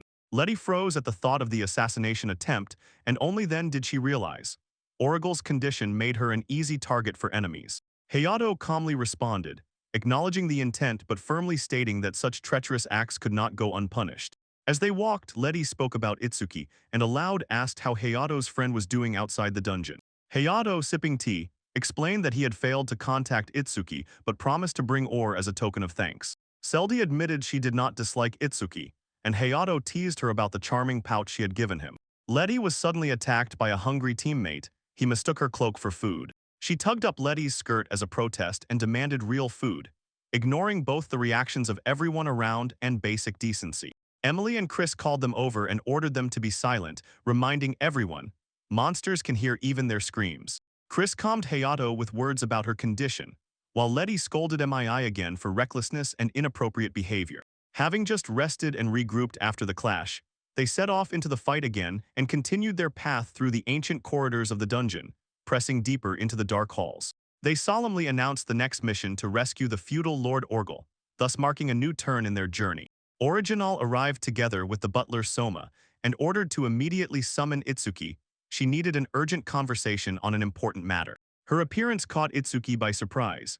He lost his train of thought, tried to compose himself and gather his thoughts to respond to her clearly and to the point. They sat down to drink tea. Itsuki nervously apologized and Origal laughed and waving his hand casually told him to calm down. She easily brushed off past troubles, but her phrasing involuntarily made him blush with embarrassment while Soma silently stood behind them. Origo introduced herself again and, wasting no time, told about her half-blood origin and maturity, and Soma officially confirmed their identities once more. Orgal inquired about the estate. Hitsuki explained. He inherited it, then briefly described the spacious, fully equipped interior. Interested in the bathhouse, Origal, among other things, requested access at a certain time, showing clear interest in all the relaxation amenities offered. While they were negotiating, Orgal suddenly started coughing. Soma became worried, and Itsuki did nothing but praise the special bath from his estate. Noticing that her condition was worsening, Itsuki quietly and carefully asked Wendy to bring something important to help Origal recover. Wendy returned with a rare potion. Soma accepted it cautiously, and Orgal watched from the side with faint, weak interest. Orgal hesitated but still swallowed the potion Maria assured her, while Itsuki insisted that the price meant nothing. The effect worked instantly. Orgal's strength returned and she quietly thanked everyone, leaning back in her chair. With relief, Itsuki dared to ask the main question, about why she really came, immediately steering the conversation into a more serious direction. She revealed her purpose, starting an investigation of Renji from Redline, and supported it with references to past incidents that were already well known. She presented the research results, gathered from local testimonies, security statements, and reports from Yashisu, to submit them for formal review. Orgal acknowledged the circumstances, recalling previous agreements and the characters of the people involved, then explained that she remained impartial but still approached the investigation carefully and thoughtfully. She decided to remain silent about the incident only this time, despite always adhering to impeccable professional rules. Since no witness confirmed the event, Orgal agreed to end it. Itsuki openly expressed deep gratitude, but Orgal sharply changed his mood, angrily poked his finger at Itsuki and loudly accused him of his frequent pranks, because of which he constantly interferes. She vented her irritation, listing her claims against him point by point, while Itsuki, barely holding on, weakly defended himself against the continuous reproaches. Soma politely asked Itsuki to stop any further incidents for the sake of the prophecy. She bowed deeply, putting deep sincerity into this gesture. Suddenly Soma started coughing again and Origo choked again from the attacks. Soma supported her while she resisted help and stubbornly insisted, "Everything is fine." Swallowing her words, Orgal apologized and admitted she would have to leave because her physical condition was worsening. She was quietly escorted off the premises in a carriage. Itsuki and Wendy, from the gate, increasingly worried, went into the water and washed themselves. As soon as they returned inside, Itsuki admitted that he was worried. He still was not sure how she was feeling. Sort greeted their arrival at home sincerely and joyfully. The adventure group solemnly returned, reporting success. Each participant stood straight and confidently, and in every gesture were traces of a tough task. They managed to hand over their reward to Itsuki. Despite minor inconveniences, they insisted, everything went smoothly and without glitches. While they were sharing stories, a rabbit suddenly jumped out of the bag and stopped everyone mid-sentence, making them shudder from surprise. The rabbit wildly hopped back and forth, lifting Wendy's skirt, and this instantly shocked both her and Itsuki. Confused, Wendy scolded Itsuki, trying to cover herself. He awkwardly reached out to stop the rabbit as it slipped away to freedom.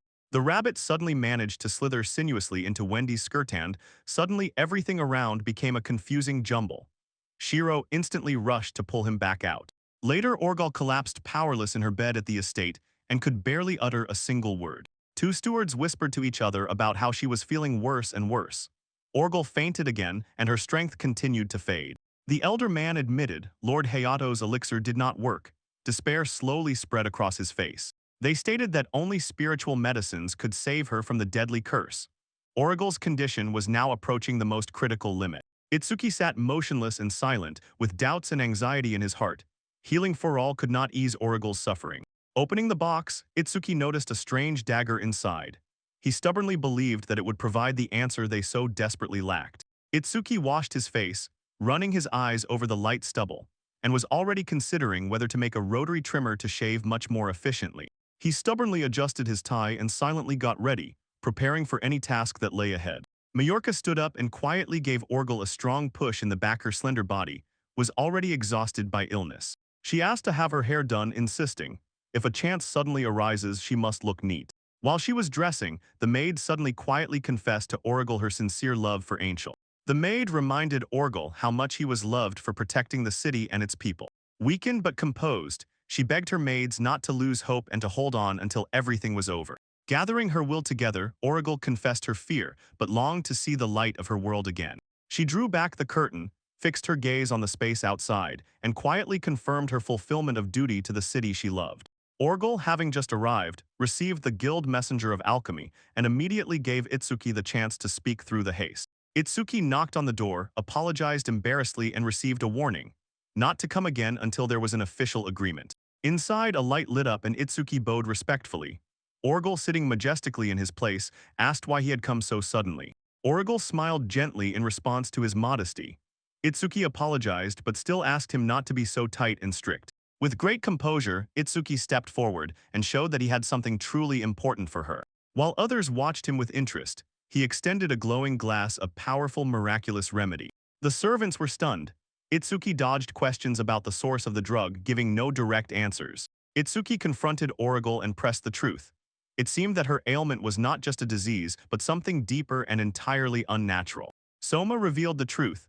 Orgel's condition was not an illness, but a powerful and extremely dangerous magical curse. The butler's betrayal was laid out in detail. Dadaril, the very one behind the assassin's conspiracy, led him astray and used him. Orgel disclosed. Dadaril aimed not at loyalty, but at political growth. She sought power, provoking her downfall and achieving replacement. Agralcott Hayato failed the task. Itsuki admitted this, but immediately felt reproach for his harsh judgment towards Hayato. Itsuki stepped forward and extended the miraculous medicine. He was confident this would be enough to save Orgel. Orgel took the vial with trembling hands, choked by a wave of emotions, and whispered words of sincere gratitude.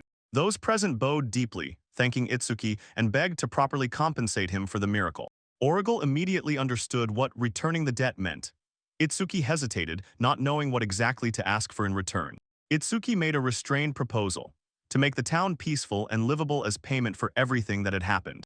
Orgel responded with a calm smile, and her gaze shone with trust.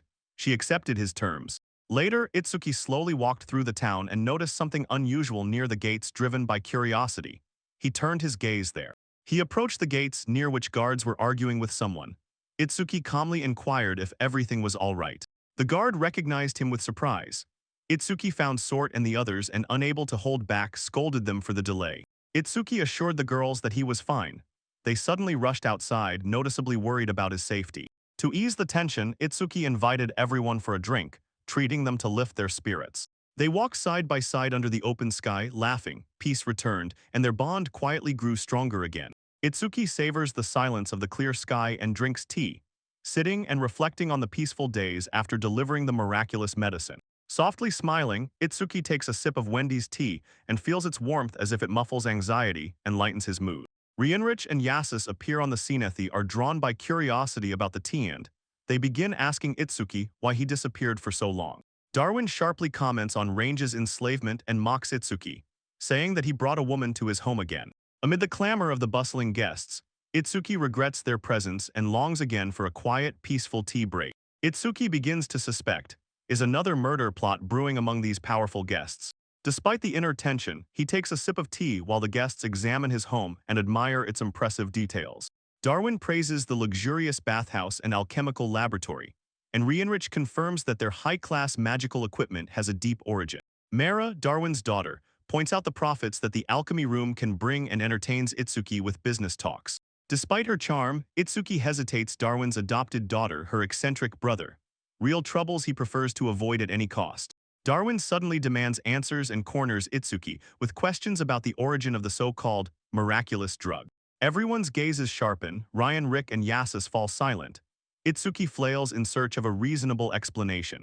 Itsuki laughs nervously, insisting that the goddess gave him this drug as soon as he stepped into the new world. Agreeing with the course of events, Darwin sharply changes his tone and demands to be shown Itsuki's personal guild card. Itsuki hesitates. He restrains himself and reluctantly responds to the request, which clearly reveals his nerves to show exactly what is written on the card. Darwin reads Itsuki's guild card aloud. and he is shocked when he comes across rare abilities, spatial magic, and a whole range of others. Itsuki nervously explains the pocket money skill. He receives one large payment daily, and the whole company bursts into reactions of disbelief. Ryungrik does not believe in Itsuki's innocence. He is convinced that much deeper secrets are hidden behind the miracle, and that Itsuki has related abilities that have already manifested. As soon as Darwin presses again, Origal cuts into the scene and instantly averts attention from Itsuki's lies. Everyone gathers again, and Origal casually tells how she returned, and her lively presence dispels all suspicions. Origal unexpectedly sits on Itsuki's lap, and without any hesitation joyfully calls him brother. Itsuki awkwardly refuses closeness, but Origal does not back down, clinging to her. Rinrich mocks her childish game even at his 40-plus years. Origal explains she is a legitimate half-blood, eternally young, and all thanks to her elven origin. Mara silently watches, stunned and confused. Origal insists that they bathe together, making Itsuki recall a promise he definitely does not remember making. Darwin interrupts the interrogation and steps aside, hinting that there will be a private celebration later, but he does not lose sight of suspicious glances and allows himself light teasing.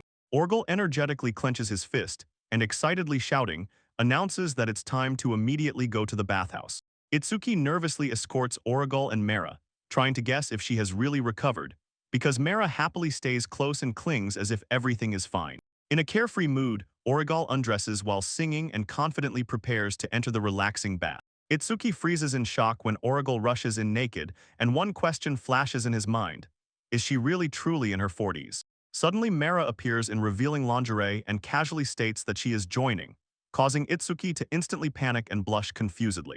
Itsuki settles in the bath together with both girls, overwhelmed by a wave of confusion from this absurdly intimate situation that is about to form. Origal praises the quality of the bath. Itsuki deflects the compliment, attributing the credit to Mara, who only smiles quietly and calmly with a sense of peaceful satisfaction. Ojal reveals her ancient history with the group. She recalls chasing after Darwin and Yasis. Suddenly she asks about Wendy and the Red Line girls. She is interested in who Itsuki loves the most. Myra sharply interrupts the conversation and warns she will not turn away or remain silent when other women are talked about near her. Cornered in the bathroom, Itsuki panics because both girls demand an immediate romantic decision. Origal and Mara stayed overnight, chatting nonstop near Itsuki and not letting him sleep or rest properly. He, exhausted and with no interest in picking up the mood, quietly excused himself and stepped aside, while Wendy stared at him with a worried expression. Wendy sat alone and silently convinced herself that their presence was completely normal, even if it hurt her.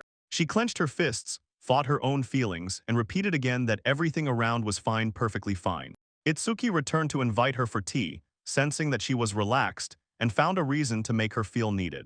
Wendy brewed tea herself and sat in silence, replaying her own embarrassed reaction in her head, quietly feeling ashamed of herself. Sword and Shiro felt that she was keeping to herself and froze with the question, did something happen to her that night? They thought Wendy was jealous because of the guests, but Itsuki categorically denied any romantic connection with them. Sword was already trying to utter an apology just in case, and in panic did not know what to do or say. Trying to settle everything at all costs, Itsuki jumped up and shouted that he would apologize. His persistence shocked everyone around. Aina approached Wendy, sensing tension, but Wendy brushed off her concern with vague phrases and hesitations in her voice. After a short pause, when Aina silently thought everything over, she chose a cheerful and completely uncharacteristic move. She squeezed Wendy's hands and suggested a joint bath. Wendy was so taken aback by this sudden friendliness that her breath caught. Wendy froze for a moment, then still followed her, feeling confused by the unexpectedness of the proposal and Aina's strange, unnaturally warm energy. Washing her own back, Ine quietly soothed Wendy, carefully relaxing her chest and calming her anxiety without unnecessary words. When he asked why they were bathing together, Ine just smiled and stretched out to help rinse off. Ine noted Wendy's beauty and gently apologized, offering to listen to everything that might touch her heart. Wendy responded with sincere gratitude. She was touched by Ine's straightforwardness, and in that warm moment she softened a little. Ine acknowledged her limitations, and Wendy supported her with words, dismissing her own feelings as mere selfishness. Aina barely smiled and at that moment realized Wendy's feelings went much deeper. Her attachment to their master was truly sincere, strong, and unwavering. Wendy straightforwardly expressed her feelings to Itsuki without any detours, while Aina thoughtfully considered that there was some mysterious essence hidden within him. Both noted in him reliability, kindness, and warmth, traits they had never seen before. Aina admitted, Her feelings had changed. They were no longer so romantic, but rather boiled down to supporting and protecting him. They acknowledged that Itsuki had both attractiveness and kindness, yet they agreed he would never intentionally hurt Wendy's feelings. Wendy quietly offered to prepare food for Aina. She was touched by how Aina supported and tactfully understood her. After the conversation, Wendy and Aina exchanged laughter, and their tense state seemed to vanish without a trace. That evening, Renj and Sort noticed that Wendy's mood had noticeably improved, and whispered without extra words speculated on what might have strengthened her closeness with Aina. Itsuki lay on his bed, exhausted to the limit, still regretting that he had not apologized to Wendy. Aina suddenly knocked on his door and asked for a few minutes to talk with him. Surprised by her appearance, Itsuki got up. He did not understand why Aina had come to him so late. Wendy and Aina appeared together in pajamas so suddenly that Itsuki caught them off guard and immediately froze without a word. Aina insisted that the dispute should be resolved as closely as possible, while Wendy awkwardly tried to reduce the tension and downplay everything. Wendy tried to leave, confusedly hiding her shame, but Aina stopped her, calling for reconciliation right before her eyes while she calmly watched. Aina turned back exhausted, confused, and humiliated. So Sorte was left in complete bewilderment. He still could not understand what exactly had happened. Itsuki and the others wake up early. Sort urgently calls everyone to the main hall of the mansion. Announcing a crisis, Sort declares, the family's public norms have been destroyed before their eyes and orders to immediately fix it. Itsuki confusedly watches her sudden concern, not understanding what exactly pushed her today to such a sharp moral campaign.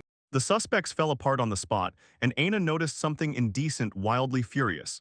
She blames Itsuki and without any hesitation rushes into attack. Sort continues to tighten new rules, acting as a moral overseer. She proclaims herself a she-wolf, not a dog, as the embodiment of righteousness. Itsuki firmly holds Wendy in his arms, firmly defends his feelings, and refuses to retreat. He is not going to deny his own attraction, even despite Sort's objections. The ill-fated Sort explodes with helplessness and tries to escape, but Reng intercepts her and does not let her move further. Later, Itsuki calmly swallows a drink, trying not to pay attention to the fuss, while Wendy quietly reflects on what happened. Wendy notices Sort's anger grew from the events of the previous night, so she decides to go and apologize. Itsuki regrets the harsh words and carefully knocks on Sort's door, hoping to finally come to an understanding. The man sharply and irritably denies that anyone is here at all, but Itsuki calmly and softly interrupts him, apologizing for going too far yesterday. Sort gasps for breath and all the more insists on sincerity. Itsuki repeats his apologetic speech again. Renji appears and looks closely at how Aina feels. As soon as Aina panics, hears the word slave, she throws herself back, declares a retreat, and rushes down the corridor. Sort breaks down in tears and accuses Itsuki, calling him trash for upsetting Aina with his careless emotions. While her eyes are full of tears, Sort orders him to apologize sincerely. A stern tone covers what is stirring inside her and trembling, but determination hardens. Renji warmly greets Itsuki and says she needs to voice an important personal request. She explains that her body aches because of the soft beds she is used to, and now she has to lie on hard floors, hence the constant discomfort. Itsuki without hesitation offers a massage, and Rench lies down the back, immediately opens up for treatment. Sort senses a suspicious mood. Itsuki insists. He claims he knows how and recalls how once during training he massaged tired shoulders. Renji blushes from the strong pressure, and her so-called massage from Suki very quickly turns into an overly exciting, exhausting experience. Renji involuntarily lets out a moan. He is overwhelmed by a wave from the massage, and Itsuki insists. He says this is only a therapeutic procedure and there is nothing dangerous about it. Seeing Sort hesitate, Itsuki confidently picks her up in his arms and firmly says she no longer needs to hold back. Protests resound, but Itsuki still begins the massage. He tries to find any remaining tension in the muscles. Under his touch, her body twitches. Itsuki calmly adjusts her leg, studying the numbness with precise presses. Despite the embarrassment, Sort gradually relaxes. Itsuki asks for advice, still focused on easing her aching sensations. Sort shudders, embarrassed by the unexpected effect of the massage. It seems to warm her from the inside. She jerks in frantic panic, overwhelmed, unable to find her place. Itsuki freezes, eyes wide open. Only then does she realize that everything has already unintentionally gotten out of control. Recalling past fatigue, Itsuki runs through in his mind how puppy videos helped him withstand stress at work. Standing right in front of the fluffy tail, he catches himself thinking, finally giving in to the desire he has long kept inside. Caught by instinct, Itsuki grabs her tail. A sharp jolt pierces her, and she instantly reacts, freezing from the intense sensation. Sort sharply exclaims in shame, because her sensitive tail is blown and fluffed again and again without any warning and without the slightest restraint. Despite her objections, Itsuki still does not stop. Sort begs him to stop. She cannot control her reactions. Choking back tears, Sort pleads, overwhelmed with pain, but Itsuki does not back down. He still decides to help, and his explanations dissolve in the heat of the moment. When Sort lets out a scream from sensory overload, her body convulsively shudders. Itsuki finally understands. The situation has broken down and gone into chaos. After this, Itsuki awkwardly begins to justify and explain himself. Everyone else watches closely. Sort behaves strangely after the incident, and because of this, they become suspicious. After a successful application, Itsuki receives a new task from the Alchemists Guild to deliver a potion. Rienrich freezes in thoughts about old age. He flips through memories of those who are no longer around and feels how valuable the quiet, though not loud, company that still stays nearby becomes. Itsuki notices. Rienrich softens his character with age, while Shiro meanwhile gives hints to the cook during cooking. Rienrich hides his emotions behind a rough restraint. The chef offers sweets and Shiro slips away, easily leaving the frame, cutting off any touching notes. Itsuki asks Shiro what she is eating for lunch. She, raising her voice, sharply demands meat while a stranger in a cloak silently watches them. Itsuki teases Shiro about the meat and immediately warns her about vegetables. Meanwhile, a thief sneaks up quietly from behind. The thief rushes forward. Shiro intercepts him right in the strike, and with one precise, decisive move knocks him to the ground. Pretending to be in pain, the thief deceives them. Itsuki and Shiro freeze in place. The sudden change throws them off balance and they hesitate, confused. The thief throws the stolen magical bag at Itsuki, calling it payment, and hides his escape behind loud rumbling and a mocking challenge. Smoke explodes in a ring around them. Shiro confidently calms Itsuki and immediately launches skyward to retrieve the stolen artifact. The thief speeds through crooked alleys, unable to contain his self-satisfaction from robbing a wealthy, well-known local alchemist. Deciding that he has overcome everything, the thief celebrates his escape, unaware that Shiro has already taken to the air and is rapidly approaching. Shiro stops in front of him and, calmly maintaining his tone, demands the return of Itsuki's valuable magical pouch. Cornered, the thief draws a knife and shouts threats, trying to intimidate Shiro and force him to retreat. Unfazed, Shiro lunges straight at him, neutralizes the threat and knocks him down, with a fierce, focused expression on his face. Shiro firmly grips the thief's blade in his hand, and calmly, repeatedly demands its return. Driven into a corner and seized by panic, the thief confusedly surrenders and agrees to give everything back without further resistance. Shiro suddenly offers him a small gift and extends kindness, despite the fact that he had just tried to rob them. The thief hesitated and was confused, then unfolded the item, bitterly called it all nonsense, although the gesture clearly touched him. The noise of the crowd grows. Shiro sharply looks around and realizes, among the city streets she no longer sees Itsuki. Shiro notices Mira approaching closer. She recognizes her from Itsuki's home and immediately asks why she came. Shiro finally finds herself inside Yazusu's brothel. His appearance immediately draws attention and sows confusion among the workers. The girls cannot understand why Shiro is wearing their clothes. Someone explains, Mira brought her because Shiro got lost. Shiro bows low and sincerely apologizes for the mess she caused during her previous visit. Inside, the lady thanks Mira. The girl showers admiration for Shiro's charm, then recoils with disgust and gives her a makeover, giving her a new look. Mira says she has already called Master Shiro and asks to wait calmly together. While Shiro changes clothes, the women observe closely and begin asking about her age and taste, and one of the girls immediately gives them an expert assessment, like a true researcher. Itsuki appears nearby and awkwardly scolds the girls from the brothel, demanding they stop bothering Shiro. A few days later, in pouring rain, two cloaked visitors appear at Itsuki's door and knock on it. Inside, Shiro naps stands and Wendy raises the alarm. She warns Itsuki, unaware that the guests behind the door bring unexpected tension. When the rain pours like a solid curtain, figures emerge from dark cloaks. Hayato and Letty stand at the threshold, focused and impassive. Wendy invited Hayato and Letty inside and began wiping their cloaks of rain moisture. They entered the mansion. Hayato immediately understood. This was Itsuki's residence now. He was the one receiving them with sincere hospitality. Wendy served tea while Hayato apologized for arriving without notice. Letty watched everything warily. Hayate caught up with Itsuki, recalling in fragments the hero's peaceful life and his steady, consistent contributions. Hayato finally revealed his true purpose. He wanted to sincerely thank and apologize for old misunderstandings with unquestionable frankness. Letty tore off the mask and showed, Their true mission was to get the dungeon elixir because the Lord was suddenly struck by a severe illness. Hayato acknowledged their defeat, let him also recognize the importance of the elixir and realize that it heavily burdened Itsuki's shoulders. Itsuki shrugged indifferently, saying that he never urgently needed the elixir and by this dulled their growing guilt. Hayato recalls how the risk grew like an avalanche. Unforeseen circumstances appeared that overwhelmed them too strongly, so the company stopped the quest. In the depths of the dungeon, the number of monsters grew like an avalanche. The space itself began to shake unstably and they had to retreat immediately. In the dungeon, Hayato ordered everyone to stay close and went to check on the exhausted Chris. Chris insisted that she was fine, but Letty insisted on a pause with anxiety, because she cared too much about her condition. Hayato agreed to rest. Chris quietly apologized. Her voice was heavy with guilt and exhaustion that overwhelmed her body. While the others reviewed the supplies, Chris sat all alone. Inside, the pressure grew with the realization. The resources they relied on were literally melting before their eyes. The burden of past violence suffocated her. Chris recalled harsh words again, and the feeling of complete uselessness overwhelmed her completely.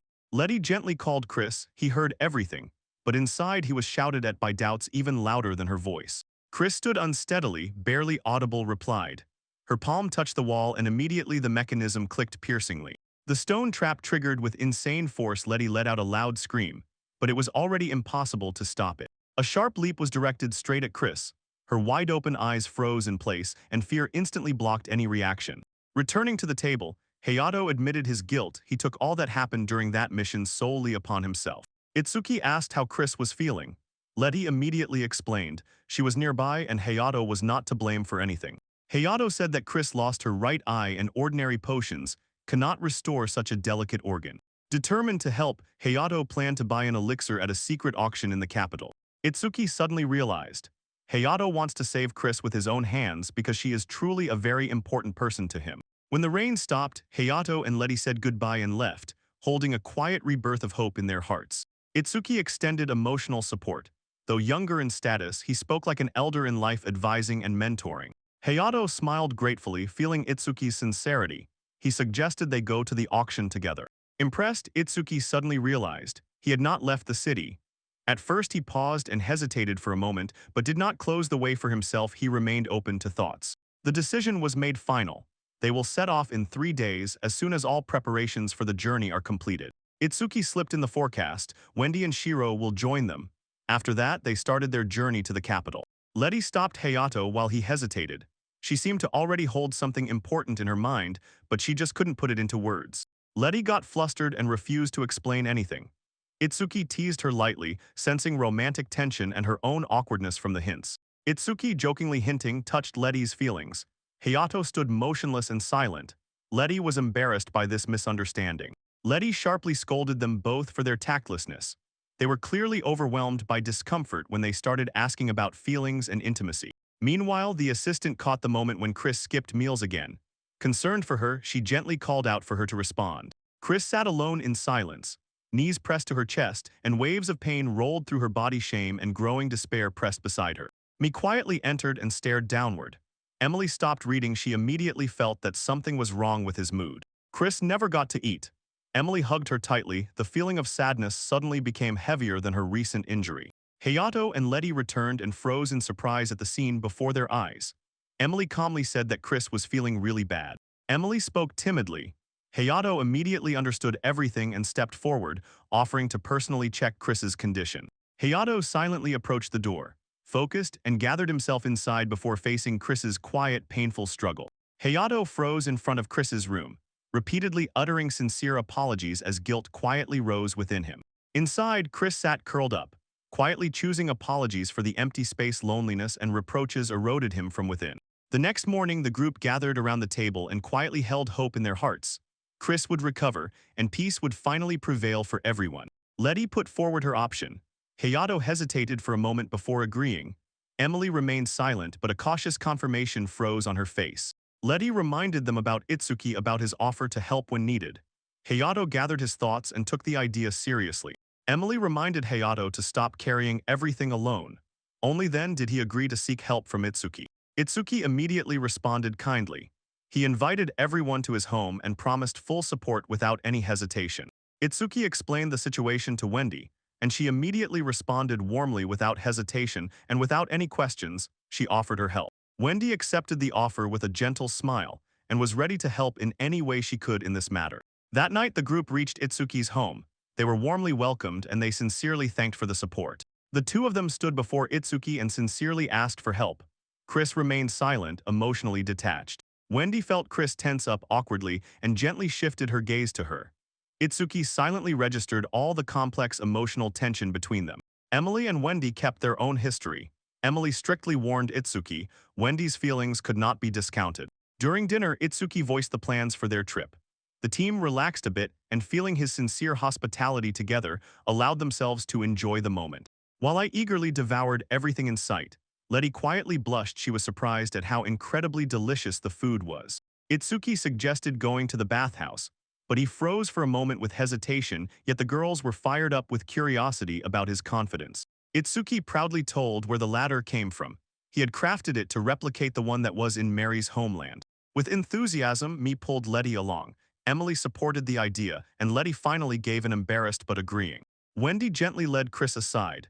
Meanwhile, Itsuki teased Hayato about joining, and everyone around gave him disapproving, angry looks. Chris silently helped prepare the towels. She rejected praise, remaining coldly detached, but still tried to hold herself together and be helpful. Chris quietly replied. The food was delicious. A rare, restrained approval escaped from her detached, fragile mood. Wendy openly showed interest in how Chris cooks. Chris, embarrassed and uncertain, froze before accepting the unexpected compliment. Chris finally confessed her true feelings.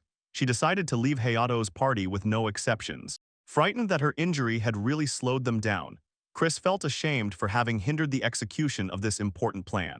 Torn by emotions, Chris shouted he was sure that she should no longer be in this company. Wendy directly asked Chris, is she really following the call of her heart or is she driven by fear? Chris shuddered from the internal struggle. Letty quietly appeared beside her and softly but firmly called her name, full of care and attentiveness. Everyone began to calm Chris. Without her, it would be hard for them. Her role, and especially her food, mattered more than she could imagine. Hayato spoke from the heart. Chris had helped them so many times that he wanted her to stay. Later, Itsuki privately thanked Wendy.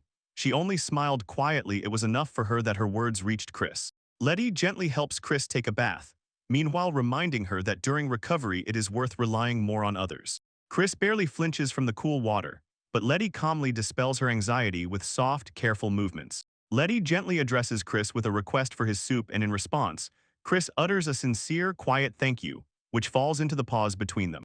Chris smiles warmly, feeling appreciated for her cooking, and without any hesitation agrees to Letty's request. Others sit down beside them, and with deep relief they immerse themselves in the hot bath, giving each other warmth, silence, and calm, quiet happiness. Itsuki solemnly demonstrates a set of enchanted rings they protect, absorb blows, and enhance magic. He breaks down their power by proximity. When a paired set is emotionally closer, both become stronger. Hayato absorbs the mastery with his gaze and almost freezes from its power, while Itsuki hints at wedding symbols through the heat. Despite all the teasing, Itsuki sincerely offers them gifts, brushing off Hayato's awkwardness and not dwelling on an apologetic tone. They walk side by side, and Itsuki turns everything into a tone of gratitude, only barely hinting that deeper thoughts lie behind this gesture. Sergeant Sort fiercely bursts into the room and, unable to contain emotions, erupts with a loud demand for answers so sharply that it throws Itsuki off balance. Itsuki calmly asks what happened to her red face, then watches as a chaotic storm of reproaches overwhelms her interlocutor. The girls rush inside in a crowd, confused by sudden rumors, while Sort presses closer and insists, "Take me too." In despair, she lunges at Hayato and shouts that they absolutely will not have time to prepare in such a short period. When the temper flared, Sort sharply jerked and cut off the argument, accusing Itsuki of selfishness. After that, Sort moved to the main point, asking who Hayato is. Hayato gathered his thoughts and solemnly introduced himself to the whole company, immediately calling himself a hero, the Dragon Slayer. Members of the Red Line greet him warmly and immediately introduce themselves, but at the same time with a sly smile compete for Hayato's attention and respect. They praise Hayato's achievements, and Sort teasingly mocks him with a smile as if he suddenly makes plans and doesn't warn in time. Hayato apologizes while Sort demands gratitude, pointedly indicating his usual indifference and blindness to what is happening. Not willing to fall behind, Sorter sharply declares that he will not stay home while others go on adventures. Aina and Renji agree to go on a trip, waving off organizational details, while Itsuki anxiously weighs whether they are ready. To their surprise, Itsuki says he has already mapped everything out: the route, accommodation, and even their underwear. Sword explodes in shock and does not believe what she hears. When Itsuki names her sizes, she just glares and snaps that he is terrible and shameless. Hayato apologizes to everyone, admitting that his plans caused trouble and led to unexpected consequences. Sword gently accepts the apology and immediately notes, walking under their master's command is nothing new to them. Hayato asks the girls to take care of Itsuki and says that he is also a friend worth protecting. The girls respond confidently and orderly as if it is obvious to everyone.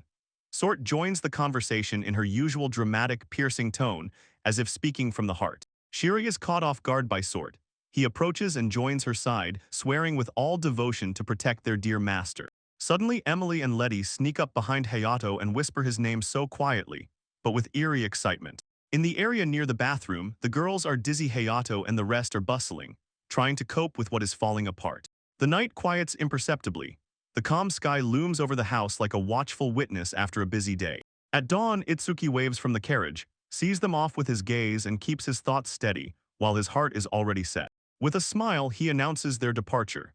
The next stop is the imperial capital, and then everything that lies beyond it. Itsuki greeted everyone warmly, and explained with a smile that the weather was simply perfect for the trip to the capital. The girls stood with open guides and listened silently while he clearly laid out the travel rules and precautions. No matter how smilingly he said goodbye, Sort and Renge felt tired already when they read the prepared instruction. Aina said that in Itsuki's world, trip planning had become a ritual, and that he himself derived pleasure from it. Sort stepped forward with interest and asked whether their new clothes sewn for the journey were part of the preparation. Aina and Renji were worried and at the same time surprised. Everything Itsuki provided turned out to be incredibly high quality. Itsuki confidently reassured them. He declared that he would never let his comrades find themselves in an awkward situation. After all, he was the reliable commander of their group. Sort fixed her gaze on him instantly, but immediately stopped. She must not give in to his reckless habit of guessing clothing sizes. Wendy appeared in special attire, and it immediately became clear that this was a gift left from their first meeting and held significance for them. Sort looked boldly self-satisfied while Wendy modestly looked away. Meanwhile, Itsuki scratched the back of his head, clearly confused. With fresh enthusiasm, Shiro jumped onto Itsuki's back and immediately urged him on, demanding to move faster.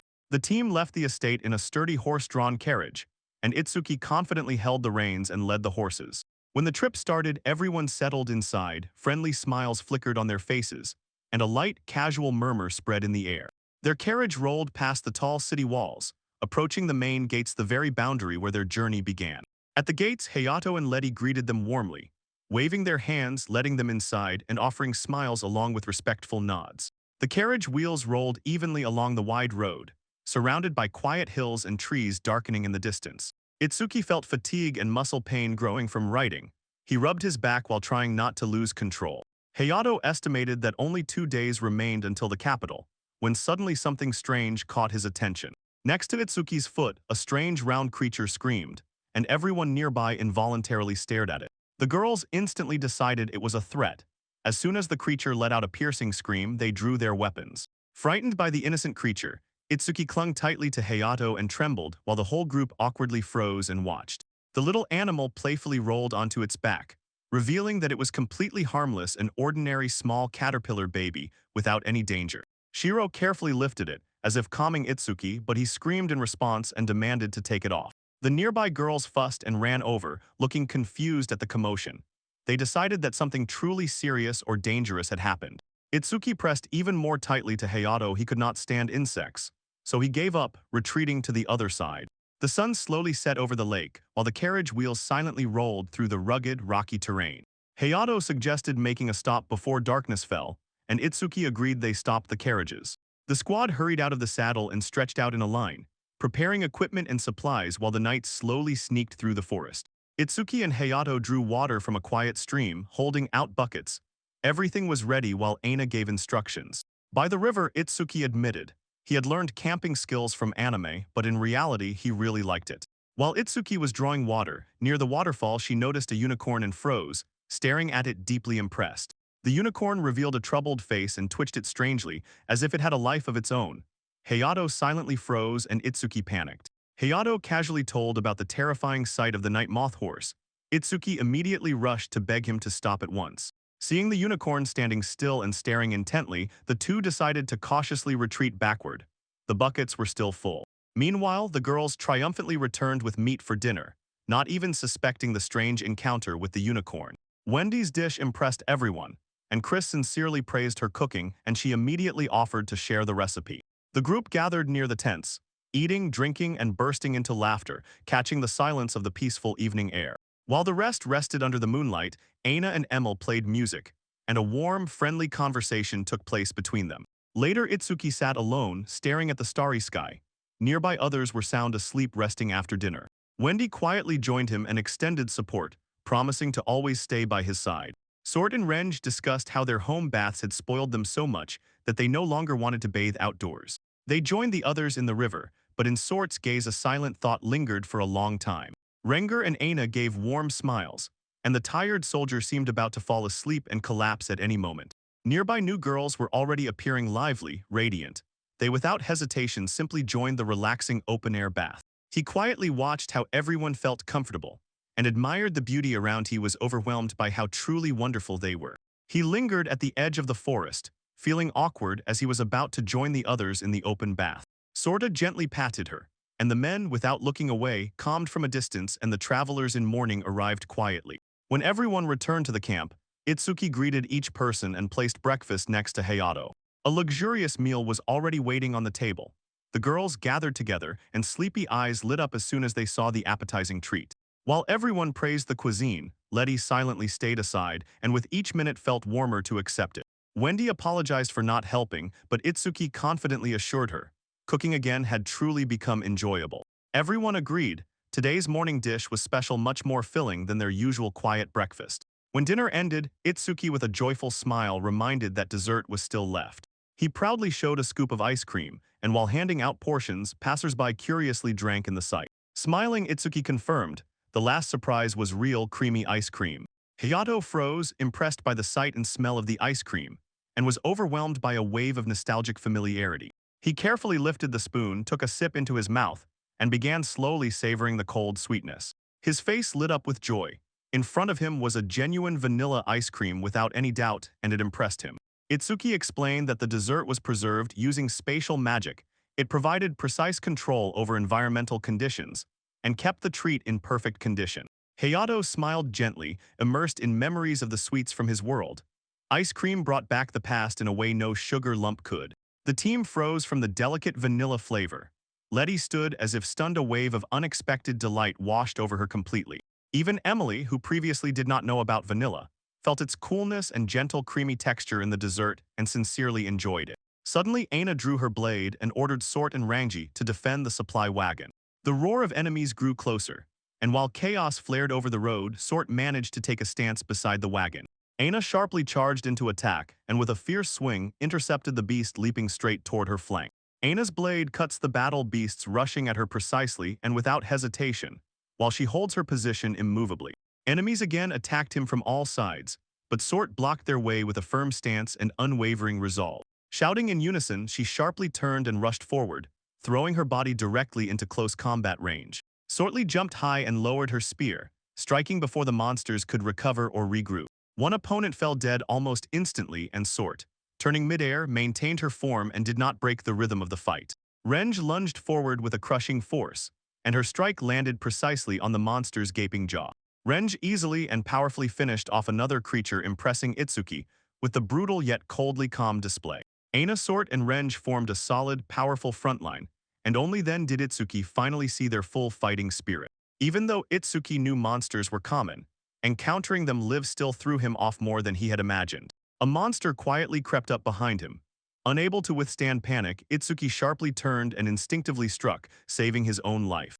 Itsuki's spell worked just in time. He trapped the beast inside a shimmering, invisible magical cage. The creature was brutally crushed midair, and high in the sky it shattered into chaos. Itsuki froze, stunned, bewildered by the power he had unleashed. Shiro cautiously looked at him, though he himself was confused.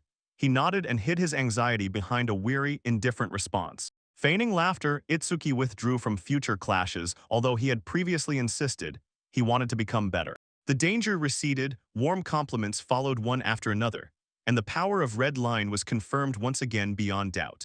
Leaving the battles behind, the company quickly broke camp and calmly continued their journey together. They reached the place Rashieu, the royal capital, where new acquaintances awaited them, and life moved slowly.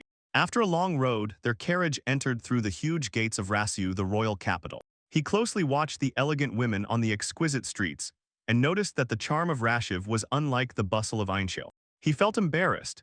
Itsuki instantly pulled himself together as soon as he felt Wendy's gaze after stopping at a woman of local appearance. But despite the strong shoulder of powerful and beautiful allies Wendy and Ine, he had no right to falter even for a moment. Quietly deciding everything for himself, Itsuki got out of the carriage and thoughts were left behind, while duties in the capital began.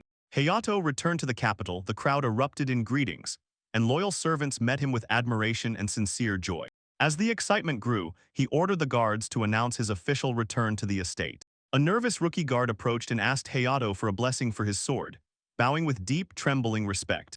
Unsure of the outcome, Hayato still agreed to bless it, maintaining a restrained and friendly tone. His popularity simply stunned the group members.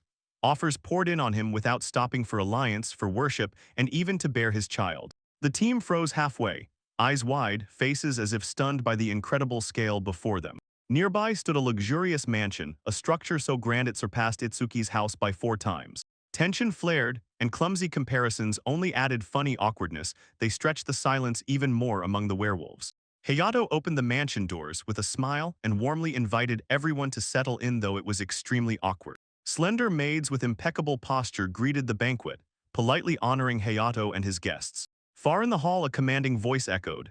Itsuki turned sharply, confused by the solemn, synchronized greetings. A tall butler introduced himself, Fried. Calm, composed, he radiated strength through perfectly polite demeanor. Itsuki froze in amazement as he saw the huge figure of Fried before him.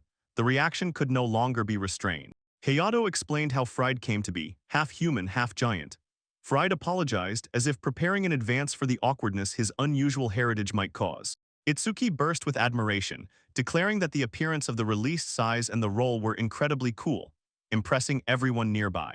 Fried quietly smiled and touched on how Itsuki, without any awareness, repeated Hayato's words so much so that he didn't even notice. With restrained elegance, Fried promised excellent service and led Itsuki to his neatly prepared chambers. Itsuki looked around the room. He was quietly impressed by its exquisite decor, and immediately felt how clearly the difference in quality was maintained here. Fried offered them 3 rooms and assured, to keep everything fair, the allocation would be decided by lot. The room allocation sparked real chaos. Everyone started talking about swapping, begging for rearrangements, and arguing about who should sleep closer to their master. By royal order, Hayato set off for the castle. Itsuki stayed in place, carefully monitoring the tension in the estate. Chris stayed in place and kept focusing on Itsuki's training the whole time. He did not join the journey but concentrated on how to make ice cream. Fried praised Itsuki's alchemical lineage, and Itsuki himself impressed him by having studied under the legendary and eccentric Reinhardt. Considering that Ryan Rix had already become famous, Fried suggested visiting the capital's cathedral. Everyone supported the idea and agreed to go together. Itsuki watched from the window as Frio drove the carriage through the quiet stone streets. The hum and vibrant city life awakened a wave of nostalgia in Itsuki once he came here only for business. After a smooth journey, Fried announced that they had arrived. Itsuki responded to him with quiet gratitude. Everyone raised their heads and froze in awe. The majestic cathedral building rose upward, and under the bright sky its scale pressed with its height. Itsuki admitted that he had come across this on the network, but the beauty in the real world surpassed everything he could imagine from Earth. Fried stayed close to the carriage while the whole group expressed their gratitude to him and entered the majestic cathedral. The hardworking nun greeted them with a smile and asked for a donation 1,000 nal from each. After they collected the coins, the nuns smiled slyly and offered to guide them through the cathedral. The team followed her through the corridors, where echoes resounded, and everyone froze from her charm and strange, feverish, nervous energy. She led them to the chapel room and solemnly, with a gentle gesture, presented the place. Inside shone a stained glass, rose the most revered and famous masterpiece of craftsmanship in the entire cathedral. Itsuki froze as soon as he recognized the goddess, the same as on the stained glass that stood before him. Itsuki stood before the shining statue of the goddess, silently immersing himself in thoughts about the divine mystery of the new world. Next to his supportive companions, Itsuki absorbs their words, while secretly observing how the temple is enveloped in a calm golden glow. Unexpected tears ran down his face. A wave of emotions overwhelmed him even before he understood why it happened. Excitedly, he reached out his hand to his cheek and tried to speak an explanation, but warmth again burst from his eyes, disrupting his thoughts. The girls gathered around him and felt something important was stirring inside him, but he did not say a word. In the temple, the nun quietly watches everything while Itsuki, next to the priestess, talks with the same woman about the assignment. Itsuki sits again before the image of the goddess, and Shiro watches him closely, waiting to see how his emotional reaction will manifest. The nun suddenly approaches and interprets his stillness as proof of a deep spiritual connection. With a self-satisfied smile, the nun praises his faith, and Itsuki noticeably becomes confused and wary. Without any warning, her words sound like a command to pray, and Itsuki hesitates but still timidly obeys, not understanding why he should believe her, to accept her energy or to resist. Rays of light pierce the space above the altar as the goddess's face flashes with radiance. The nun freezes and exhales reverently. The calm priestess explained why divine energy matters. Only those lucky enough to be chosen could undergo the rare rite of baptism by the goddess. Assurances about the not exaggerated benefits and the thought that healing magic really works sounded too sweet. Itsuki believed for a moment, then felt deceived. She pushed daily prayers to awaken the divine power. Itsuki defenselessly agreed, still focused on processing her strange mood. The monk sharply toned down his enthusiasm, hinting that prayers again and again might be more complicated than he had imagined. The nun secretly asked for a donation, but Itsuki acted his own way. He ignored her request and left together with Shiro.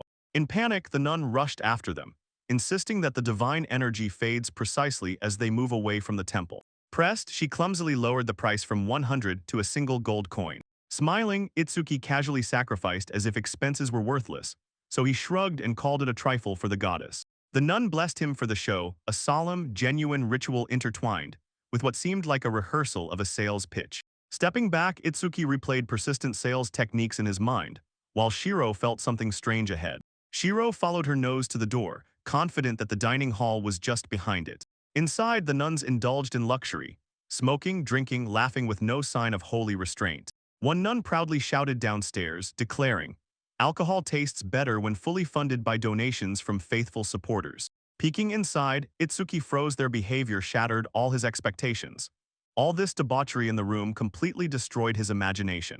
In the living room, a nun noticed a torn curtain on the wardrobe, and laughter immediately rolled among those standing nearby.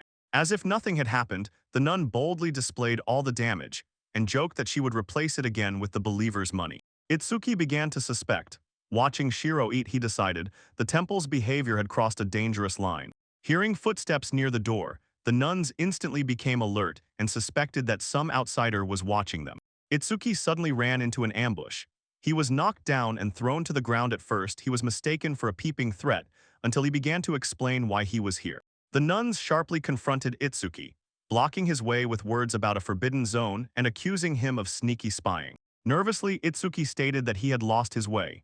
The sisters, though reluctantly, accepted this and began preparing for the next steps. Surrounding him with fake smiles, they demanded submission and hinted, if he fully obeyed, they would manage to leave peacefully.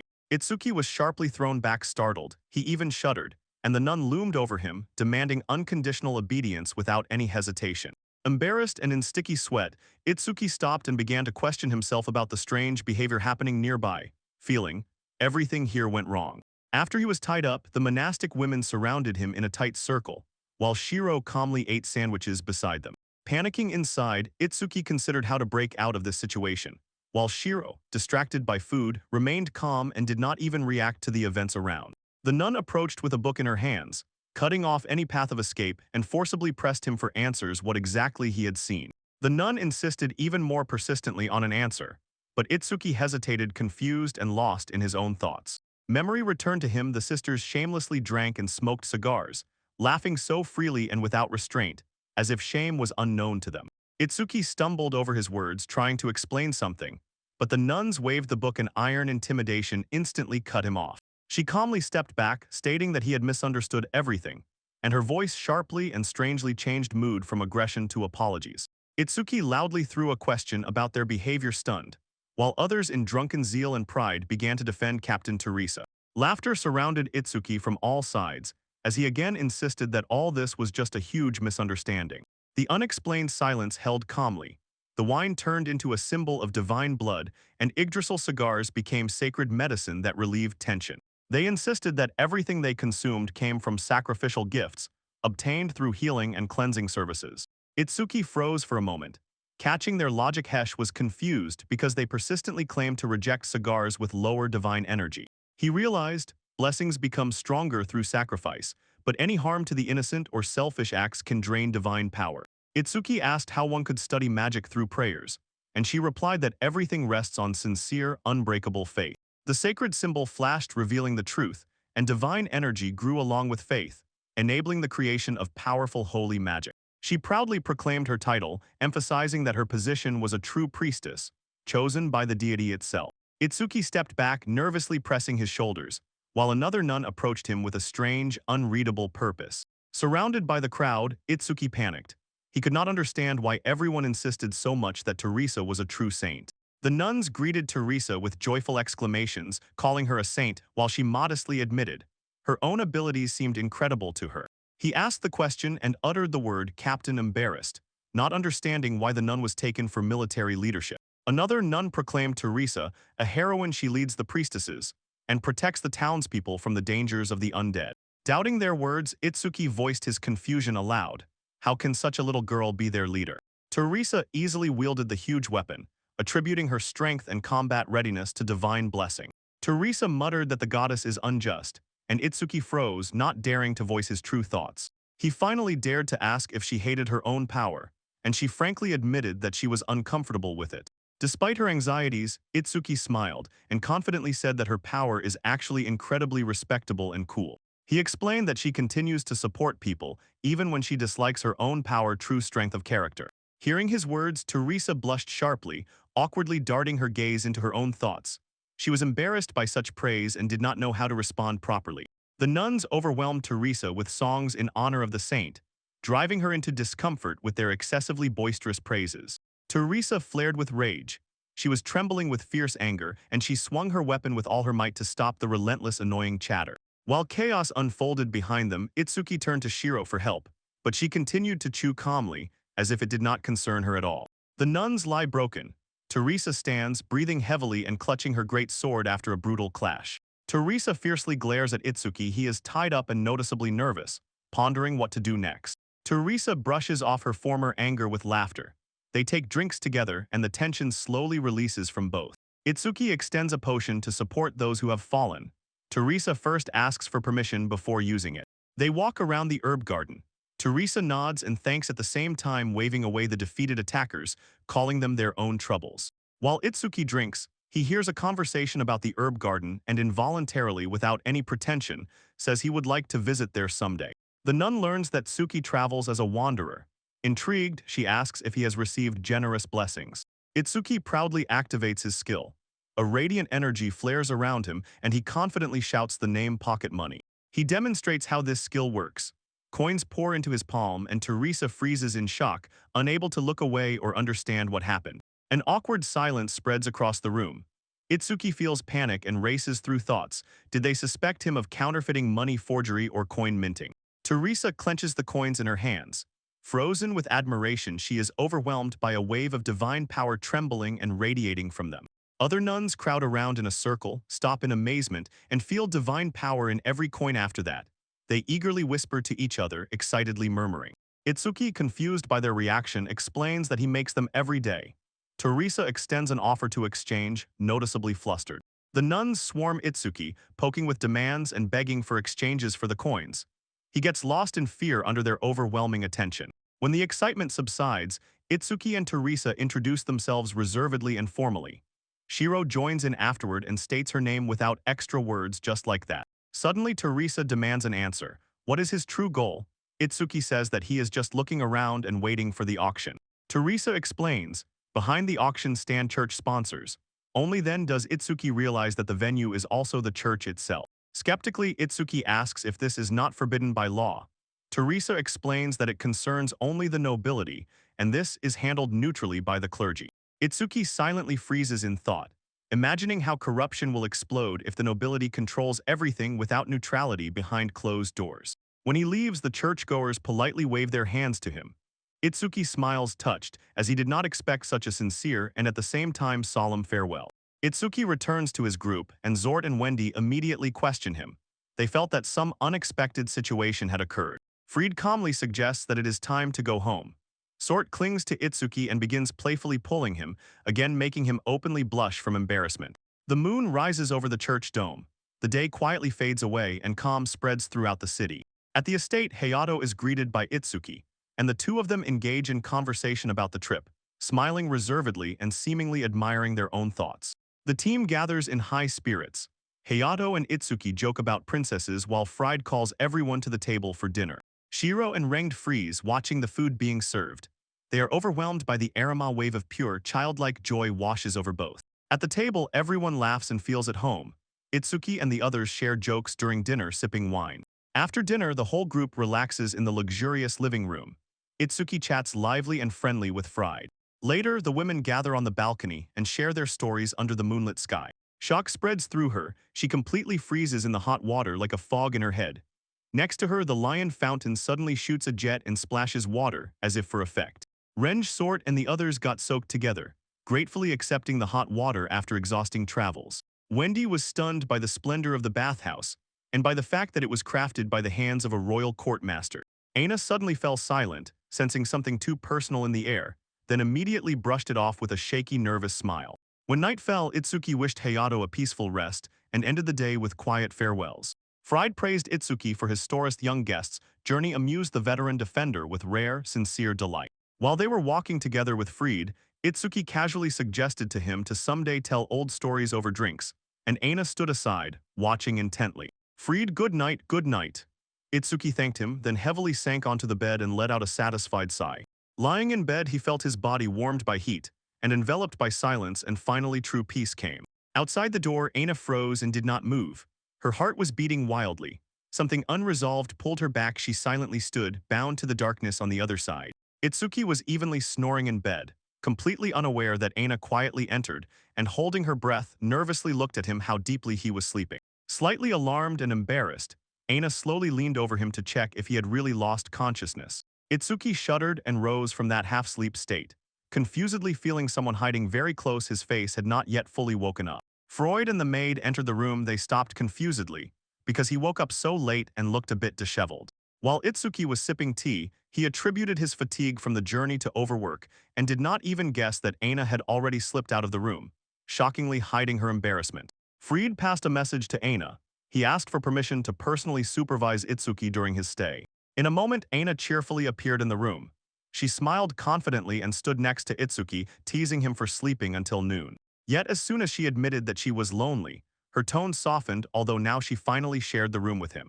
Summoning her courage, Aina quietly asked to spend time together today and hoped he would not perceive her insistence as selfishness. Slightly smiling, Itsuki rubbed the back of his head and silently accepted her request with quiet, cheerful patience and gentle understanding. Itsuki, still exhausted, invited Aina to join him and spend a peaceful day at the estate. Later, he rested on her lap, struck by how instantly her closeness felt so cozy and warm. Aina softly smiled, savoring the silence of the moment. His weight somehow turned out to be unexpectedly pleasant and soothing for her.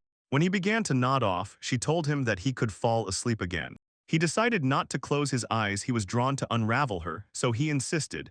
He wanted to hear more as she told her story. Hearing Itsuki's question about her past, Aina paused for a moment in thought, then still agreed to tell that old story. She recalled her younger years, exhausting sword training while a strict mentor kept a close watch on her. After each defeat, her mentor calmly pointed out her mistakes, primarily her stance, footwork, and where to direct the sword. Side by side with friends Sort and Ren, she endured heavy lessons every morning, cooking and fighting daily under a shared mentor. Even now, Aina remembered how she trembled from the power of her master, a woman she sincerely respected, and at the same time feared to death. Master Aina had strength, but his character was marked by many whims. In the bathhouse, he was overly irritable, and he also drank without measure and without any restraint. Aina admitted. Her master never held back often. His lessons ended in tears when battle wounds reopened or training with monsters was too difficult. Yet on sleepless nights, the mistress found comfort for them. She would sit him on her lap and sing until they were lulled to sleep. Itsuki, who lay calmly on Inae's lap, understood why such a simple gesture could give such deep warmth and a sense of security. While Aina quietly sang nearby, he closed his eyes and smiled, finally grasping the meaning of her most precious memory. Ine sang softly, and two maids were already approaching the door, enchanted by the unexpected melody coming from inside. Hearing the voice, the maids exchanged surprised glances and froze, in indecision whether to continue listening or quietly retreat. Meanwhile, Itsuki twitched in his sleep, involuntarily snuggling even closer into Aina's lap, and this instantly heightened the tension between them. She was startled and lifted up by surprise, and embarrassed Ine asked if he was still awake. She didn't know how to respond to the way he was lying.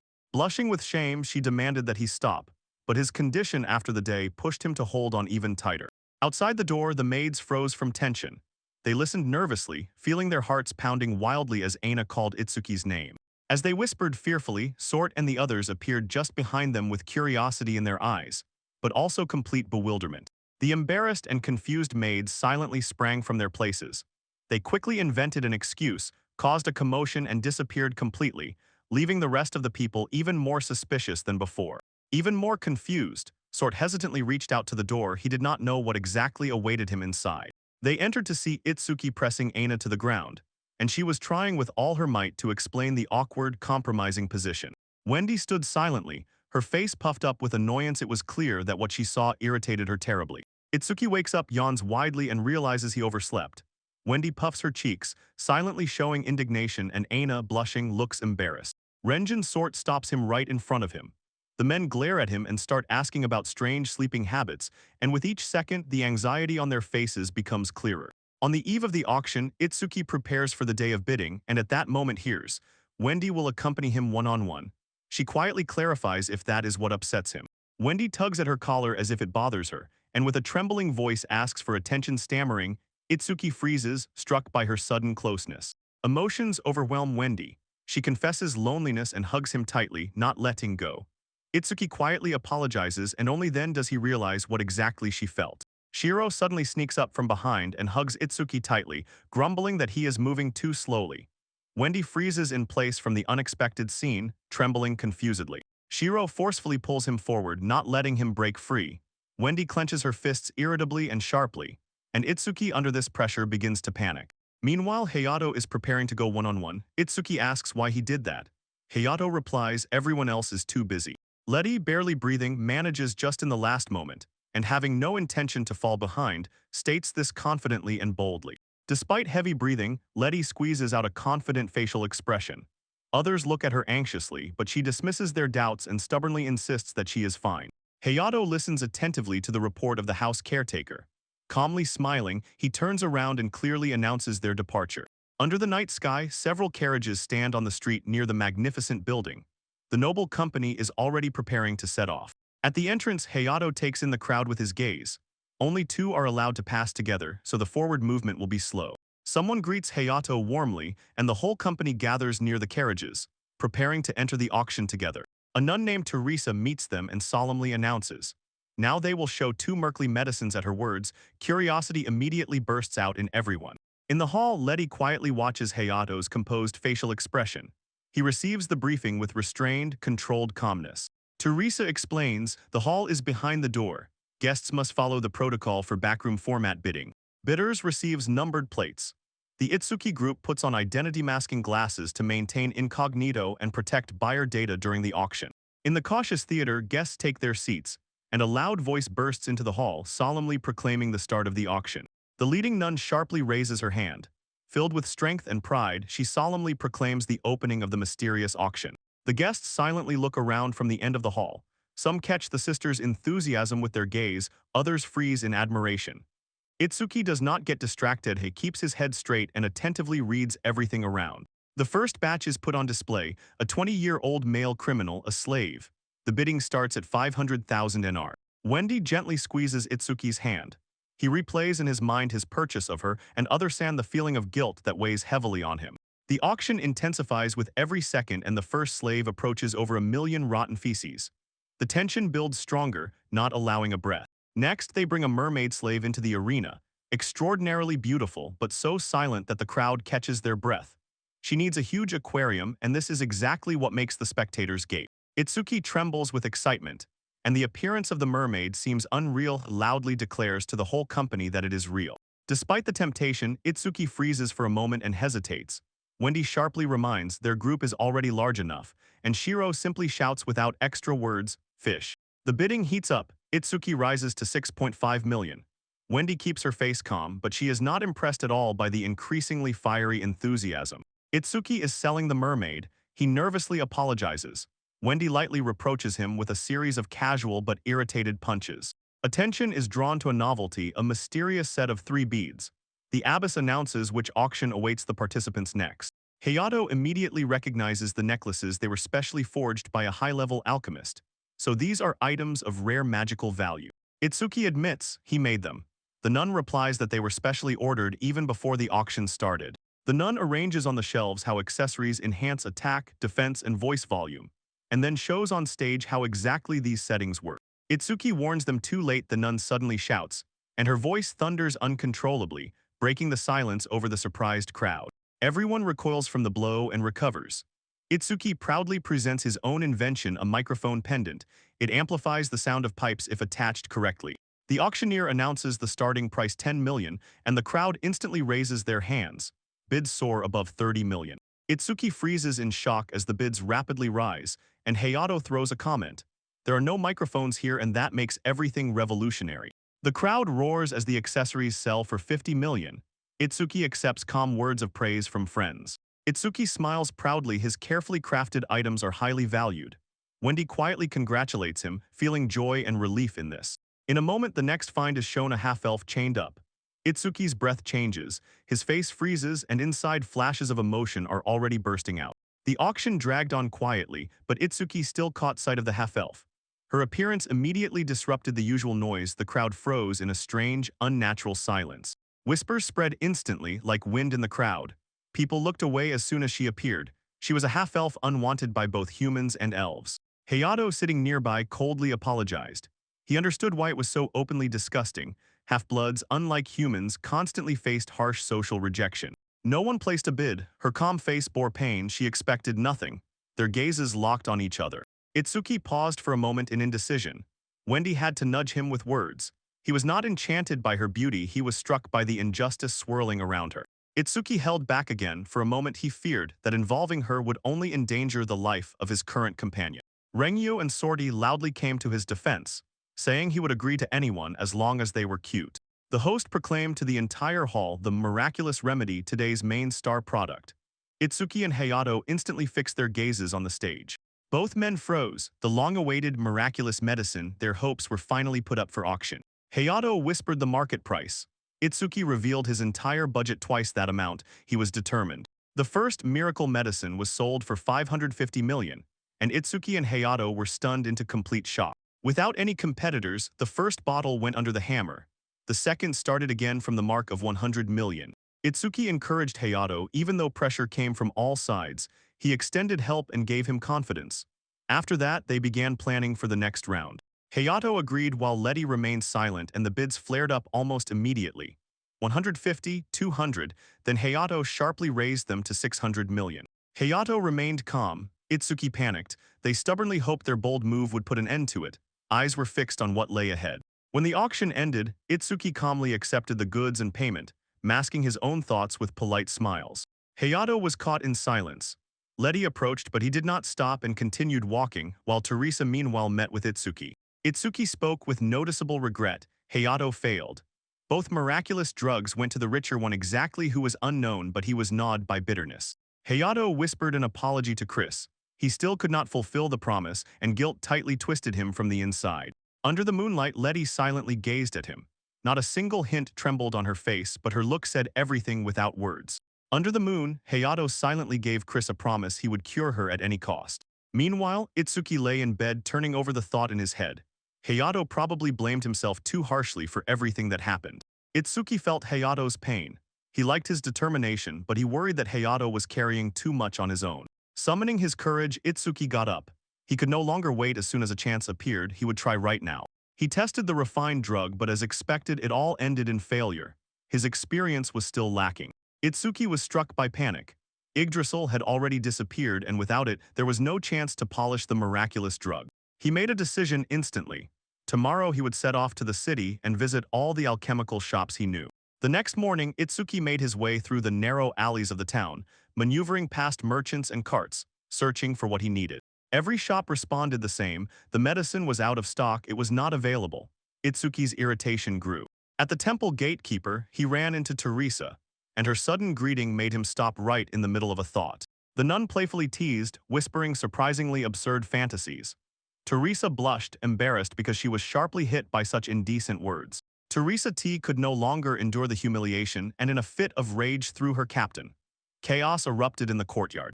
Itsuki, despite the commotion, politely asked to borrow the Yggdrasil flower, and everyone found his timing and manner strange. The captain explained why this herb was so expensive. Even a tiny amount could change the fate of the inexperienced. Unfortunately, she told him that there were no leftovers. The last flower had already been used. Itsuki politely declined the offered substitute and immediately made it clear. He still believed he could find the real Yggdrasil flower on his own. He waved goodbye along with Shiro. The nuns stood motionless and silent, watching their escape with their eyes, and various feelings and thoughts mixed on their faces. Teresa suddenly called sharply a place where Yggdrasil grew surfaced in her memory, and this contradicted her own previous words. Itsuki froze in surprise. The nuns had to be gathered for a long time. They hesitated, but then admitted such a location really existed. The emblem of approval was already raised. But the captain, as always, teased with a joke and immediately punished, not even finishing the phrase. Teresa called him warmly, the next stop Herbal Garden. Itsuki smiled, preparing to follow them. Teresa led Itsuki to the sacred garden, the place where rare herbs for alchemical wonders were secretly grown. Chris's sight was already fading, and no treatment could stop the loss of vision, only Yggdrasil, the mythical flower, hidden deep within the danger itself. Despite trembling and uncertainty, Itsuki took upon himself the burden of gathering Yggdrasil personally, although he had no combat skills. Suddenly, a homunculus guard Aglem attacked them. Teresa struck without hesitation, fiercely protecting the mission before Itsuki could do anything. When a horde of zombies rushed at them, Teresa again became a shield before Itsuki and shouted orders while he froze under pressure and wild, all-consuming panic. As more zombies closed in, another nun approached Teresa. She swung her cross-sword sharply and confidently without hesitation or fear.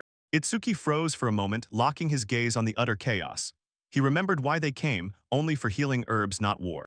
During the search, instead of herbs, they came across severed heads and reanimated corpses. Itsuki began asking question after question and nearly vomited from disgust. Teresa gripped her weapon tightly, preparing to raise the blade. She nodded to Itsuki and promised to carve a path for them. Screeching steel and burning with rage, Teresa cut through the crowd with a strike, ordering Itsuki to rush forward on her command. Teresa tore through space with a holy whirlwind, clearing a bloody corridor through the undead. She shouted, "Itsuki!" Gusts of the whirlwind struck with all their might. Zombies were torn to pieces, fragments flew across the entire battlefield, scattered by the shockwave. Corpses covered the ground underfoot.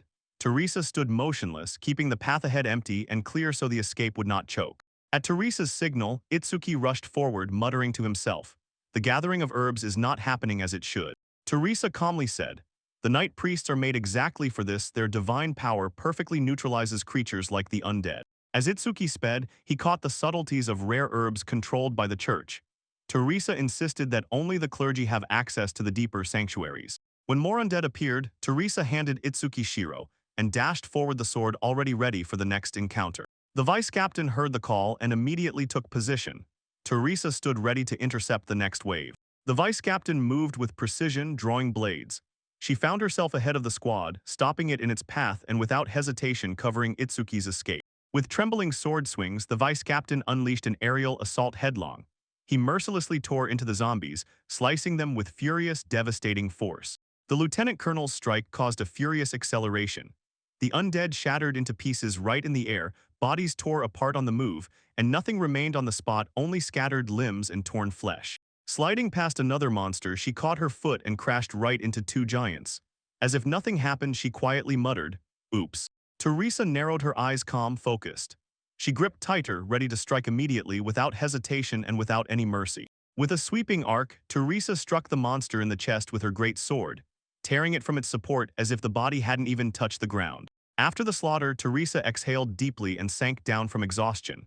The number of appearances sharply increased, and even Itsuki understood these were no longer ordinary nuns. Shiro asked for her knife. Feeling the threat, she calmly turned around while Itsuki stood behind confused and not understanding what was happening. When the ground flared with strange magic, the summoning circle activated at full power. Something huge was breaking through it. From the darkness emerged a skeletal guardian wrapped in night down to the bones. Shiro immediately recognized it, an ancient gatekeeper created to keep out strangers. The Reaper loomed over them from above, his scythe gigantic. Teresa and Itsuki froze motionless under the moonlight. Itsuki trembled, Shiro blinked slowly. Both agreed on one thing: this was not an ordinary bandit gang, definitely a boss-level monster. The skeletal boss jerked his huge scythe out, and a dark aura flared upward. The air immediately thickened with cold, soaked in tension.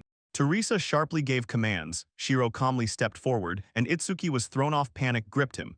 It was clear not everyone was ready for this fight. Without fear, Shiro declared she would kill the Reaper. She headed straight toward him and everyone around silently froze, eyes fixed. The sky split open, and a bony giant appeared, forcing Itsuki and Shiro to immediately recoil. Despite Itsuki's protests, Shiro stepped forward, calmly drew her sword and prepared to face the threat alone. Meanwhile, in the Hayato estate, Sortie dressed as a maid, and the other maids admired her with awe. Before the undead, Shiro dashed upward. Her weapon glowed dimly, and she was already ready to strike. Precise, measured. His strike missed. Only divine energy could harm him. Shiro realized brute force alone would not end the fight. The undead raised the scythe and swung with terrible force. The blow unleashed a giant shockwave that instantly split the ground. Teresa felt the divine energy twitch with trembling. Cheryl warned, watch out. Those not strong enough would freeze from the monster's terrifying roar. Moonlight coldly gleamed on the undead's weapon. She raised the scythe again, determined to eliminate any resistance forever. Shiro hit the ground, shielding Itsuki. The sword strike tore the ground in half and he was thrown aside. He recovered and dodged. Dodging past the monster's deadly swing, Shiro carefully took a favorable position, closely studying its movement style in search of a precise counterattack.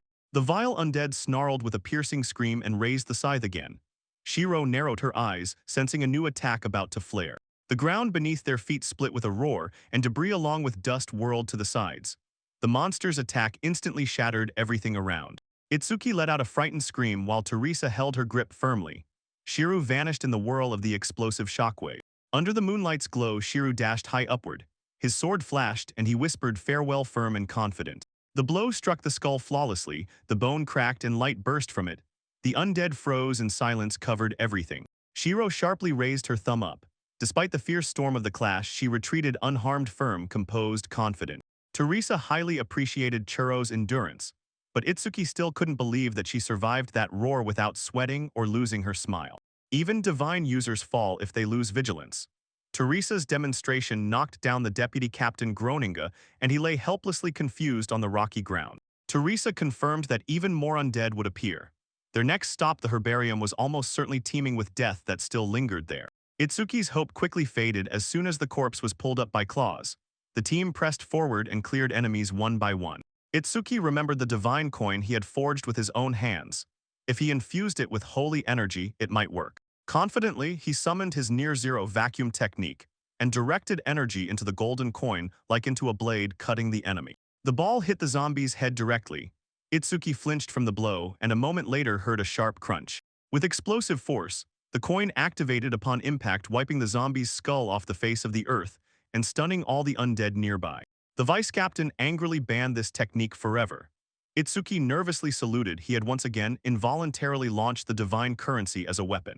Morning unfolded. Itsuki collapsed powerless, but Teresa cut off his whining. They had finally reached their destination. Clinging to the edge of the cliff, Itsuki fixed his gaze into the distance. The road was hard, but the view fully rewarded him. Below them stretched an endless field of grass, a true decoration, a place of beauty and the next goal. Thanking Teresa for her help, Itsuki expressed his gratitude to her. She smiled and gently reminded him about religious offerings. Seeing countless grasses before him, Itsuki smiled slyly. Now he could mix ingredients and create anything he could imagine. Itsuki came across moon grass, rare and even grown by the dungeon's own darkness. Yet, although it was rare, it showed no special value. He still decided to keep one just in case. If it barely glowed, even if it was more beautiful than any use. To thank Teresa, he gave her a flower wreath. She blushed and, surprised, accepted the gift. Teresa's face flushed red with a wave of embarrassment as she buried herself in shyness. She was teased by the vice captain, and because of that she lost control. Panic immediately overwhelmed her. Itsuki returned to the manor holding Shiro, who was asleep. Reed Fried greeted them warmly right away, fed them and gave them a place to rest. Exhausted from the journey, Itsuki refused food.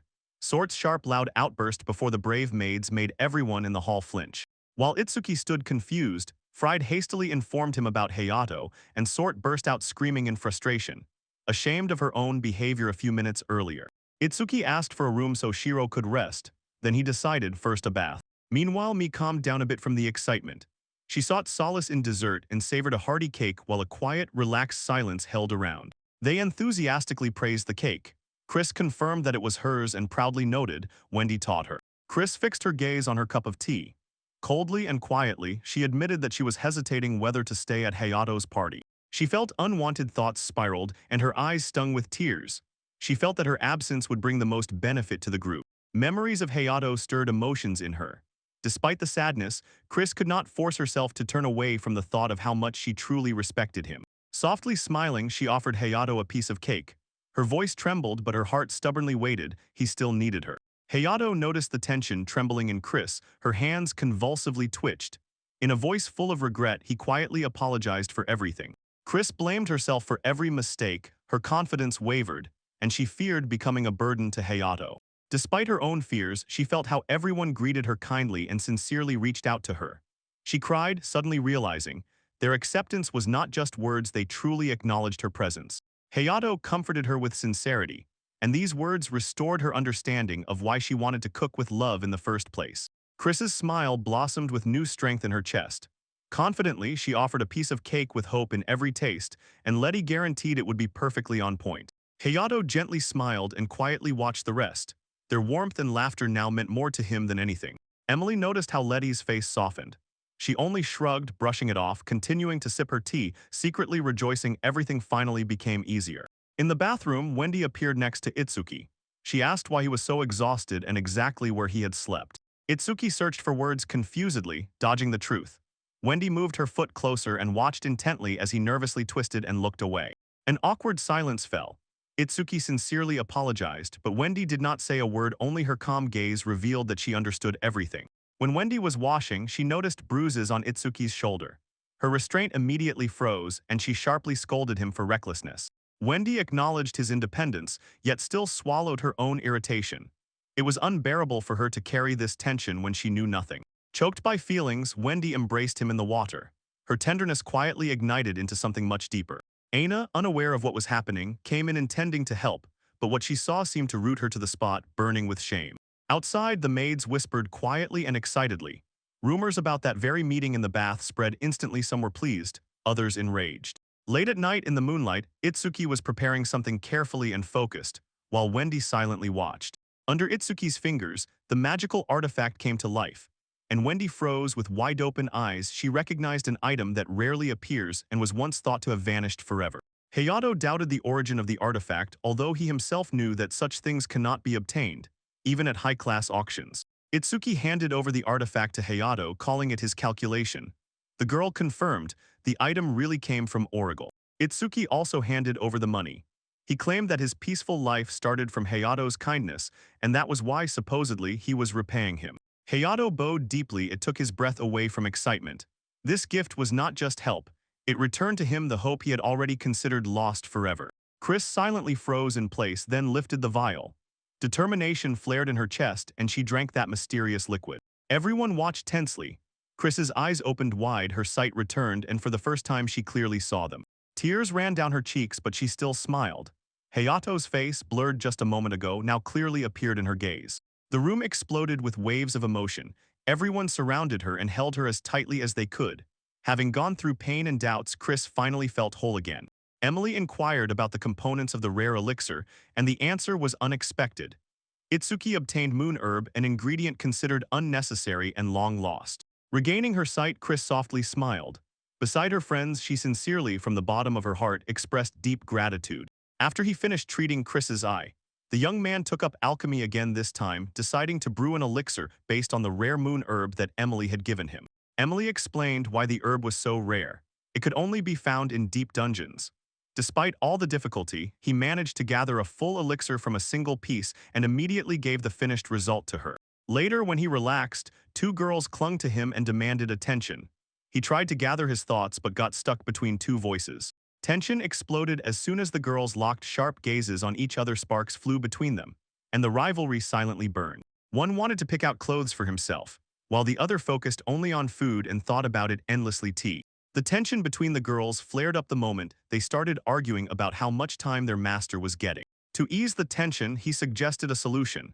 Everyone would take a walk through the capital together and no one would be left out. His words slightly eased the tension.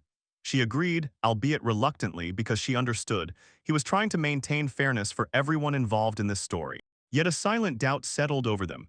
Their faces became thoughtful, and feelings flashed in their eyes that were hard to put into words. Standing apart from the group, the girl gazed at the city from a distance. Although she had the same status as the others, she could not shake the feeling that distance was separating her from that connection, as if she alone had broken away from the shared understanding that the others held onto. The dawn light flooded the capital as the group stepped onto the bustling streets. In a moment, they entered a luxurious clothing store. The refined interior impressed them, and one girl eagerly rushed to pick out outfits for her mistress.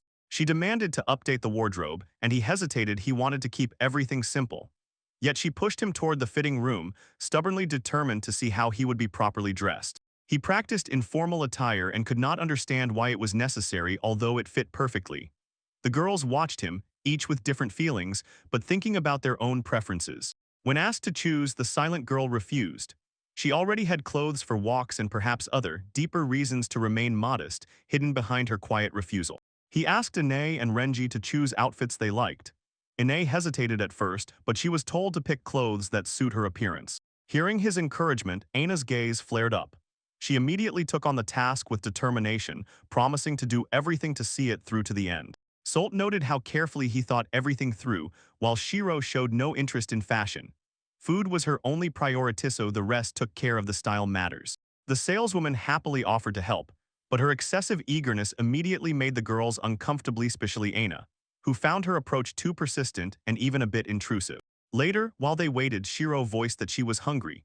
The others had already changed, but her attention stubbornly remained on one thing: how to satisfy her hunger.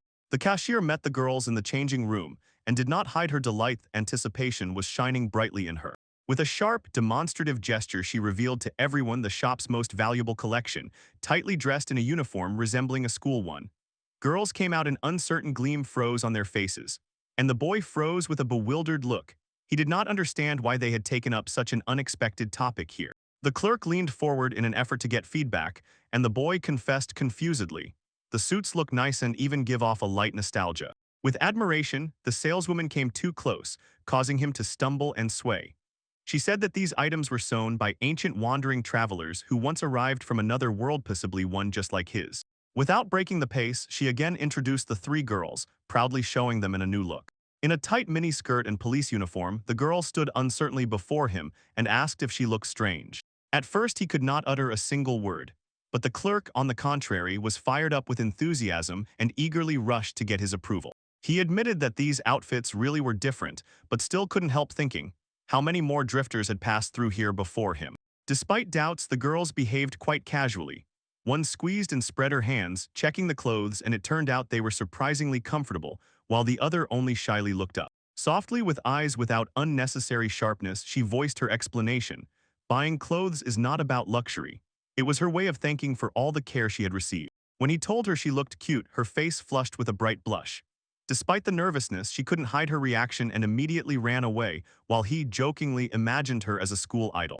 Meanwhile, the girl in the police uniform spoke about how her appearance was too bold. He silently examined the thoughtful cut of the clothes, couldn't understand who could have come up with such a combination, and yet inside polished an imaginary compliment for the unknown author.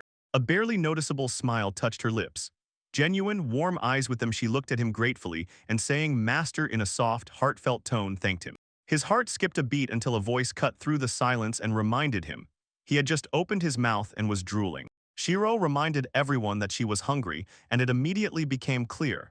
No new distractions interested her. Toru stood before a pile of shopping bags and couldn't recover. So much had been handed to him. Walking through the lively city streets with his friends, he visited several shops. The shopkeepers smiled gratefully as he packed the purchases into his magic bag. While they were strolling, one of the girls suddenly reminded him about lunch, and only then did he realize he hadn't eaten. He was distracted by how kindly they had treated him. He picked up the little girl animal and asked what she wanted. She immediately blurted out that her favorite choice was meat. A little later, she happily started chewing in the square, contentedly satisfying her hunger and stuffing her belly to the brim. The team sat in a circle on the grass, enjoying shashliks and snacks together under the warm sun. Everyone looked calm and happy. Toru heard from a local that the park had become a popular tourist spot, especially among lovers. Around there was a festive, warm, and very inviting feeling. He remembered how such scenes used to cut his hearing and anger him, but now the bitterness had receded and in its place came calm. When the girls looked at him warmly, Thor could feel he was one of them. His heart overflowed. In his head, he pictured himself among beautiful companions as if holding a bouquet in both hands. From this thought, a smile burst out of him spontaneously, uncontrollably. Wandering near the park, Toru noticed a statue resembling Wendy. Others explained it was a monument to the Great Water Fairy, a being remembered for her mysterious disappearance. A little later, the company settled down again for food time for a meal once more. The young little beast joyfully and enthusiastically praised the dish, her tail swinging happily as she chewed beside Toru. After the walk, they returned home and saw two elegant girls near the entrance. Toru was stunned by their unexpected appearance. He was wary of their origin, so he inquired about their names and background, assuming they might be from the nobility. Instead of answering, the host abruptly changed the subject, quickly smiling as if nervous. He suggested an event for everyone, and this left Toru confused but at the same time intrigued. The news about the Imperial Martial Arts Tournament in the capital spread so widely that it affected everyone without exception. Toru and his companions froze and stared at the announcement, breath taken away. The host told about an event where skilled fighters from all over the city will face each other on equal terms to prove their own strength. As Toru was about to step over the threshold, he threw Shiro a question about her opinion, but she unexpectedly refused to answer, stating that fighting is a way of life, not entertainment. Turning to the others, Toru asked if any of them would agree to participate. At first they hesitated, but the girls still stepped forward ready to show their true abilities. Later, one of the Beast girls approached Shaylee. She promised to participate in the competition on one condition: if they win, she will ask for whatever she desires in return. Her cheeks blaze with a blush and her gaze drops down. The werewoman hesitates for a moment before confessing. She needs to say one thing, her voice is barely audible. Toru calmly replied, immediately accepted her request without hesitation. He quietly warned her against impulsive actions and agreed to submit the group's application for the tournament. Confidence flashed on her face as she pointed at Toru with steel determination. She promised inevitable victory and asked him to support them with shouts. Without delay, the girls locked shoulders and pushed each other to start training. As soon as the evening sky darkened, their preparations were already in full swing. Late that night, in the silence of the room, one of the girls behaved completely atypically. Her friend stared at her anxiously. The sudden change confused her. That night, Wendy tried to calm her friend, sensing her inner tension. She noticed how unlike her usual behavior it was, entering the tournament, as it turned out, simply giving in to a sudden impulse. While the conversation dragged on, the Beast girl finally confessed her true feelings. Although she hesitated, she still admitted that she was jealous of the time others spent with Toru. Pressing against the pillow, she quietly whispered the truth. Maybe she really liked him. These words threw Wendy off balance. Her gaze suddenly flared, her eyes widened in surprise. The tension immediately changed as soon as others joined the conversation. When Renj was asked what she felt, her embarrassed reaction further intensified the atmosphere. Under the watchful eyes of everyone, Renj struggled and could not answer. With a confident smile, Aina boldly admitted that she liked the master too. Her open, unguarded confession confused the others. They had never heard her say this out loud before. Renj froze with a bewildered face when it dawned on her. All three felt the same way about the same person.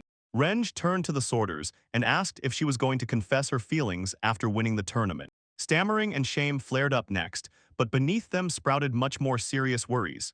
These girls were not ordinary, they had previously been criminals. Wendy, separated from the others by her status and experience, lingered in their thoughts for a long time.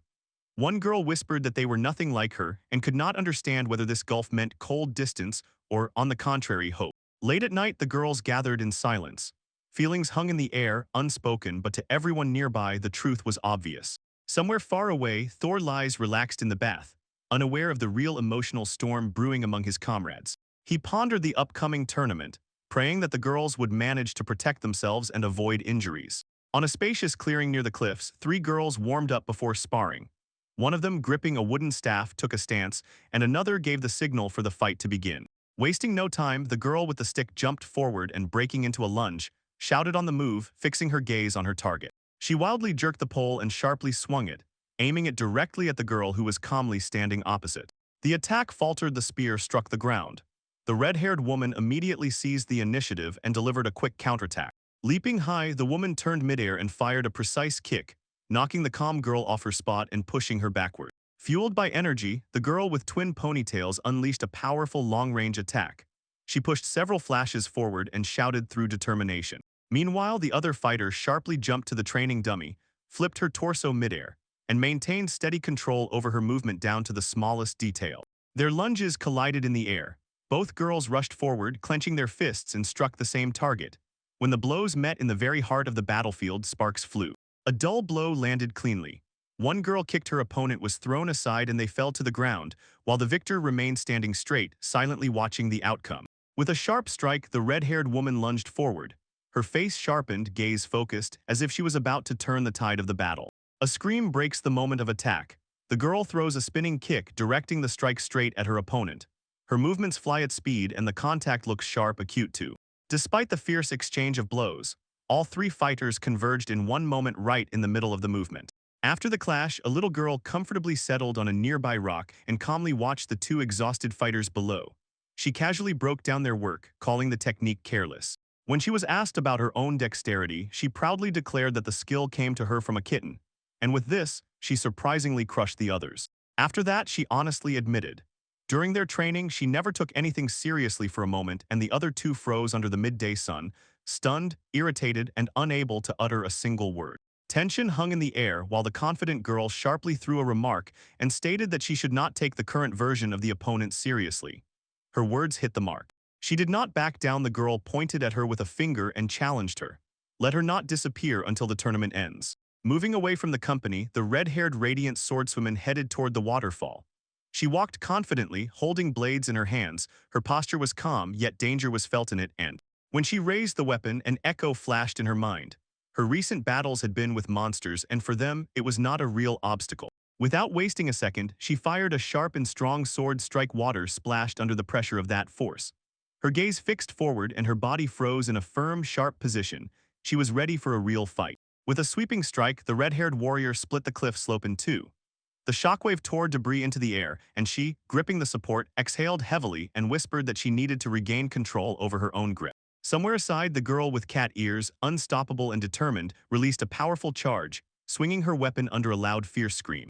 Meanwhile, in a quiet manner, a young man yawned indifferently, sprawling sleepily, and did not even suspect that battles were already raging beyond its borders. Anxiety and boredom would not let go. He paced back and forth in the corridor, weighing whether to touch alchemy.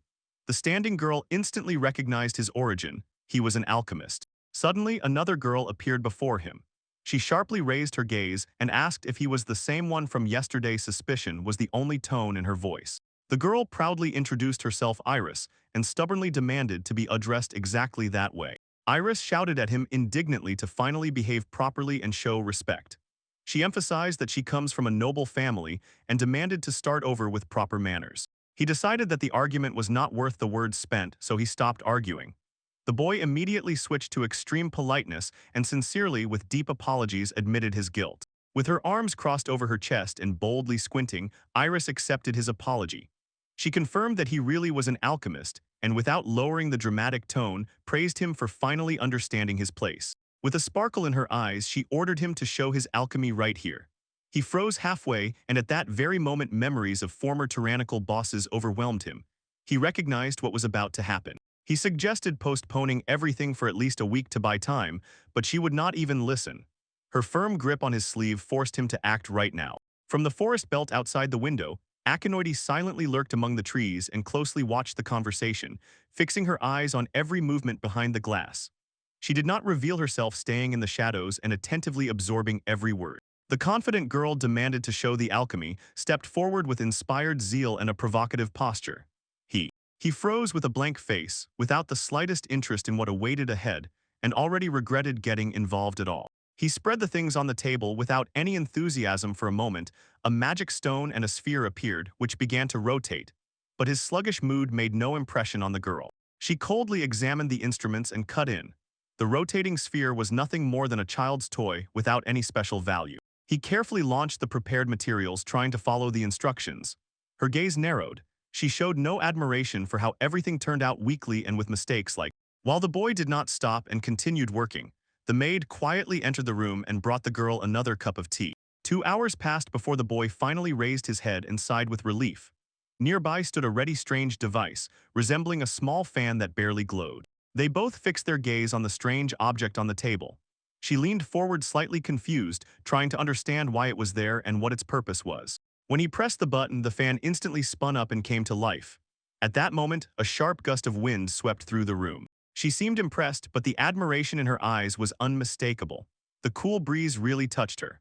Although the boy admitted there was still room for improvement, she could not contain her joy. She felt an unexpected comfort it brought. He explained the principle of operation and said that this device works like an electric fan.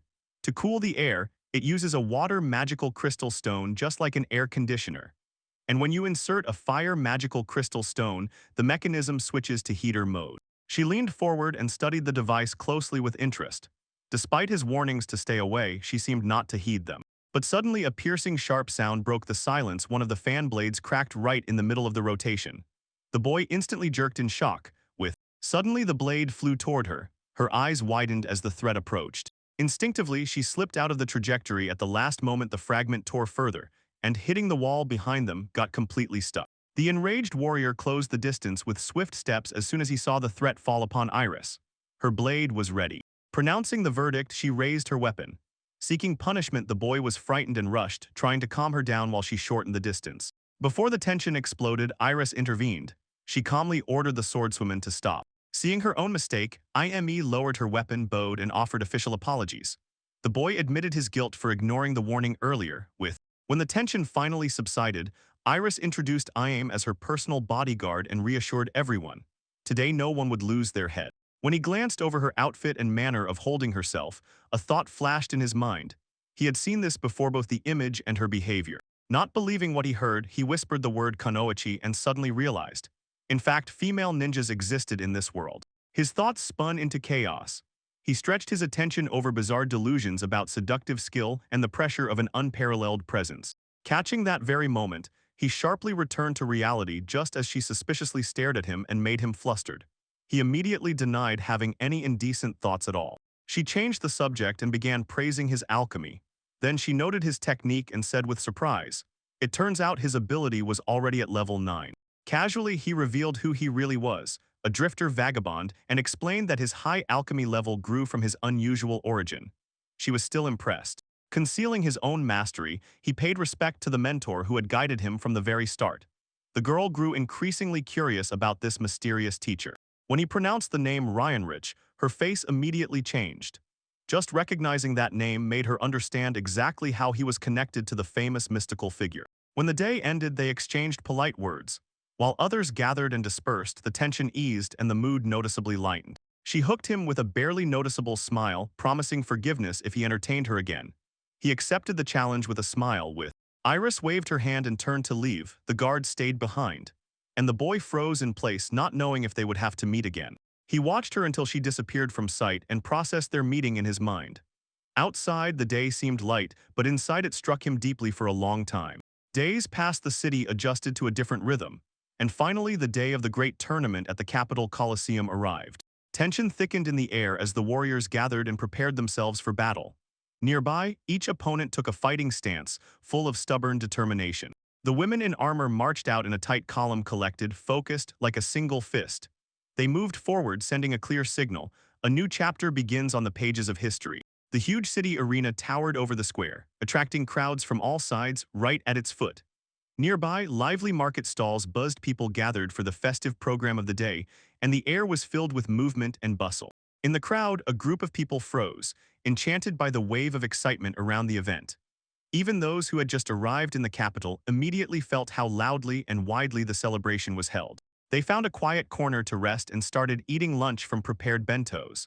Especially eagerly, a little girl with ears resembling those of animals reached for the meat skewers. Suddenly, a familiar voice rang out from the crowd. He waved his hand so cheerfully that his eyes shone. The whole company turned at the sound. "Friend." Smiling faces came together again. They exchanged brief news and gathered to head to their places, where others were already waiting. Before they moved on, one of the men made a joking complaint. It was clear that the nickname the rest had given his group annoyed him and made him awkwardly tense. A little later, the team set off for the destination. Near the border, they slipped through control without the slightest effort. The guards recognized them and did not demand explanations. When they moved forward down the corridor, a few men with suspicious appearances were murmuring nearby. One of the team members managed to catch part of the conversation, but still did not rush to react immediately. Soon their route ended at huge wooden doors. The worker looked friendly and immediately invited them inside without wasting a minute. Inside, they entered an exquisite private observation room, from which there was a view of the spacious arena. The team settled into the luxurious VIP suite and froze at how they were received. Their host explained that all this was the result of a fulfilled request by the nobleman, and, while most admired the landscape with respectful restraint, the beast girl climbed onto the sofa too excited to calm down. As soon as the tension began to subside, the clear knock of deliberate footsteps echoed through the room. A new figure entered the space deliberately late, yet carrying themselves with complete confidence. The girl stood confidently in her formal attire. She crossed her arms, and her gaze was sharp and direct. Such strength emanated from her that attention instantly clung to her as soon as she stepped over the threshold. The group felt understanding flare in their eyes. Before them stood a new figure, Iris, and one they never expected to see. Suddenly, the cheerful girl firmly grabbed Hayato's hand, and her gaze flashed with tenderness. She confidently and in her own way, as if they had known each other for a long time, called his name so unexpectedly that he froze in place. She directly collided with her other companion and, looking him in the eyes, asked why he constantly tries to slip away from her. For now, the rest of the company was whispering their guesses, and it turned out it was none other than Princess Siufeli. Hayato was caught on the spot, stunned, and could not find what to answer. Nearby, his companion quietly swallowed his surprise, decided that it was not worth interfering in this sudden royal revelation. With only moments left before the ceremony began, Hayato involuntarily sat next to the princess, though without much desire. Suddenly, Iris confidently sat on Hayato's lap without any warning, a brazenly satisfied expression frozen on her face. Clenching himself tightly, Hayato caught her behavior with a question, and yet she calmly explained. The seat offers a wonderful view and turned out to be surprisingly comfortable, completely ignoring his awkwardness. Suddenly, another woman burst into the frame. Her face was stern. She drew her blade half a step forward and ordered Hayato not to move, watching with obvious displeasure as what was happening around unfolded. Defensively leaning forward, she moved closer and quietly issued a veiled warning. At that moment, a girl from Biskin intervened. Her calm voice cut through the growing tension as she firmly ordered the woman to step away from Hayato. Tension sharply rose when the girl from Biskin suddenly appeared behind the warrior without any warning. Hayato tried to ease the tension. He urged both sides to behave with dignity and not cross the line. Iris made a brief, firm, but restrained remark, making it clear that during such an event no one would be allowed to interrupt the conversation. Realizing exactly where she had erred, she froze for a moment. The Blade Woman bowed respectfully and stepped back. Reluctance was evident on her face, but protocol demanded an apology. The girl stubbornly held her position, met Iris's gaze, and declared that the place next to Hayato belonged to her. Iris, not at all embarrassed, coldly denied her words, thereby further intensifying the silent confrontation. While the dispute flared up again, Hayato instantly rushed between the parties, trying to settle the conversation a second time. Iris fixed her gaze on the girl from Biskin and commented that she looked like a slave woman, subtly hinting at whether she had the right to sit among the nobility. She continued to insist. There might be people who would start objecting to someone with an unclear status sitting next to Hayato. After a brief flash of tension, Iris declared that she would compromise. The two girls froze nearby, forced to keep their backs straight, while Hayato looked confused from the side and awkwardly averted his gaze. Their shared silence pressed heavily, and each stubbornly held her place, not yielding any extra space. Before the tension could subside, another princess appeared to Hayato, rushing to him with obvious excitement. She declared that she also wanted to do the same as Iris. Hayato froze as realization struck him. The smiling girl also belonged to the nobility, and his story with the noble woman had just become even more complicated. The tense atmosphere filled the room as the young man understood. The girl before him was of noble birth. Panic spread among those present, and everyone, as if rooted to the spot, froze in place. With a sharp jerk, he turned around and swiftly disappeared to the side, shocking the noble girl and everyone nearby. The guards immediately stepped forward, swords already drawn in response. Without wasting a moment, He fell to the ground in complete despair and pressed his head to the floor, showing sincere repentance and apology. He apologized for his audacity. His chest tightened when he suddenly recognized who she was, and his words choked off halfway. Seeing his fault, the noble girl softened. Her severity suddenly receded. She allowed him to say her name casually, without ceremony, and showed an astonishing amount of kindness. The girl made a playful but commanding remark, and the boy involuntarily stopped, hesitating. Although he doubted, he did not openly dare to go against her. They barely had time to warn when the noble girl sharply pulled him along with another comrade, seating them on the sofa exactly at the moment when the royal announcement began. From the throne, the king addressed the gathered fighters. He dismissed the official greetings and demanded that strength be proven by deed. Against the backdrop of the crowd, several confident warriors froze, ready for battle. Their faces were unyielding. They were not going to back down from the royal challenge. Suddenly, a young girl entered the hall and joyfully greeted the king, calling him father. Sitting on the boy's lap, she cheerfully waved her hand and shouted loudly in front of the entire assembly. The king's eyes widened in panic as all attention focused on their group. Inner anxiety thundered at full volume. It was drowned out by the fact that this sudden spectacle was not at all what he expected. The boy fixed his gaze on the girl. He could not believe what he saw. She calmly assured him there was nothing to worry about, simply waved off, dispelling the looming awkward tension. A loud announcement echoed through the arena. A woman wrapped in a cloak raised her hands and addressed the crowd, delivering words with theatrical emphasis. With a burst of energy, and the woman loudly proclaimed the official start of the first match, involving the main team of the capital. The announcer, with dramatic emphasis and a loud statement, sharply pointed directly at the stage. The spectators froze in tension, waiting to hear the names of the first participants. A group of battle-hardened warriors decisively stepped forward, stocky, weathered by campaigns, with confident postures. They introduced themselves as travelers with the rank Sonic Fang, those who became famous for a power that breaks everything in its path. The announcer loudly named the next contenders, emphasizing the unexpected appearance of the rival team. 3 daring adventure girls broke into the spotlight. They were presented as the elite Red Line, and their faces remained stern, not a hint that they would hold back. A stormy excitement spread among the spectators when explosive cries of joy suddenly erupted from the stands. Both teams entered the arena for the duel.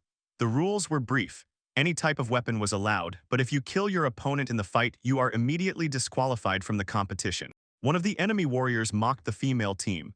He called out their names aloud and snorted, catching his tongue on their reputation as rank adventurers, openly underestimating them. He did not stop and continued to insult their words, insisting that they were disgraced. With a self-satisfied expression on his face, he reveled in gossip about their debts and flatly hinted that it was supposedly because of this that they lost their status. His reproaches grew harsher with each phrase. He accused them of trading skill for temptation.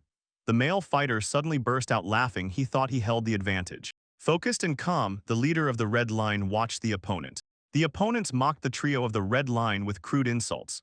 Their leader sneered contemptuously and declared that he would turn them into slaves if they lost the fight. Smiling through his teeth, he threw accusations at them. Allegedly, they took pleasure in humiliation while his teammates made provocative hints. The leader of the Red Line met this with a calm, stubborn rebuttal. She refused to let such shameful insults against her comrades pass, decisively drew her sword from its sheath, and, with furious, tightly clenched faces, they prepared to unleash a painful lesson on the offenders for their contempt. Finally, the signal sounded. A short, sharp command and the duel officially began. Both sides froze in combat readiness, awaiting the first clash of steel and honor. Enemy fighters jumped forward, brandishing weapons in their hands. Their leader sharply shouted a confident cry, a firm intention to smash the opponent's head to pieces right on the spot. He swung his huge weapon with all his might towards the Red Line team, too. To his surprise, one of the girls had already disappeared from sight. He was left confused. He sharply lowered his gaze to where she had stood just a moment ago. Behind his back, the girl with cat ears leapt into the air with a sharp battle cry and brought down a spear directly on her stunned target. With one sweeping strike, she landed her weapon, and the enemy involuntarily lost rhythm. Then she plunged into the fight without pause. Her accuracy did not falter, so the opponent retreated, unable to withstand the pressure. The enemy fighter rushed forward, but the girl slipped out of the attack and instantly closed the distance. Her strike caught him by surprise without any preparation. Ayapachman panicked and tried to respond with a strike, but he was instantly overwhelmed by a wave of attack, and he received a precise blow right in the face. Pressing the opponent to the ground, the Knightess delivered the final blow and immediately ended the skirmish.